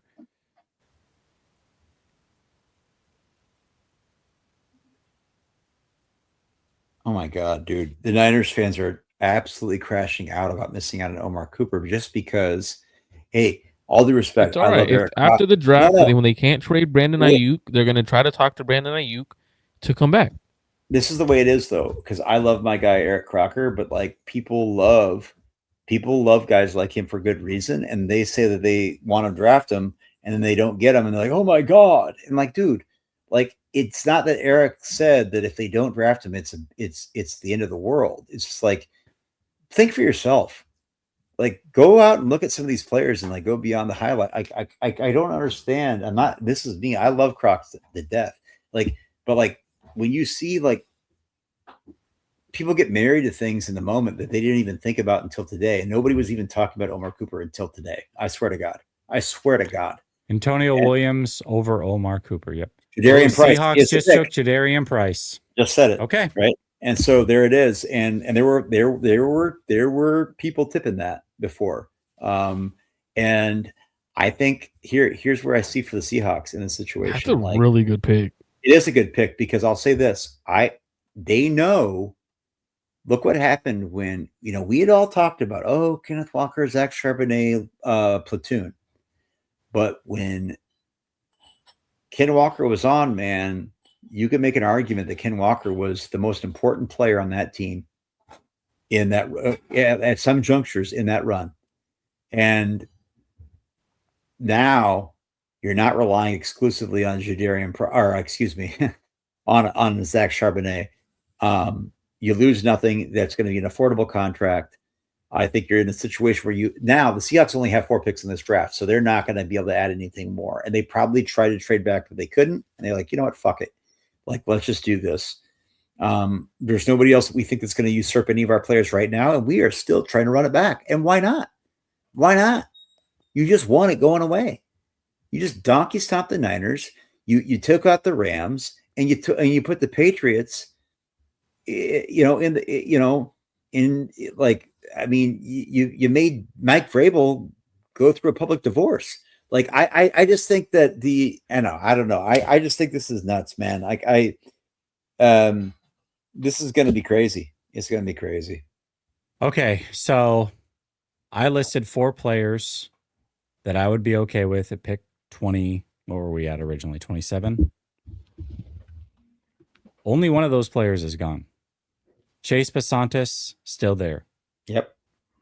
TJ Parker, still there. Yep.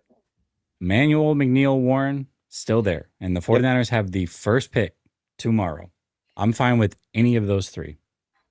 I'm fine with more than that. Like, no.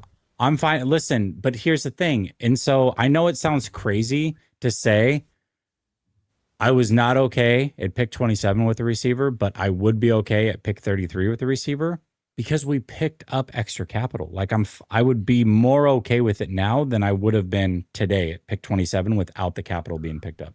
So I'm not that mad at the receiver. They're going to say, look, this was going to happen. They're going to go Chris Bell. They're putting out the leak that a lot of teams had him as a top 20 player before his injury, right? You get a top 20 player before his injury at pick 33. You get additional draft capital. You have a future at receiver. You don't got to rush him back from his injury. You obviously got Mike Evans. You got Kirk. You got Ricky Pearsall. And it allows you to have a future at the receiver when Mike Evans retires or whenever he leaves after this year, whatnot. Yeah. I think that's what they're going to do just based off of their previous draft and previous drafts and how they've always operated. I hope they don't do that. There's a lot of good players there. Get me EMW, Jermon McCoy. I think that should be the pick. Like, if you truly are going best player available, taking a corner who should have probably gone in the first round and could actually match up and play man, that's who you should go. Here's Matt Miyoko. 49ers options for number 33. Denzel Boston, EMW, TJ Parker, Cassius Howell, R. Mason Thomas, Chase Basantis. It's not like, all due respect to Matt Miyoko, I don't look to him to tip my whatever. Here's the thing. I'll be honest with you. I know you like, at least Marco, I thought you talked about Denzel before. To me, I'm between EMW, TJ Parker, Chase Basantis. I need to get my guys up on the list here just to make sure I'm not forgetting these guys. Look, I like Jermon McCoy, but now I'm starting to worry about that injury concerns. Cade McDonald. I guess I just don't see any. I mean, I like Emmanuel Pregnon. I'm not as necessarily high. Shit, I like Antonio Williams, but I'm not going to take him there. Fellas, I'm gonna head out, It was Yeah, great bro. doing this with you guys. Look at this, dude. What is going on? How are you doing this? I don't know, man. I just got magic touch. What is ChatGPT. happening? What All you right. do? I don't know. Love you, man. Hey, What do If you can appreciate join you us guys. tomorrow, do it. See you, Marco If- podcast. I don't even know what time it starts tomorrow, 7 but 6 most Eastern. likely will Six- not be. six- I most likely will not be available tomorrow, like at all. It'd be at all. 6. It'd be 4 Pacific. 4 Yeah, Pacific. 4 Pacific. Yeah, so I'll let you guys know. But All right, sounds good. yeah, talk to you guys. Wait, All right, Right. bro. Later.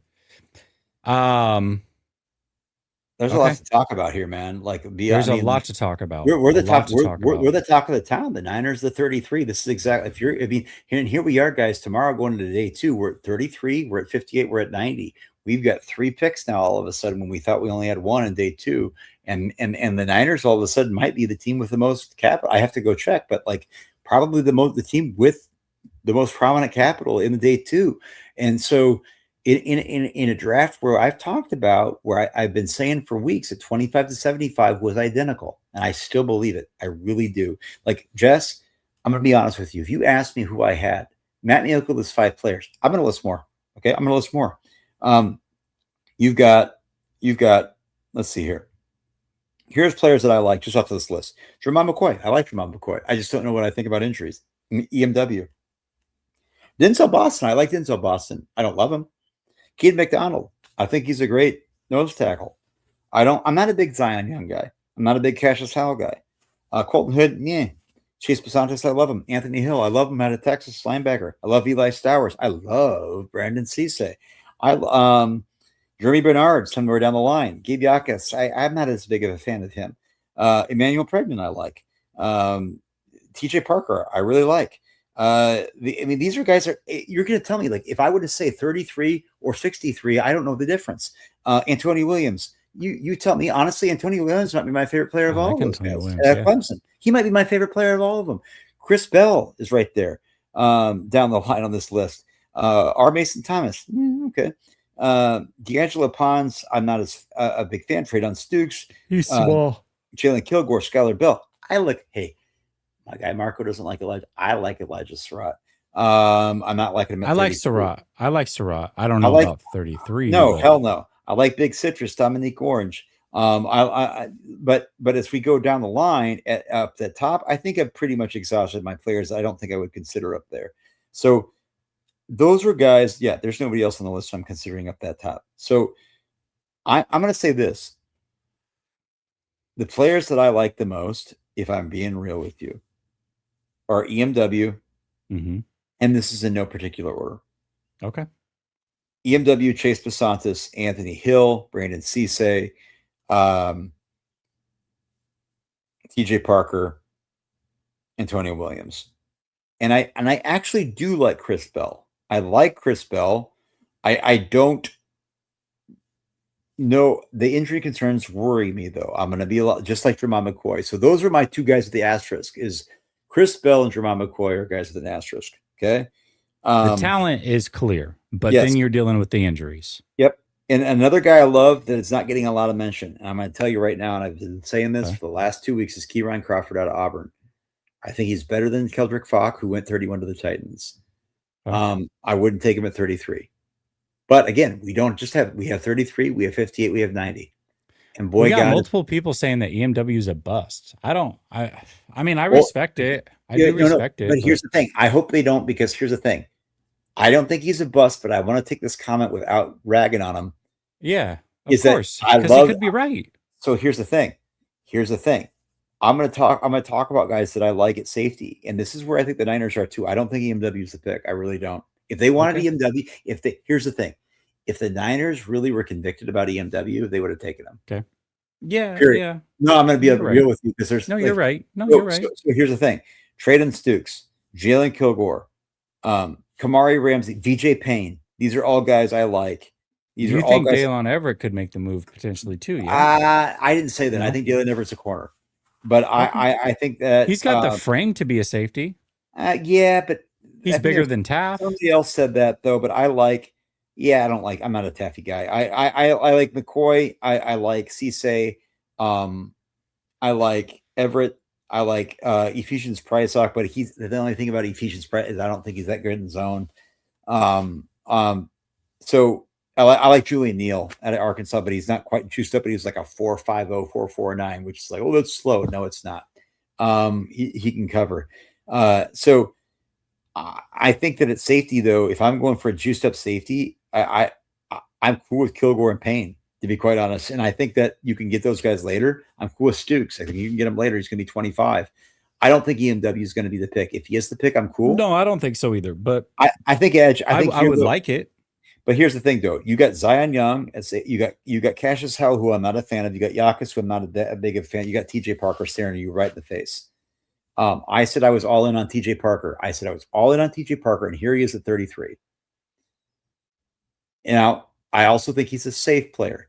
If I'm going an upside player here, and you know that you've got 58.90 in front of you, Jess, if I was to ask you at 33, who am I going? I'm the first player in the round. Nobody can get in front of me now. It's just me. And I'm going for the player who I think could have the most upside. Who are players that you think are, it could be a meld of upside value and capability right now. It could be high floor too, but like, who do you think truly has? Give me 3 to 5 players that truly have the most upside. And I'll do the same. Most upside. Okay. Yep. So I wouldn't put Basantis into that. I love Basantis, but I think that's a fair. Right? Fair. Okay. Let's go. Okay. Let's go TJ Parker. Let's go.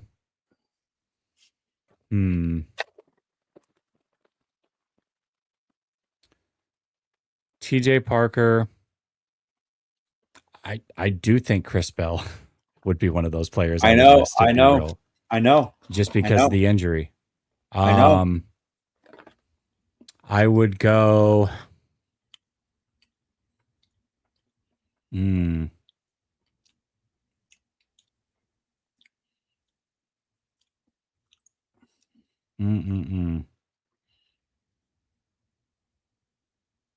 I don't know, man. I don't know that there's like a lot. I'm gonna give you mine. At pick 33, I mean, a guy that I love that I think has tremendous upside is like Eli Sowers, but at 33, that would be. I'm not even talking 33. I'm talking like, I'm talking just day 2 top upside. I'm going to say this. Oh, Eli Sowers then for sure. Yep. When Eli Sowers in there. Okay. And let me give you one more. One more. Go ahead. I'm gonna go.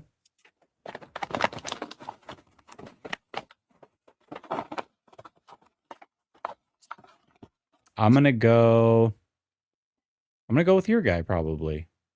Antonio? Yeah, I think I'm gonna go Antonio Williams. That's who I'm saying. I think Antonio Williams, to me, if you were to include Chris Bell in there, those would be the 2 receivers I'd say has the most upside. Yeah. I think Eli Sowers, I've said this. People have been criticizing, oh, Eli Sowers. Like, you know what? Eli Sowers has the most yards per route run of any tight end prospect in the last 15 years. And I'm saying that's usually a really predictive metric in success in the NFL. And I just feel like everybody's been dogging him on like what he isn't. And I'm like, but what is he? A guy who played quarterback in high school, who was a incredibly highly rated prospect. He is smart as hell. He went to Vanderbilt, which is the Stanford and Harvard. He's an Ivy League of the South. Okay. He's a dynamic athlete. One of the most athletic tight ends ever. He is an offensive weapon. He has great hands. He has great route. We're overthinking him. Then if I'm looking at, if I'm going to OT, there's literally nobody that I feel like at all other than Jude Bowery. And he's definitely not a day 2 player, or he's not a second round player. Excuse me. Now, I know we talked about Basantis not being, I agree. Upside. We're talking about upside here. Upside. Yes. Yep. Yeah. DTs I'm out on actually. Anthony Hill is the guy that I think is upside as a linebacker because I think he's got a lot of juice. Edge, I'm still saying TJ Parker. Yep. Kieran Crawford, and denied in a Sutton. And then at cornerback, obviously, Jermon McCoy. And then to me, it's Brandon Cisse. And then at safety, as far as like day 2, I just don't know if that's EMW. Trade on Stukes, but he's 25. And Yeah. I think that's it. And so to me, this leads me back to believe that do not be shocked if it's a guy like Chris Bell at 33. Do not be shocked if it's a guy No, like I don't think so. I don't think so. and, Yeah. and they might not be done trading back a little bit. They could find, and again, it wouldn't kill me because it's like, hey, if you're not that convicted, you probably look, if the 49ers were convicted on a player, they wouldn't have traded back twice. And they did. So they did, and they did exactly what Niners fans wanted them to do. The 49ers, for those that are just joining, traded pick 20. Essentially, this is what the end deal is. They traded pick 27 and 138. They got picks 33, 90, and 179. So you traded 27 and 138. You got 33, 90, and 179. Yep. I love it. Personally, I love it. I absolutely love it. I think they did a phenomenal job. And ultimately, David, you were a little upset with the initial trade, but you said, "Hey, pick up an extra pick," and they did that eventually, right? Yeah, they did eventually do that. So that's fair. I admitted that, in the moment, I said I admitted that was a knee jerk, not knowing exactly the numbers. I was a little bit irked that they didn't get an extra pick because I want extra stabs in a draft with a lot of parity. But then they did. Yeah. They were able to recoup that, like you said. It's not, it's a late fifth, but they still have 33, 58, 90. And then they still have those picks that are almost in succession, 127, 133, 139. And then they have that now that's going to make us go on day 3 on Saturday, a little bit longer on Saturday, because they're going to have that late fifth, right? It gives us something to do, right? So yeah, your traditional 7 picks. And look, at the end of the day, it's still a 5th round pick. They don't even draft in the 6th and 7th. They still have 7 picks. I think that's a pretty good haul. Somebody said the biggest need is left guard, and there's still 2 really good ones there: Santos and Pregnon. Here's the thing, though. That's what we asked about. We asked about upside, but we don't. Now we can ask about. Let's say, Jess, gun to head. Who am I taking? Who are you taking at 33? I'm not talking about.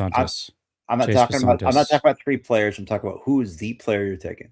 Chase Pasantis, and I'm running to the podium to do so. And here's the thing. I think I would say that I'm torn here. And TJ Parker would be my second choice. I'm going to be torn here because the Jermod McCoy is tough for me because he was my CB1 over Answer Delane. And now, though, this injury concerns are very worrisome. And I'll be honest with you, I don't have the bandwidth. I don't have the patience I don't think this team is positioned to take those risks any longer. It's just one of those things where degenerative arthritic stuff, it's not good. And we've seen that with Ken Law. We've seen this with other players. It's just, it doesn't add up. I will say Boston is still there, just for everybody. That's fine. I know guys that love Boston. I've tried to come around on him. He's fine. I mean, in round 2, I would, whatever. I can't get over the JJ Arcega-Whiteside comps. I know. And honestly, kind of makes sense. Like, right. Oh, cool. He's got a 3 cone. Great. So did Andy Isabella. Like, I PFF favorites, JJ Arcega-Whiteside and Andy Isabella, and they're not out of the league, and they're not that old, right? Like, I'm not saying that's Denzel Boston, but he doesn't excite me. He's not a guy that's going to be a needle mover. And if he were, he would have been in the first round of 100%. In a draft that's not that top heavy. Here's 3 players. I would go Basantis, TJ Parker, and Brandon Cisse. I think that these are players. Brandon Cisse is a guy that was my guy 100%. And knowing now that you have 7 picks instead of 6, knowing that you have 58, you have to ask yourself, what can you do there at corner? I really, truly believe, please go, if 49ers fans, if you're watching, Brandon Cisse out of South Carolina.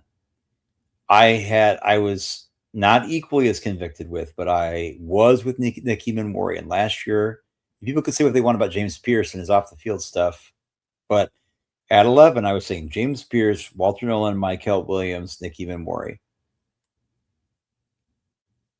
And Nick Emmanwori went to the second round, just like all the other guys we're talking about right now. How Nick Emmanwori went to the second round, I have no clue. I have no clue. I felt very similarly about Brandon Cisse. I don't really quite understand why people don't like him. Similarly with Emmanwori, both sons of coaches, both incredibly smart, both incredibly athletic, both people that players said, hey, I see them waiting and reacting slowly. But yet when I watch them play, I don't see that. And I wonder what the bias is coming from. And I don't think Mike McDonald saw that with Emmanwori. I think Cisse would be a wonderful pick here. A lot of people were mocking him to the Seahawks. He didn't go there. So again, a lot of people weren't expecting corner, but I would be ecstatic with that. Dalen Everett's a guy I love, but he's not somebody I'm taking this high. No, definitely not. No. Yeah, listen, somebody asked about Cassius Howell. Absolutely. I'm sorry. No. I can't do it. I can't. Those aren't, it's historically short. No. 29-inch arms, guys. Can't do it. Can't do it. My wingspan, like you could see on the like I got much longer arms than Cassius Howell. I don't understand. Do it. I can't do it. Can't do it. Yeah, I can't. Listen, I can't do it. Can't do it. That's fine. It's the NFL. It's not the SEC. It's not. It's. That's why Ruben Bay went to 15 guys, and he wasn't at 3. There were a lot of guys. There were a lot of people that had a lot of. I mean, I'm gonna be honest. I know this sounds conceited, but it's true. It's casuals. It's like this idea that Ruben Bain, oh, he's a top 3 player. No, he wasn't. He never was. He never was. And just, I'm not even gonna go back to my bookmarks. I'm gonna let that guy just go be at peace. I'm not gonna go say, see what I told you so. Like, I tried to bet as much money as I could. I said, put your money down. Like I knew he wasn't going to be a top 10 pick because guys with those arms don't go at edge in a draft class that's not top heavy. And that matters and it shows. So tomorrow, bottom line is tomorrow night it's going to be fun. I mean, we're going to be tomorrow night. Just great. It starts at what? At 7 Eastern? 7. Yeah, we'll be on early. I got my son's flag football game at 7:45, but here's what's perfect about this. I think I can be here for the 49ers first pick as long as they pick by 7:15, which hopefully they do. Yep. Okay. Oh, they will. And then there's enough time between then and their next pick to where I can go coach my son's game, be back. You can hold down the fort, and we should hold down the fort. So, yep. We should be good. I should be able to get here. Let me read these super chats before we get out of here. Yeah, let's do it. Boxing fan says, I'll be seeking counseling along with Vrabel this draft. This is BS. The 49ers did good. I like it. Drafting a fullback is a must, says Double B Studios. Nice. The Camper Report. What's up, Ben? He says, Cooper doesn't have the production to be a viable first. Who do you guys think would go in day 2? Is guard starting to be actually reality? I love what you're saying here about Cooper, and guard is starting to become a reality. Yes, I think it's very possible, Ben. Good to see you, bud. Samir says, which picked rookie do you think is disappointed? Ooh. Which picked rookie do I think is like disappointed. to go where they went? That's a good question. I would say honestly, I think David Bailey's kind of probably upset to be a Jet. He didn't seem too keen on it. Yeah. Other than that, I don't know if I could say. I think maybe Maxi Hanachor that the Steelers. I don't think anybody else could qualify. I think if I'm David Bailey and I know that I'm going to the graveyard of a team with Woody Johnson as my owner, who is just an probably better than maybe the Cardinals. I don't know. It would have been just as bad. Double B Studio says need to fix the defense and boost turnovers first. Okay. And I like the MW. Yeah, yeah. Jason Letts says, would you trade back again? Grade day Yeah. one. I'm gonna give the 49ers an A+ right now, honestly. Like, to pick up extra picks, you still got plenty of guys there. Would I trade back again? Yeah, within reason, maybe a few picks, but not no, not a lot. Well, Not let's a go lot. back. Let's go back to who they missed out on, right? So at 27, Mhm. they had opportunities, and there were six players there. Chris Johnson, Okay. who I loved, absolutely loved Chris Johnson. Yep. But they probably weren't going corner. Okay. Caleb Lomo, don't care. Peter Woods, I really like Peter Woods. I don't think they were going that route. Omar Cooper, we didn't want. Keldrick Falk didn't want. Jadarian. I mean, honestly, there's 4 players I absolutely wasn't considering at all. And then there's Chris Johnson, Peter Woods, 2 players I really like, but I don't think the Niners were going that route anyway. It doesn't matter if they weren't going them. It's still good, but like, it's not like, oh my God, I can't believe you did that, because there's still people at that position, at both positions, that I'm like, okay, yeah, there's other options that are equally as good. So no, I don't think, look, if you're a fan, you can fan any way you want. You do not need my permission, God knows. But I just feel very strongly that, as much as I've been a person that has never carried water for this organization, if you're sitting there like apoplectic and crashing out on this draft night, there's a little something else. I think there's some gears loose. Yeah. I think the Niners absolutely did. Phenomenal. I mean, they did fun. I'm not saying it's the best they could. Who knows what the best is, but they did. They came out better than they came in with. Right? Yes, of course. They did. It's all there is to it. They have better options than they came in with. It's a win. I agree. I mean, you trade pick 27 and 138 and get picks 33, 90 and 179. And the fun thing is, we don't have to wait very long tomorrow, right? We're right off the bat. We get to talk right before, and we're the belle of the ball, baby. Yeah. Sean says, I draft Jermod McCoy at 33, first round talent. But there is obvious injury concerns. Otherwise, he would have gone. You know what I mean? The first round talent, he's a top 15, 18 talent, probably. I'm working the phones tonight with people I know right away, and that's exactly what I'm talking about, is Jermod McCoy. Especially if you're trading Renardo Green, like, yeah, I'm open to it. Yep. Because if you can trade let's say a 4th in Renardo Green and get another early 3rd or something, hell yeah. Yep. 49er Frank says, more likely with 4th round picks, trade up or trade back. I'd say trade up, because I still think Renardo Green and Ricky Pearsall could be a part of those moves. And if there's a guy you really want, go get him. Yep. So I would say trade up. I'm with you on that. I'd rather. I mean, I'd like to have stabs, but this team has shown you that sometimes stabs doesn't matter, like Marco said. Yeah, you're right. You're right. Listen, that's going to put a wrap on it for day one. We are almost 5 hours in the books, 4 minutes away from 5 hours being in the books. Ooh. Thank you to everybody who joined us. We will be back tomorrow. The 49ers have the first pick in tomorrow's draft. I might do a pop-up show tomorrow, Dave. I don't know if you're going to be around, but regardless, I might do a pop-up show just to talk about how today went after sleeping on it. You know what I mean? So we'll see. I don't know if I'll have time or not, but for sure we'll be back probably a good 30 minutes before the draft starts tomorrow, I would imagine. So David, thanks for joining me. Everybody in the chat, much love. See you soon. Peace.